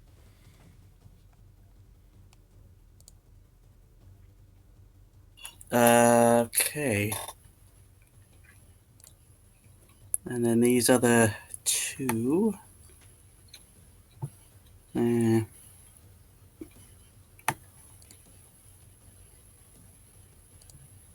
there. And they'll take their turns getting there.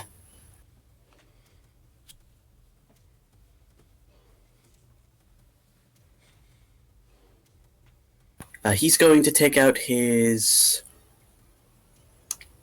he's going to put away his pistol, and he's going to pull out a dagger and a rapier. So he's going to... Sorry, this is a dumb once. question, by the way. Yeah. Like, Yeah. is their shot just so good that they definitely missed him, by the way? Yes. Cool. I just wanted to check. No, if one of them had rolled a crit fail, they would have hit him.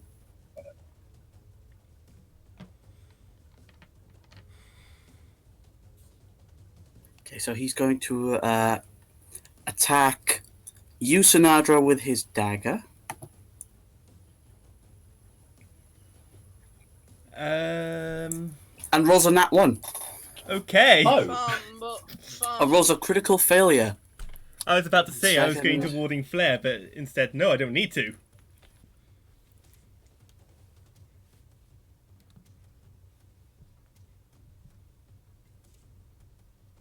So you see him go to thrust backhanded with this dagger, and it flies out of his hand and lands about there. well, that's not going to be used anytime soon then. And he goes, "Arrgh!" You see he's getting angry now, like his more orcish side is beginning to rear its head. And he's going to make one rapier against each of you. So we'll do Pond first. I am going to expend a use of warding flare to impose disadvantage.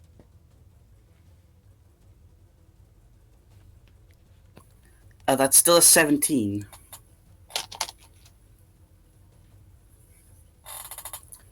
Does that hit you, Pond? 17? That is on AC, so Yes, it does. I am feeling lucky. Oh. Oh. Oh. Okay. Just gonna slide that in there now. How many power move? Well, that next one he rolled a 23, so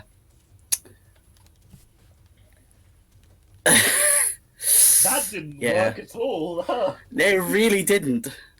Nope. So okay, you I'm take taking damage. 8 points of piercing damage. Taken.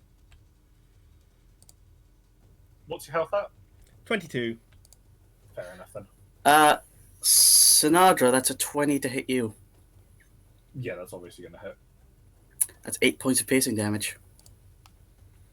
Actually, I just wanted to check something. Yeah, like, have you already factored in unarmored defense onto me, didn't you? Because how this. Yeah, I did. Yeah. Yeah, cool. Just wanted to hear. Yeah, so 8 points of piercing. Did you say? Mm-hmm. Yeah, I got it.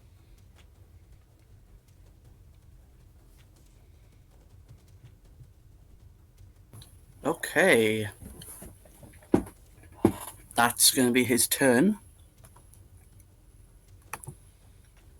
Dozer.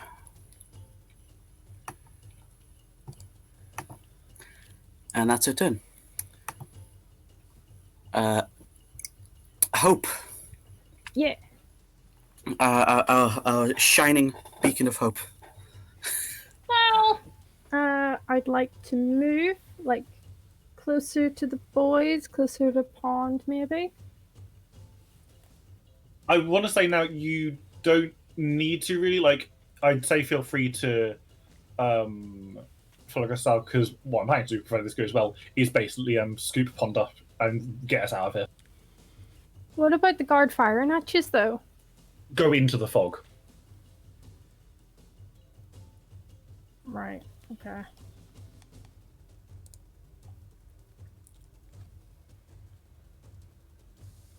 I guess, yeah, let's free some slaves then. I'll follow Gustav. Fair enough. So you move up to Gastal, and on the guard's turn,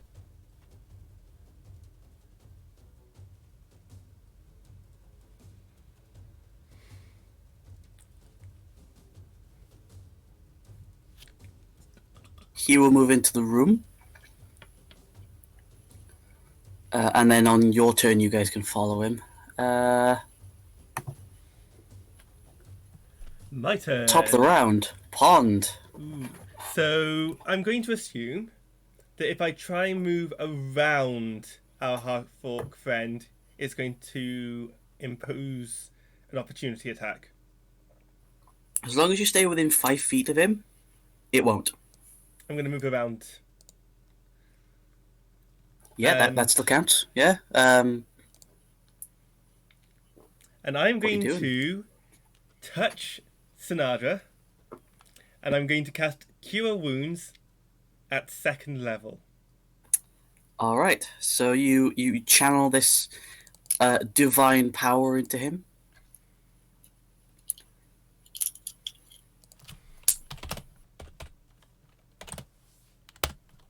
You...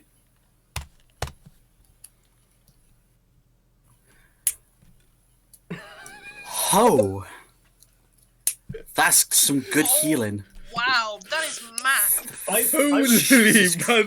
want to stress, by the way, because I hadn't really told anyone how it was going. I was at 31 health at the start. I was on 6 before the heal. I was surprised you didn't go down last round, because it was quite a bit of damage. Nah, I'm pretty good overall. Like, I literally did have a backup plan if it didn't work anyway. Damn, that's a lot of healing. So it's 18 points, yeah? Yeah, you heal by Yes. 18. Cool, thank you. Okay, is that all you're doing this turn? I can't really do anything else because I've used an action. I don't really have a bonus action except for maybe pulling out my dagger. So I'll pull out... You can do so if you want, but considering you have a shield, you wouldn't be able to cast spells. I'm not gonna pull out my dagger then. I'm just gonna keep my hands free. Fair enough. Next turn, Sinadra. You've some of your wounds have closed and the pain has mostly subsided. Yes, of course. I just want to check, by the way. So the idea was I would like to attack the auctioneer and basically then grab Pond and run. Is that possible in one turn? If you spend a key point to bonus action disengage, yes, But because you've picked up pond, you'll be moving at half speed. Yeah, would that have to be just general walking speed? Yes, that'll have to be your half of your 40 feet. So that would be 20. You'd have 20 feet of movement. I'd be able to go around that alcove to the right, though, at least, wouldn't I? Yes, without attack of opportunity, yes, you'd be able to. That's fine. Okay. I'm going to try for. Can I still try for the attack though? Yeah. Absolutely, go for it. Cool. Fucking. That absolutely hits. Roll your damage.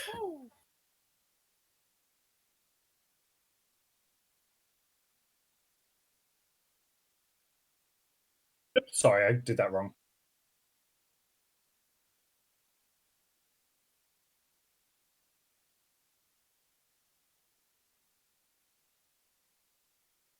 Okay, so you sort of punch him right in the stomach, and he goes. You can spend 1 key point. I believe you still have 1 left. Yes, I have 1 left. You can spend a key point to bonus action disengage. Yeah, I was gonna check one other thing first because this isn't a key point thing. Can I use hammering horns? Sure. That would be your reaction. Yes, it is So my you would be reaction. able to, yeah. Yeah. So sorry, what? I wouldn't be able to what? You wouldn't be able to catch any bullets that came your way, but That's fine. That's yeah. not part of the plan anyway. Fair enough. Okay, so he needs to make a what was it?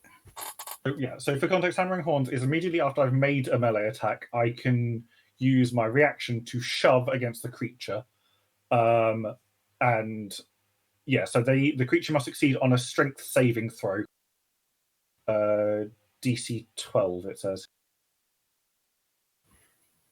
That is a 9. So that means I'm all good then. Yep. I was going to ask, is it possible to shove? I was going to ask actually, is it possible to shove him off the stage? If it says shove 5 feet, sure. Yeah. And he lands. He's currently in the air, but on his turn he'll land on the ground. But you sort of put your arm against his chest and you just shove him to one side. You're technically out of melee range, so you can just move now. Can I still do the movement with picking up pond though? Yeah, you can pick up pond and move 20 feet. Am I expending my key though, or not? No, you don't have to unless you want to dash. No, I don't have any need to because we just need to get out of firing range. Okay, so move. So if you and Pond move together, there we go. So you move into cover. My hero. Nice job. Well, you asked me to protect you, so that's what I'm doing. True, and I can at least cast some spells if need be. But yes, that's my turn then. Lovely. Gustal, your enchanted guard has moved. Yeah, has moved to the backstage. I'll follow him and ask him where's the merchandise.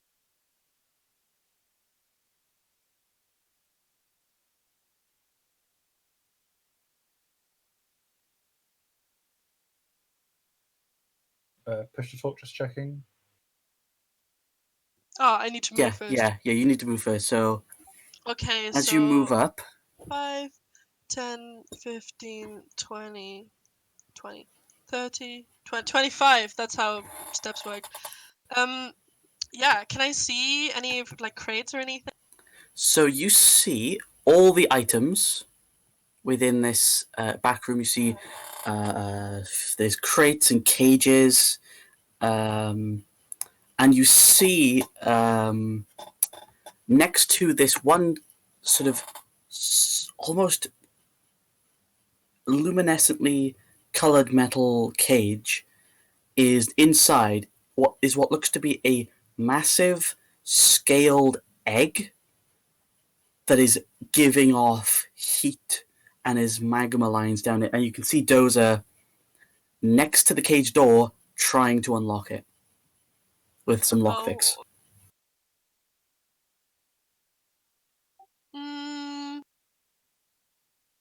And I your look guard, at her and just say like, "Oh, fancy you seeing here." she goes, "Yeah, I was just, the most valuable thing here." Got it. I'm going to go. I've seen there like I will pick up every small item I can physically carry. Is there like a bag or something lying around? Let's see. We'll say, for the hell of it, sure. There is a bag with some almost tribal-like designs and runes on it. I'll look into it, just to be sure. You look into it. There's nothing in there. It seems to be you can't really see the bottom of this bag. Oh, okay, that's great. I'm gonna start putting everything I can physically grab and shove into this bag into it, like Okay. jewelry, the lions, literally anything. Okay, so you grab. I'm gonna say you grab the Ring of Invisibility, the Flame Tongue Scimitar, and the figurines of Wondrous Power. Right, and then if there's anything else that looks valuable, I'll shove it in there. Anything else that was supposed to be auctions. Yeah, there's a ton of stuff here. You can see all the slaves are sort of kept in one pen, with cramped cage. You can see in a smaller like bird's cage is what looks to be a creature with the body of a cat, but the wings and head of an owl. You can also see there's a pair of manacles. There's vials of what looks to be a dark green liquid. Okay, There's a bejeweled scabbard. Scabbard. All of that in the back. Anything that is physically big enough to be put in the bag, I'll put it in. Okay. And then I will use I assume that takes my movement.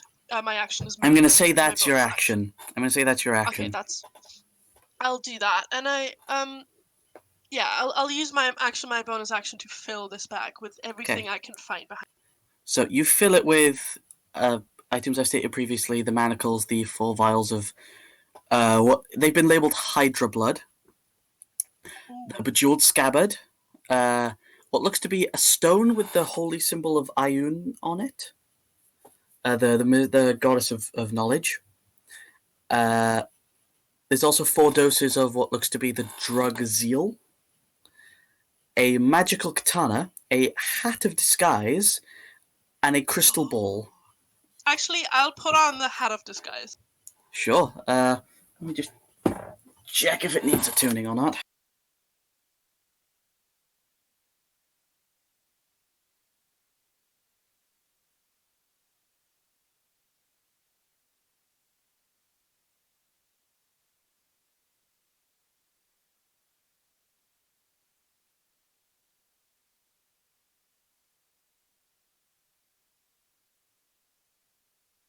It does require attunement, but I'll say you can spend an action next turn to attune it to yourself. Oh, I'll put it on for now, and then we'll see. Yeah.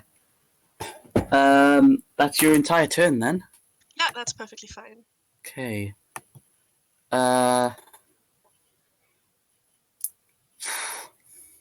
The musket guards are all going to.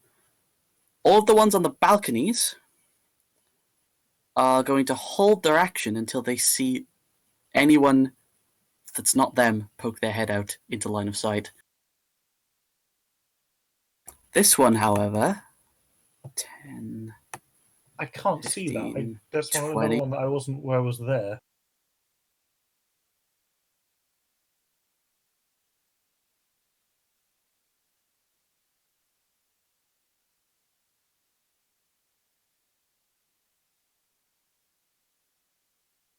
That any better? No, I can see it now. Yeah. Okay. I might just have to redo all of these, but yeah, this one comes in and is going to strike Pond with his short.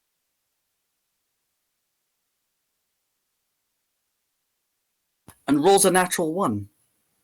Fumble, fumble. So what happens when you get a... So he goes to swing at you, Pond, and his grip slips on his weapon and flies away into the distance. Wee. So he has lost his short sword. Just unarmed now, I assume. Oh no, he still has his musket. Oh, that's not exactly ideal for very short range, though. Not really, no, but considering he has average intelligence, he might not realize that immediately. So that's their turns. The half-orc.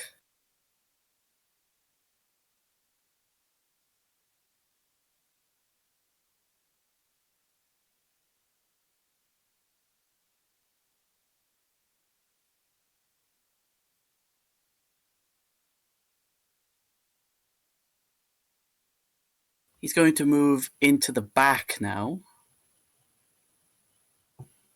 Take a quick peek and see you guys in the back. Oh no. And he's going to take a shot with his pistol at Gustav. No, Dozer. He's going to take a shot at Dozer.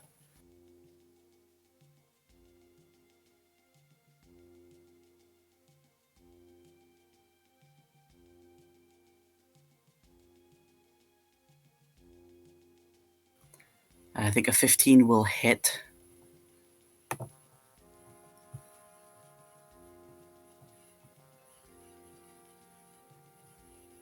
That's 10 points of damage to our rogue. She can handle that. You can see as this pistol fires, a sort of a green mist almost escapes it. And it hits Dozer in the side. And you see some of the veins around the wound start to glow green. Bloody great. She can handle that. I'm gonna cure that as soon as I can. I've already got an idea. And it's her turn. She is going to...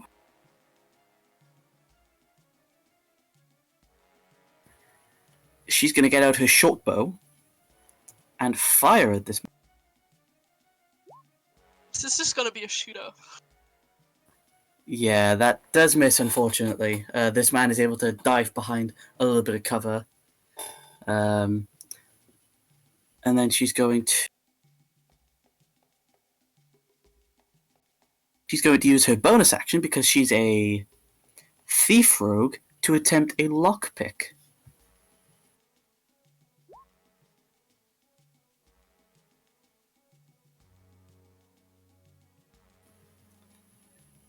Yeah, I'm pretty sure that unlocks the lock. So, you see, she fires the bow and immediately goes to pick this lock on this cage. And the lock opens up. And she will use the rest of her movement to... well, she can't, actually. So that's her turn. Hope. I'm gonna yell up to Gustav, do you need any help? I think the boys need more help.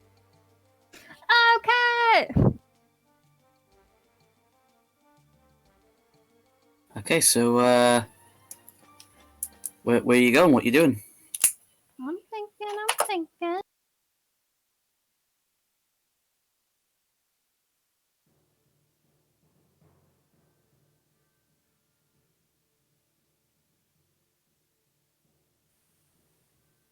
Can I move 30 feet to the right?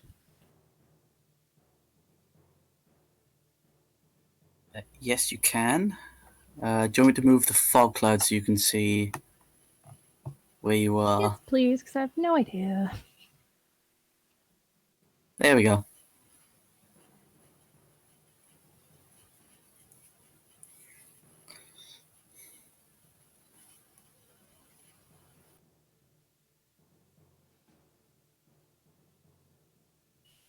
I'm pretty sure I can reach.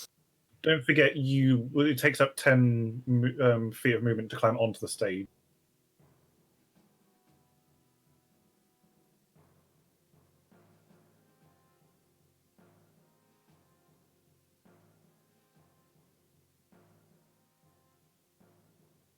Yeah, it's going to take 10 feet of movement to climb up onto the stage. So I'd say if you could stay within the fog. My basically, Panda, if you're okay with this, was that you deal with the musket guard, and I'm going to go for the auctioneer.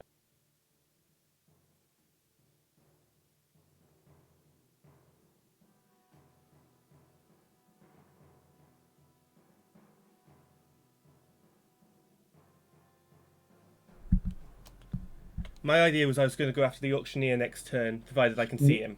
No, because I want you to stay within definite cover anyway, and I need to rush towards Dozer regardless to heal the poison. Fair enough.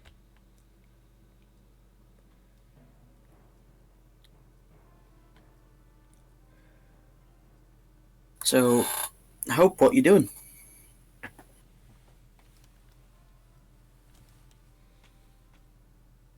So you boys are covered, basically. You've got a plan going then. Well, we're out of the range of the muskets anyway. Definitely appreciate the backup in case I roll awfully anyway. But yeah, if you just basically can start making your way across the stage. Yeah.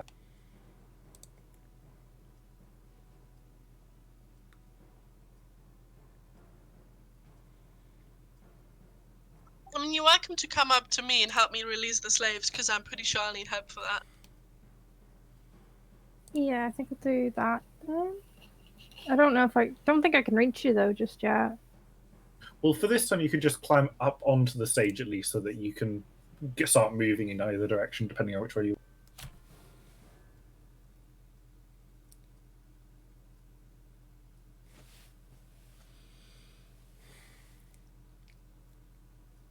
Yeah, if you move up on the stage and then use your action and your movement, you can move 50 feet, because it's 10 feet to get up to the...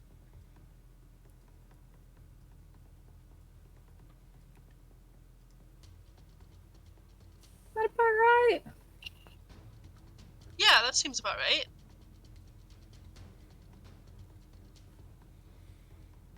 right. Yeah, sure. Let me just.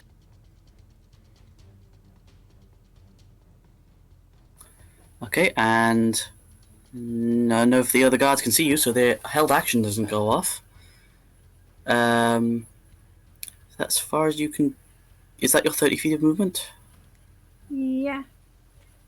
Okay, you can use your action to move again if you'd like. How far can I move that? You just take your movement again, but it replaces your action. Yeah, another 30 feet.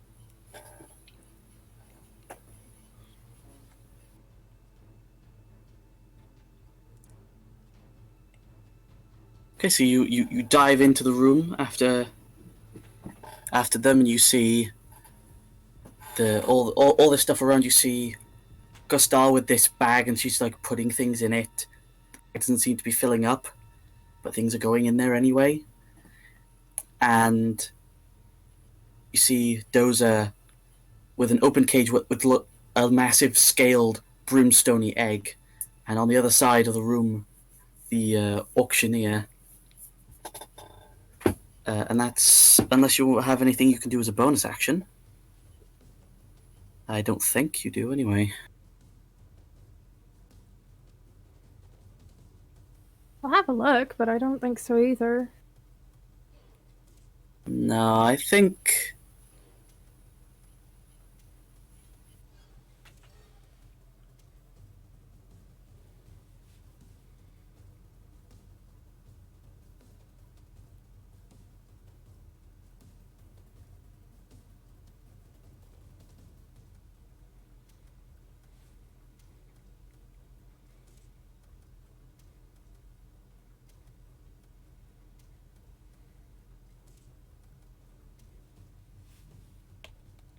We all okay?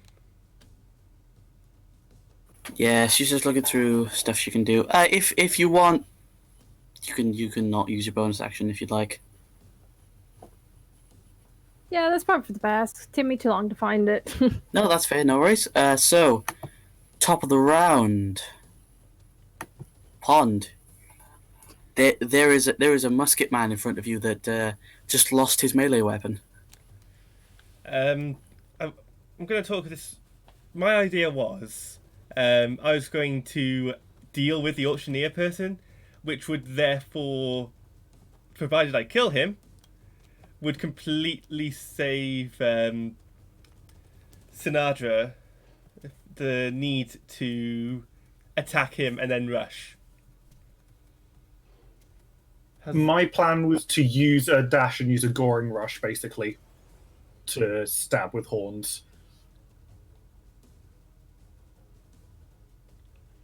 You can travel up to 120 feet without me on you. I can travel 80 feet by dashing anyway. But basically, I want to deal a blow to the auctioneer so that I can then, next turn, move towards Dozer and heal her.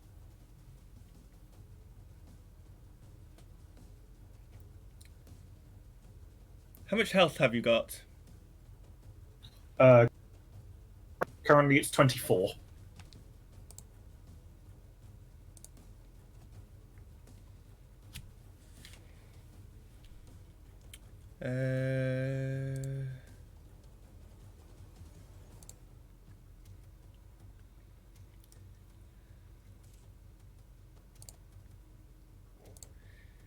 In that case, I'm going to Burning Hands, targeting the guard that's lost its melee weapon.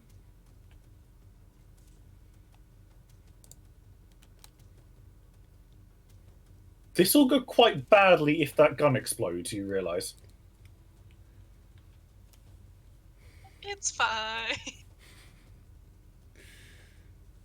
It'll be fine. Yeah. All right. It'll be fine. Be fine. That's a 7. So that definitely So it fails. fails. I deal 11.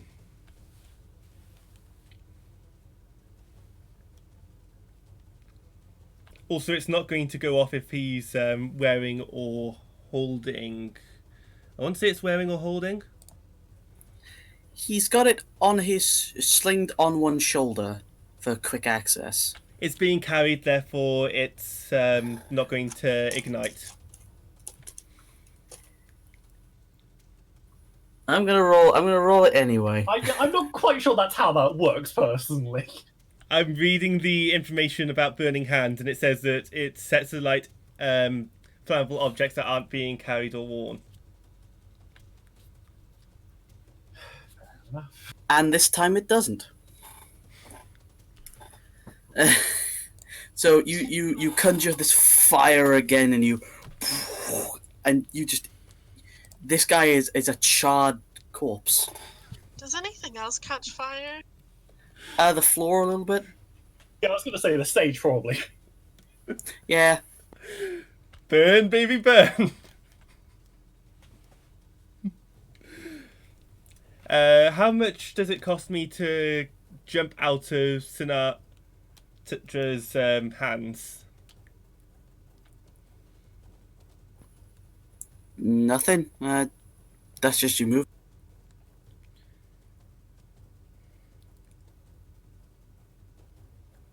Now that would just be moving. You wouldn't have to do anything else.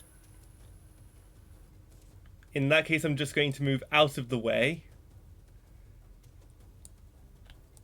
And Is that not going to be in direct line of one of the musket shooters?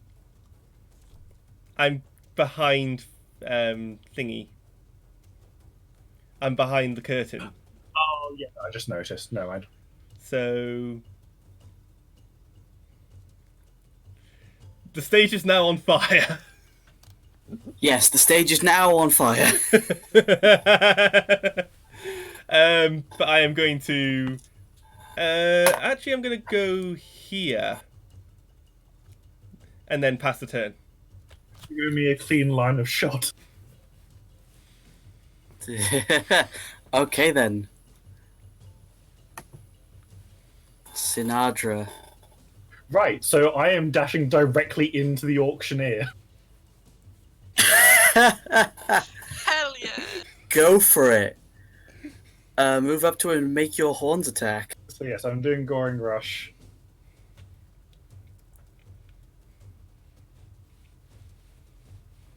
That absolutely hits. Roll your damage. I can annihilate this man I'm gonna end this man's whole career. and his whole bloodline. Okay, so you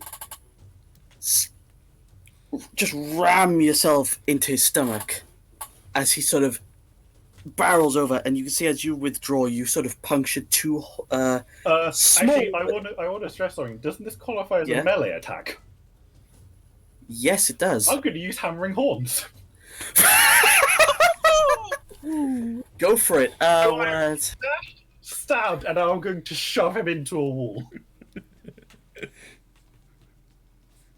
Again, he has to pass a strength saving. Sorry, DC. He rolled a 21, so no. Right, just stab. So he manages to hold his ground, but you think you've caused some massive damage with that. I'm satisfied. Ouch. Fair enough. I'm assuming that's your turn? That was a bonus. It was an action, a bonus action, and a reaction. Technically, yes. Sure. Gastal. You're up. Right. I would like. Where are the cages located for the slaves?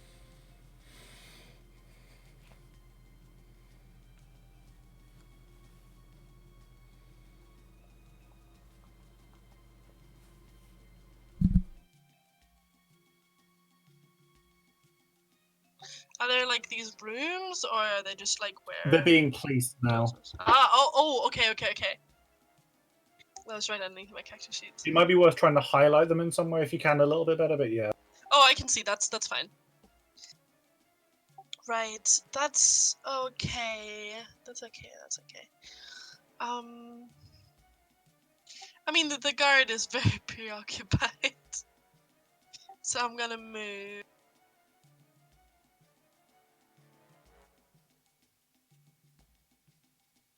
You can move through, yeah. Yeah, that's 30. I mean, this man is very occupied now, so I'm gonna take my chance and move up to the cages. Okay. I don't have anything to unlock them, so I'll have to wait till next. Yeah. Unfortunately, is that you can't really That's fine. I'll unlock just as bonus wait action. there. That's fine. No worries. The musket guard's turn. They're all gonna hold their actions until somebody pokes their head out again. Mr. Half-Orc. Seeing the damage you've done to him, he's going to be very, very angry and put a gun to your head and fire. Now, because this is a ranged attack roll within 5 feet of someone, he has disadvantage to hit you. Well, that's good.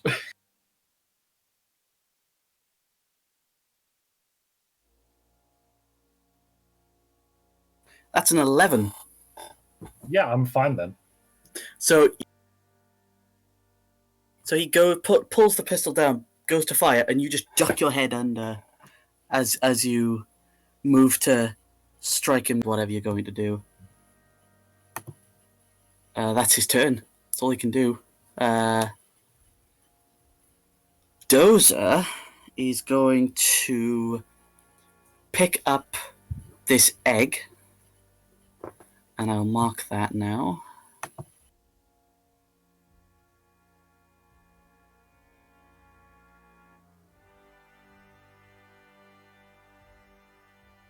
There we go, and she's going to move 5, 10, 15... It's half of 35.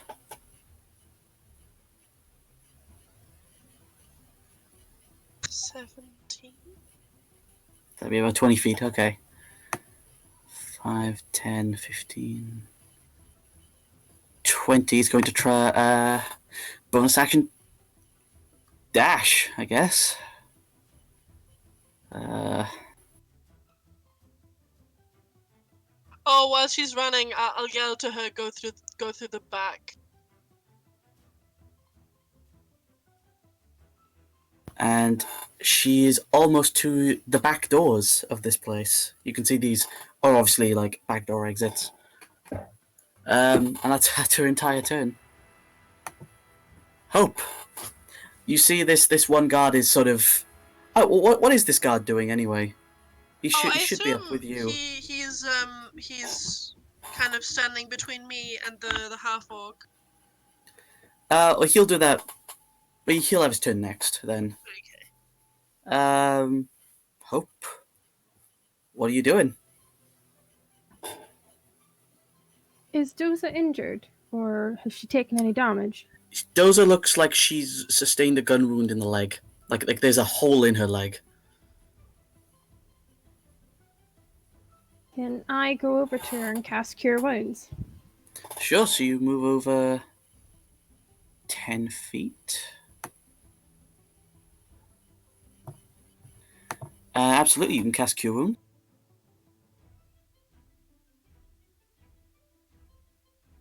Remember to mark off. You can only cast it at level 1.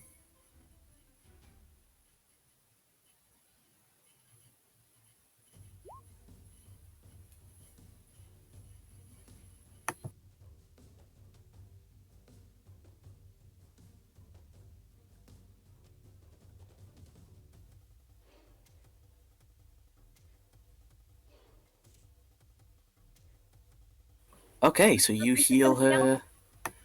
That was your action. You've got 20 feet of movement left.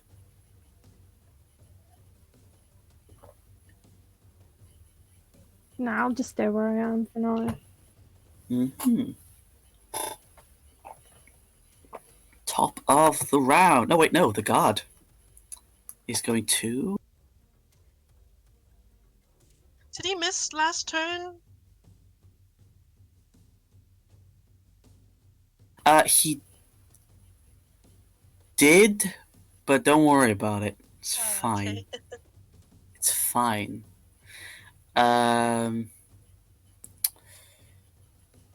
He's going to use his action. And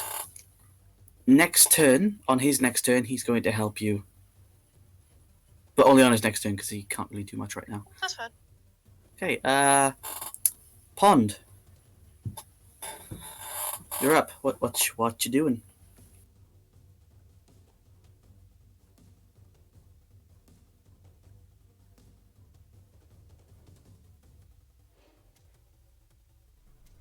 That is an interesting question. Can I move to there? You absolutely can.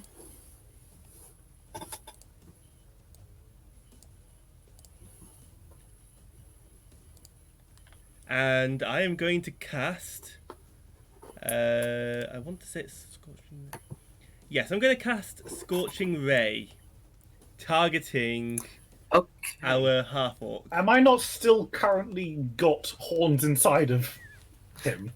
Let's say you've just taken them out to rear back for your next attack. All right. And Pond has sort of rushed in behind you. So Scorching Ray, is it? Yep. Okay. So roll me 3 spell attacks. Will do now. The first one is a 12. That misses. The 18. That hits. Okay, I'll write that down now.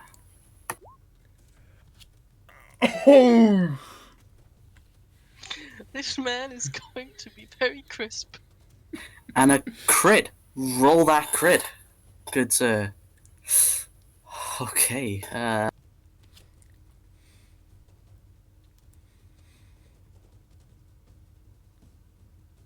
So you fire the first beam you fire out. You sort of it just misses the back of his head. You fire another one and it lands in his arm and scorches a little bit of his coat off. And then you fire again and it clips him right in the side of the face. And the side of his face is now burning and it's horrible. And he is. This is more like it's like a guttural, orcish sort of scream. He is not a happy chappy at all. I would expect him to not be a happy chappy after being toasted alive. So you have. Is there anything else you'd like to do? Is there anything you can do as a bonus action? I have a bonus action. Spiritual weapon. You can't use more than one spell slot in a turn. Oh yeah. In that case, I'm just going to hold back and end my turn. Okay. Sinadra Heavy Hands. Yes. Okay. You have a crispy half orc in front of you. Yeah, I'm going to elect here that. So if I did an attack, could I still then move afterwards? Yep.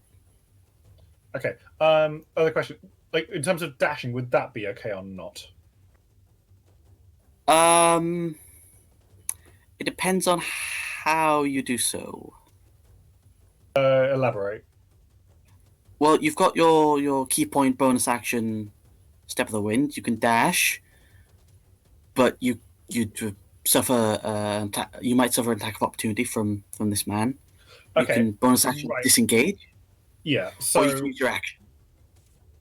okay. So okay. How about I just attack? Could I attack, disengage, and just do a normal movement down the corridor?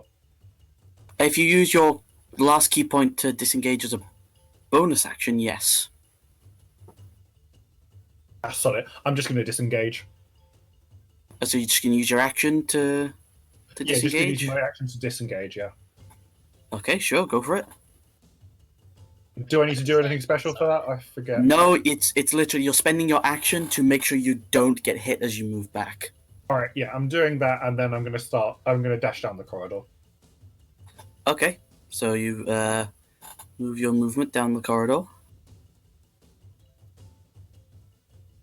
10, 20, 30, 40, 50. Yeah. So thanks. You using your last key point to dash, is it?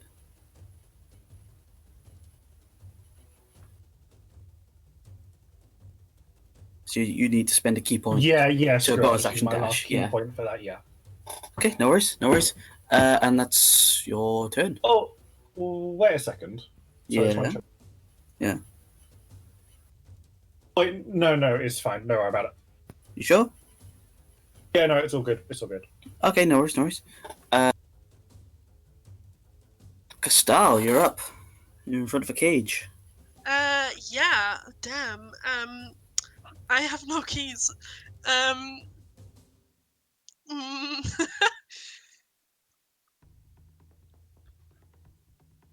Is there a lock on this? I assume so. Yeah, there's a lock on it. You can attempt to pull the cage open. Whatever you're going to do, the guard next to you is going to help you, so you get advantage on the roll anyway. I mean, sure, I'll try. Because I don't think there's anything else I could use. Yeah, I'll open the cage.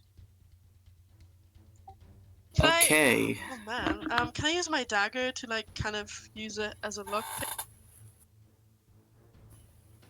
I'm gonna say this would still be a strength roll. Okay, that's fine. I'll see if that works. I'll just try my best. Yeah, so strength roll with advantage.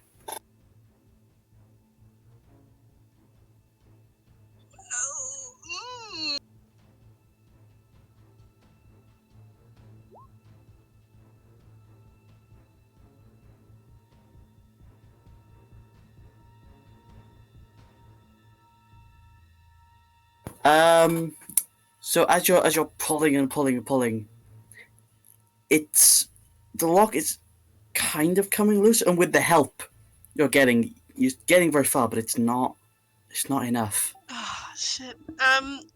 Right. I'm gonna look at the slaves. Look at them. Say, who has the keys? They all point to the auctioneer, Of course. and one of them says, or some of the guards do, and the guard goes, "Oh yeah, forgot about that." So on his next round, because he spent his turn this round helping you, he'll get his keys out. Can I use my bonus action to get his keys? You can grab his keys, but you won't be able to do anything else with them. That's fine. I'll just so I have them in my hand. Okay, so you now have keys. Okay. So these guys, the musket guards.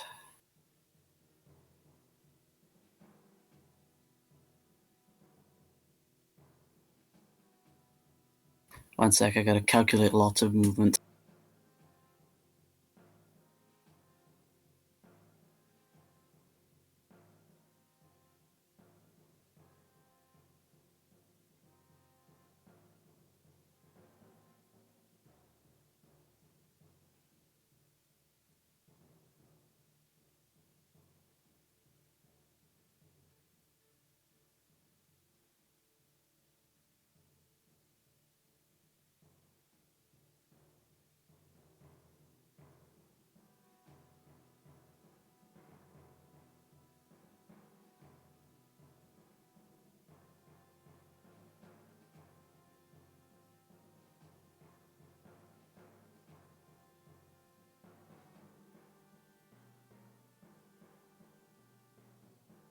Okay, and this turn, this guard is going to come out the doors and say, "There's a fire!" And that's his entire turn. It is the auctioneer's turn. No shit, there's a fire. I was going to say, is it spreading? You don't know. Great. Okay, so the auctioneer is going to fire at Pond with his pistol. I'm going to impose disadvantage by flashing a light at him with my warding flare.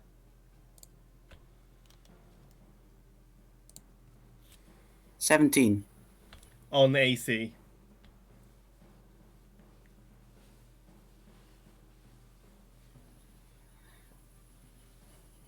Okay.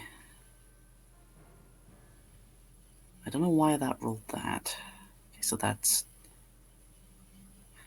10 points of piercing damage. Okay. And 1 point of poison damage. So 11 in total. God damn it. Yep.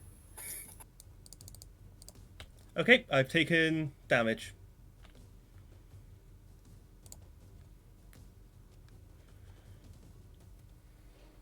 Okay, and he is then going to use his movement. No, he's gonna stay right where he is. And that's his turn. And Dozer makes it out of the room. And that's her turn.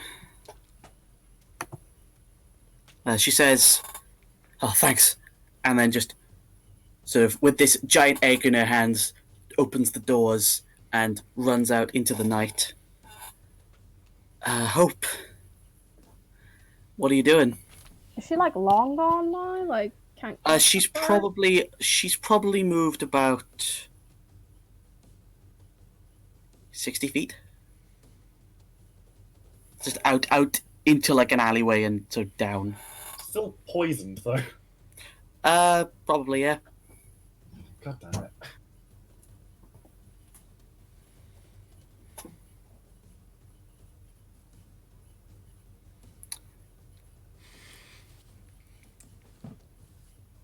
The auctioneer's near dead, isn't he? Like, He's looking quite rough, but he seems to be fueled by some sort of primal orcish adrenaline. So you think he's probably enjoying this a lot. He's enjoying being burnt alive. Damn, dude, we don't judge.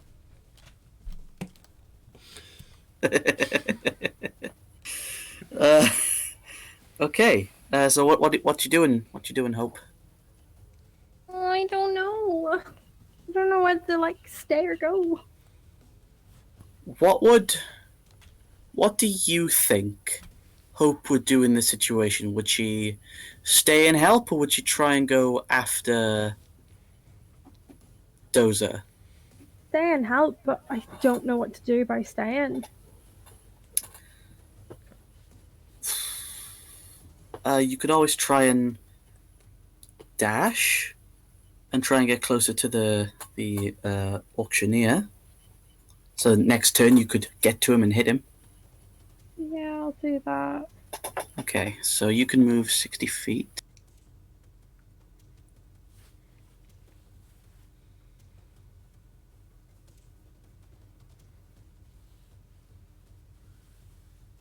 Yeah, so you can get about there with your action and your movement. I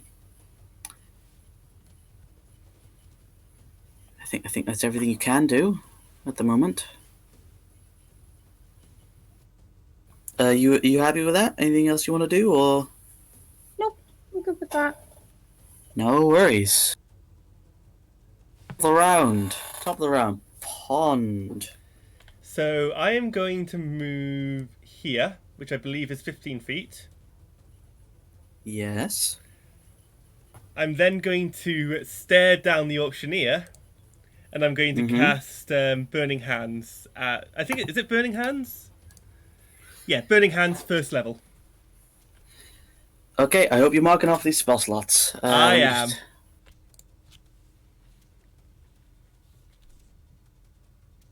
That's a dexterity saving throw, yeah? It is a dex saving throw.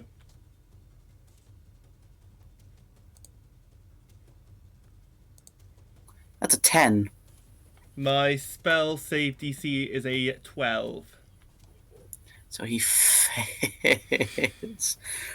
Roll that damage. 13 damage.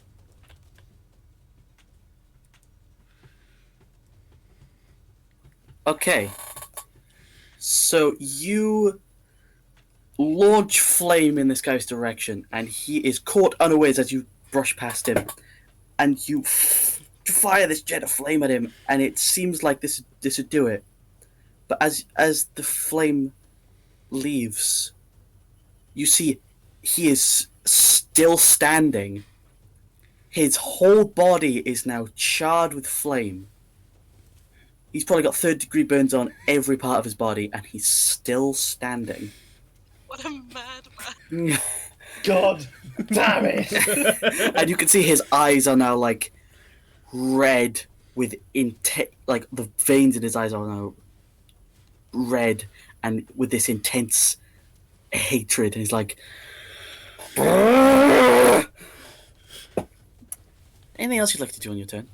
I'm just going to taunt him. Bro, I'm terrified of this man. The self-confidence within a cleric that worships themselves. It's fantastic. Yes. I'm sorry. Sinatra, it's your turn. So I'm already relatively aggravated because of the fact that Dozer decided to just leave after I'd gone all the way to specifically try to cure her of the poison. So, in frustration, I'm now dashing back. Okay. So, question.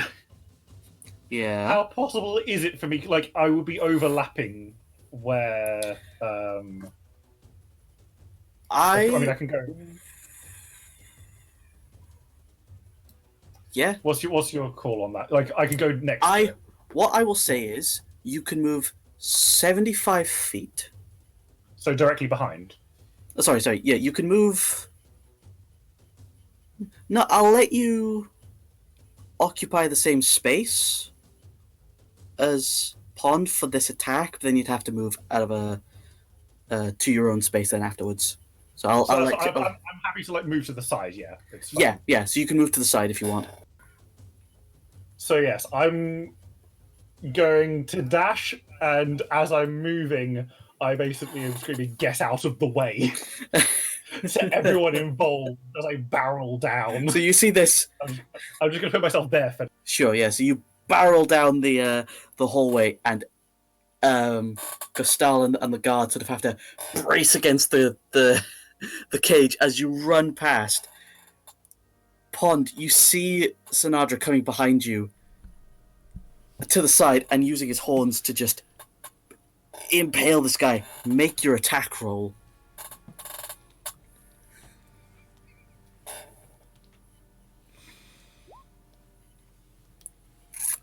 With the horns, yeah? Is that what you were intending with the horns?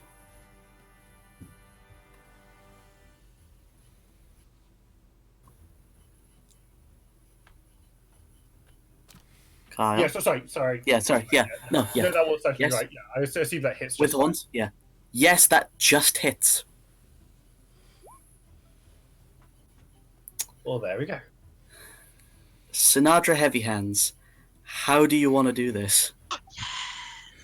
Holy shit! Okay. Just to check, by the way, I can still use my reaction to shove anyway. Yes, you can. Yeah, I'm shoving him into a wall. Well, considering he is dead, you run up and you impale this man through once in the heart and once in the stomach, and then you use your head to butt him off, and he flies into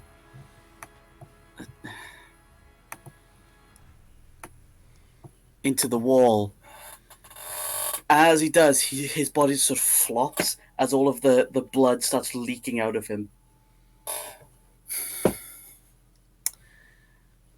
There you go. Because I was you said I had to move aside afterwards. Yeah, that's okay. So, I'm going to ask you guys this now. The musket guards are on their way. Do you wish to continue combat or get the heck out of Dodge? I would like to see if I can free these slaves before we get out. I want to stay here as long as possible. Yeah. We want to free the people. Okay, so I'm staying with the party. Okay, so you, with key in hand, you unlock the door. All the slaves sort of come out and they start thanking you. Some of them hug you. I'm like, oh, my name's Gothel. You don't worry about it. I got Thank you, this. thank you. And they all sort of crowd around you and Hope, and the guards just like, well, isn't that just swell? Well, I suppose because I assume it's my turn, so I'll be like, Yeah, it's your "Listen, turn. we should leave. And I'm going to. I assume this was my action to open the door. I'll say bonus action. Okay. Well, I'll look at the others, be like, we should get the hell out of here. Tell the guard to stay where he is. Let him burn in the flames. Could you not use him to redirect the other guards and use? Well, That's not gonna work. They're gone. There's no That's one not there. gonna Can work. I No, I'd have to cast a new suggestion. Yeah, No, because this is fine. This is fine. at the moment, the suggestion you've given him is protect and help you. Yeah, that's fine. We'll take him with this. And I'll just look at the others and be like, run. So I'll point. Oh, we've got another exit. Are these stone squares the exits? Yes, those are double-doored exits. Okay, well, I suppose let's run to the closest one. So 5, 10, 15, 20, 25, 30, and then my action, also movement. 5, 10, 15. I'll open the doors. Can I still do that? Yeah, sure. Yeah, I'll open the doors and then I'll make my way. I'll take all of the slaves with me. I assume they like go on the same turn as I do. Yeah. We'll say as you're all sort of funneling out and all the slaves are going through, who is the last out the door? It would probably be me because I'm It furthest is behind. going to be me because I am going to say, yeah. I am going to ready an action when I am outside, which will trigger when all of my allies are out of the door. Fair enough. I was also going to say, actually, I still wanted to, for example, on my turn to heal Pond, actually, for specifically the poison. Because didn't Pond get shot by the bullet, or am I mistaken? The poison was from the bullet, but not the poisoned condition, no. Fair enough then. Um, That's fine then. No worries. Okay, no worries. So, as you all funnel out the door, Pond, you make sure everyone's out. And as you as you turn around as everyone's leaving, you see one of the guards come.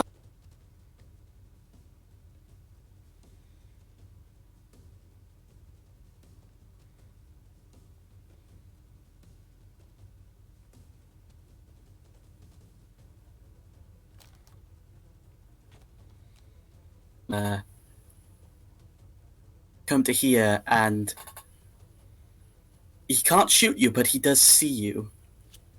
Can't see the guard if you've indicated it. Neither can I. Yes, or that. No worries. Okay.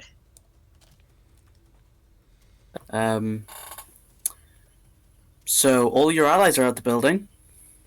Can I see the guard as well? Because I assume it's all in line of sight.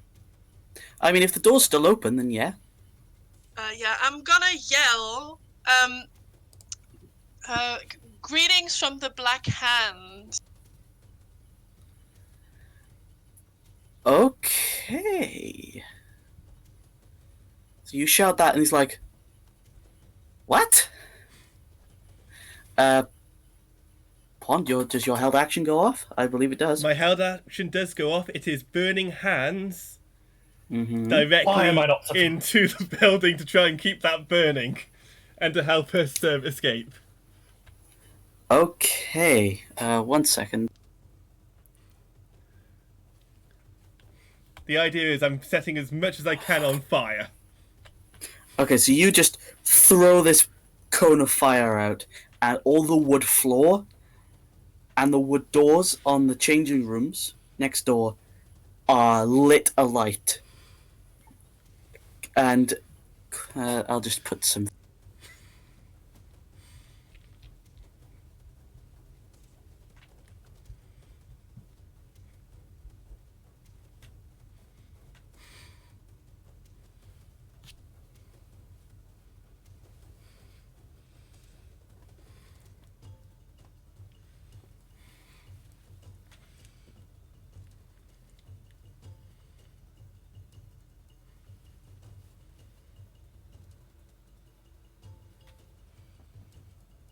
That'll do. So the place is now on fire 3 times. As you run out into the street, you see Doza on the other end of the alleyway behind this place, and she's motioning you to come over to her. We'll just all move as a group Sure, towards her. we'll go over. Okay, Yeah, so we all she run. waits. So she waits for you, and you all run into the night, and you make your escape. Yay! Yay! In the day that follows, as you sit wherever it is you go, the Tasty Llama, or wherever it is you go, you hear of the accident that caused the Arcanium Archive Museum to burn to the ground overnight. No one was sure what caused the fire. Someone reports something of a new group in town, something about Black Hand. Other people think it's the Clasp making a point. Some people think it's just a group of adventurers that just thought they could get away with something. But there's no definite reason claimed. As you sit, you look over your treasure hoard. I can give you the full list of treasure if you'd like. Sure, I actually had one silly thing to suggest. I don't know how possible that would be because I don't know what the situation is. I assume the entire place is completely destroyed. Okay. Oh yeah, the entire place is burnt to the ground. Is there literally like, so it says, but like some sort of fund in terms of trying to restore it or whatever? There is like some nobles and some like wealthy like to-do people have decided, for the sake of historical preservation and culture, we shall rebuild this place of great historical importance. Okay. The reason I'm asking is I'm going to leave at some point once I've basically wound down from my bloodlust from the previous night. An anonymous donation of 6,200 gold appears, which is exactly how much we spent in the auction. Nice. So you leave this money in the hands of someone who will do good with it. Rebuilding will start for a while though. They still need to clear away the rubble. They need to figure out who did it. But for the moment, you get away scot-free with your loot, including a scaly, magmatic egg. As we close on this adventure, what do you do afterwards? Well, give us an idea of an epilogue then for you. I'm in deep regret, probably. Well, mostly, except for the auction. I have PTSD towards fire now. It's fine. You've got fire resistance. It's fine. Wow. Jesus. Okay. So I'm assuming you go and you seek help for that. I assume, or you go. Oh, what do you do?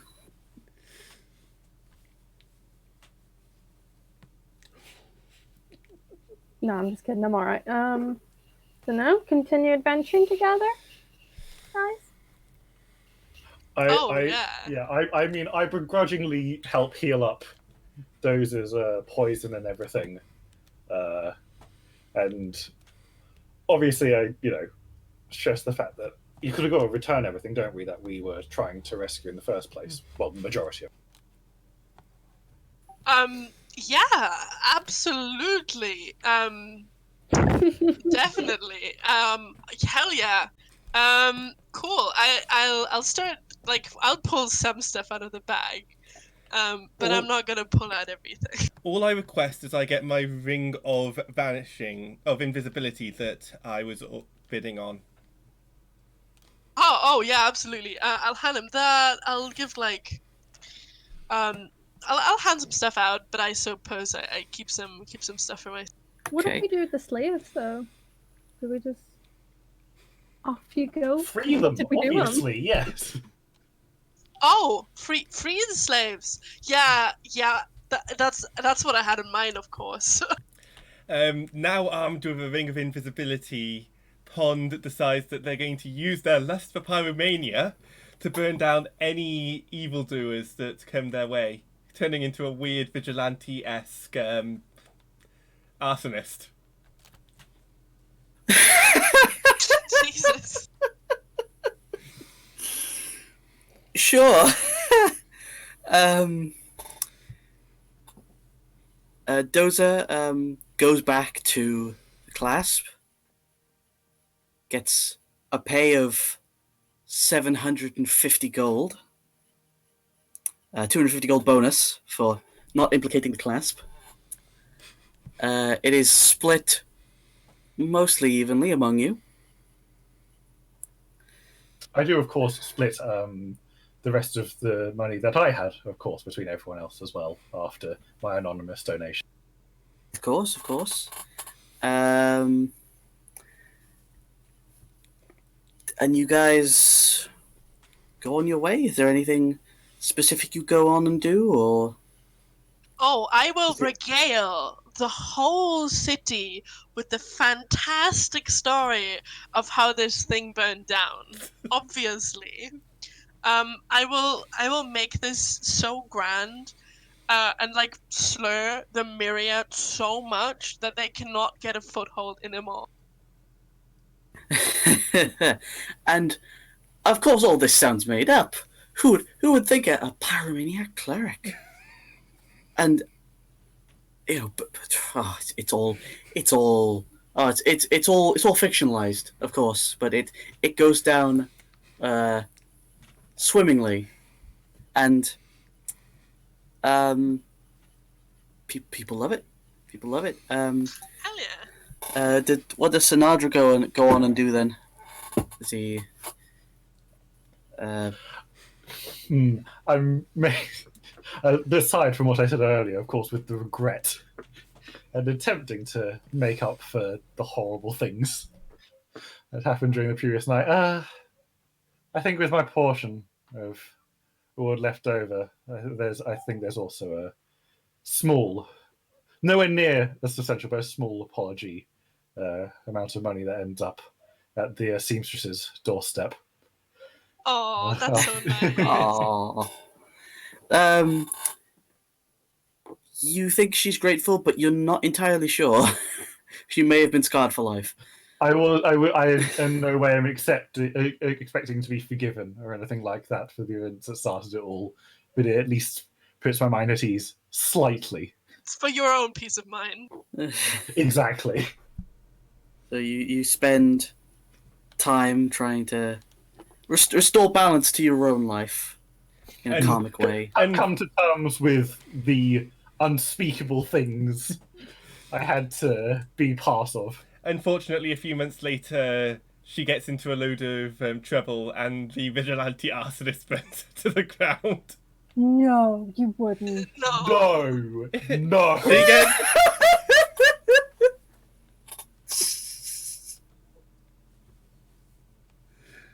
If you want I think that makes you a criminal. If you want a fucking ongoing hero anti-hero rivalry where I go and hunt you down, then sure. That could be the epilogue. You're trying to hunt down someone who's invisible a lot of the time, and you don't know it's them burning it down. Who else is it gonna be? Oh dear. Oh, and Hope. What do you go and do then? You just keep adventuring, Yeah. finding Adventuring. new experiences. And as you all gather round a tavern table, clang your various beverages of alcoholic and non-alcoholic content, we will end today's long session. Yay! Yay! We did Round of it! applause, I think, has to go to Stefan. 100%, yes. I'd clap, but it's push to talk. No, it's fine. Yeah, I'm doing it while to talk. I mean, big round of applause to you guys for sticking around that long.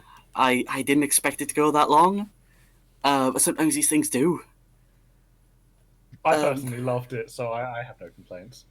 It was brilliant. It was really, really fun. Oh, I'm really glad to hear that. So those who haven't played before, what do you think? I have played one D&D game before, by the way, for the record, but it hasn't gotten very far. But yeah, no, I quite enjoyed balancing somewhere between absolute anarchy and then immediate. Okay, I'm going to try and fix this. Bethany, what did you think? I liked it. Yeah, I really liked it. I think you really need to know your character and like what they can do to actually like get something done, though. I mean, this was just a one shot, you know. In terms of like longer term campaigns, you get better at it. But if it's a one shot, you don't really need to worry about that all that much, really.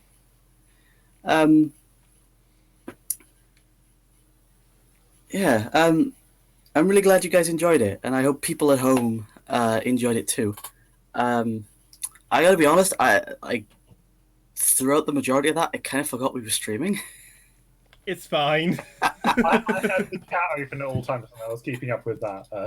What were they saying? Because I wasn't looking. Mainly it was hilarious. I invited quite a few of my friends to come watch it, and he was enjoying it a lot and commenting a lot on it as we went, which was quite amusing. In fact, he was trying to keep up with an epilogue summary as we were finishing up. Mostly it was directed at me and my ongoing attempt to try and balance out karma. Also a kill counter, but I don't know anymore. God.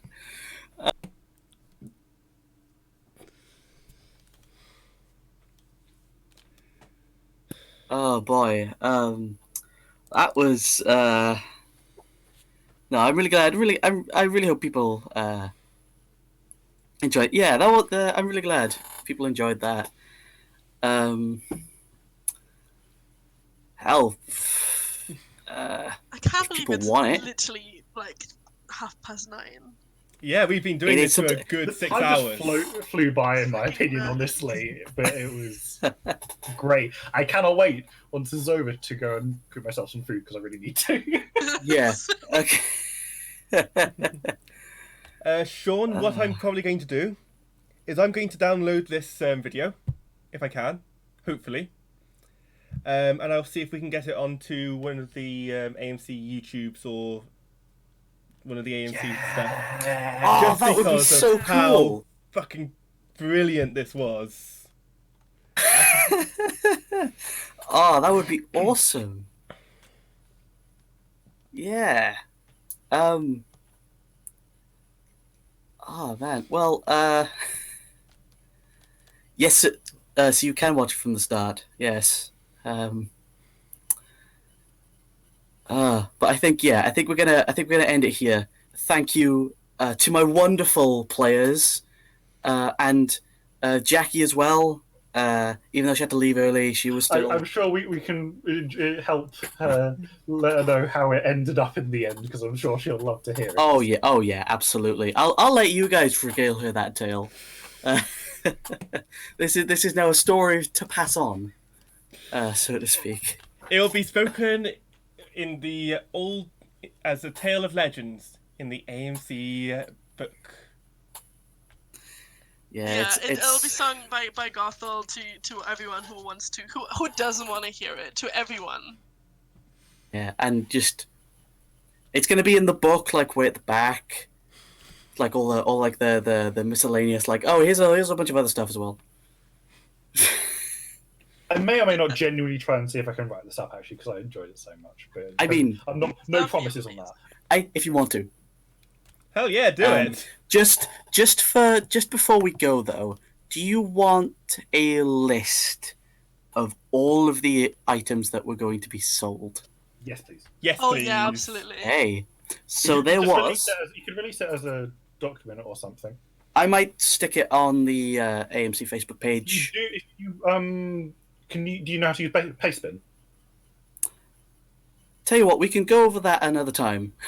No. What I'm suggesting basically is if you just copy the body of the text into Pastebin, and you can link it to the chat now. Is what I'm suggesting.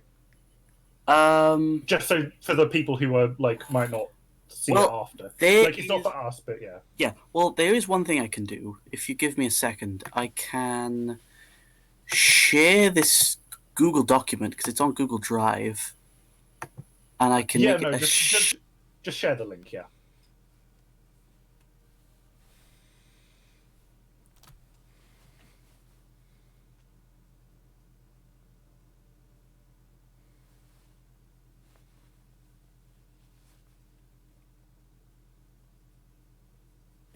There you go. That's the link to the Google document. It is set in the world of Tal'Dorei, but you don't really need to know much about it in order to run it. You could run it in literally any big metropolis city that has 2 warring criminal organizations. So Ravnica in the Magic the Gathering universe, or the Forgotten Realms, or Eberron, or wherever you want to run it. And Sean's thinking. Yeah, there we go. So the list of... Thank you, Lirius. The list of items is... a Ring of Invisibility, a Flame Tongue Scimitar, Figurine of Wondrous Power, an Owl Cat, which is... I found stats for a homebrew creature called an Owl Cat, which is really cool. Might see if I can try and share that out. Arcane Dampening Manacles. Those are cool. 4 vials of Hydra Blood. A Bejeweled Scabbard of a Genie. An Ioun Reserve Stone. A crate of 5 pistols with ammo. A crate of 8 muskets with ammo. 4 doses of the drug Zeal, which is unique to this setting, so you can replace that with any drug. A +1 katana. A hat of disguise, a crystal ball, 12 kegs of gunpowder. Wow, we were lucky to get that out quickly. Yes. A magical... Yep. Oh boy. A magical direwolf pelt, which, when installed into a room correctly, can be activated and turned into a direwolf that is allied with you. So as a security measure. And this one's kind of related to the world, but you could have it as an ancient dragon egg. Thordak, the Cinder King's spawn. He was a primordial dragon, and this is one of his eggs. So if it hatches, you've got a baby primordial dragon on your hands. Hey. Yeah, so feel free to take a look at that. There's even a section where you guys go to prison if you get arrested. I will have great fun doing that. Sorry, yeah. If you do want to probably wrap up now, I just wanted for benefit no worries. Specifically, I wanted to do. Yeah, no worries. So thank you, my players. Thank you, audience, for watching, and we'll see you soon. Bye. Bye. Bye.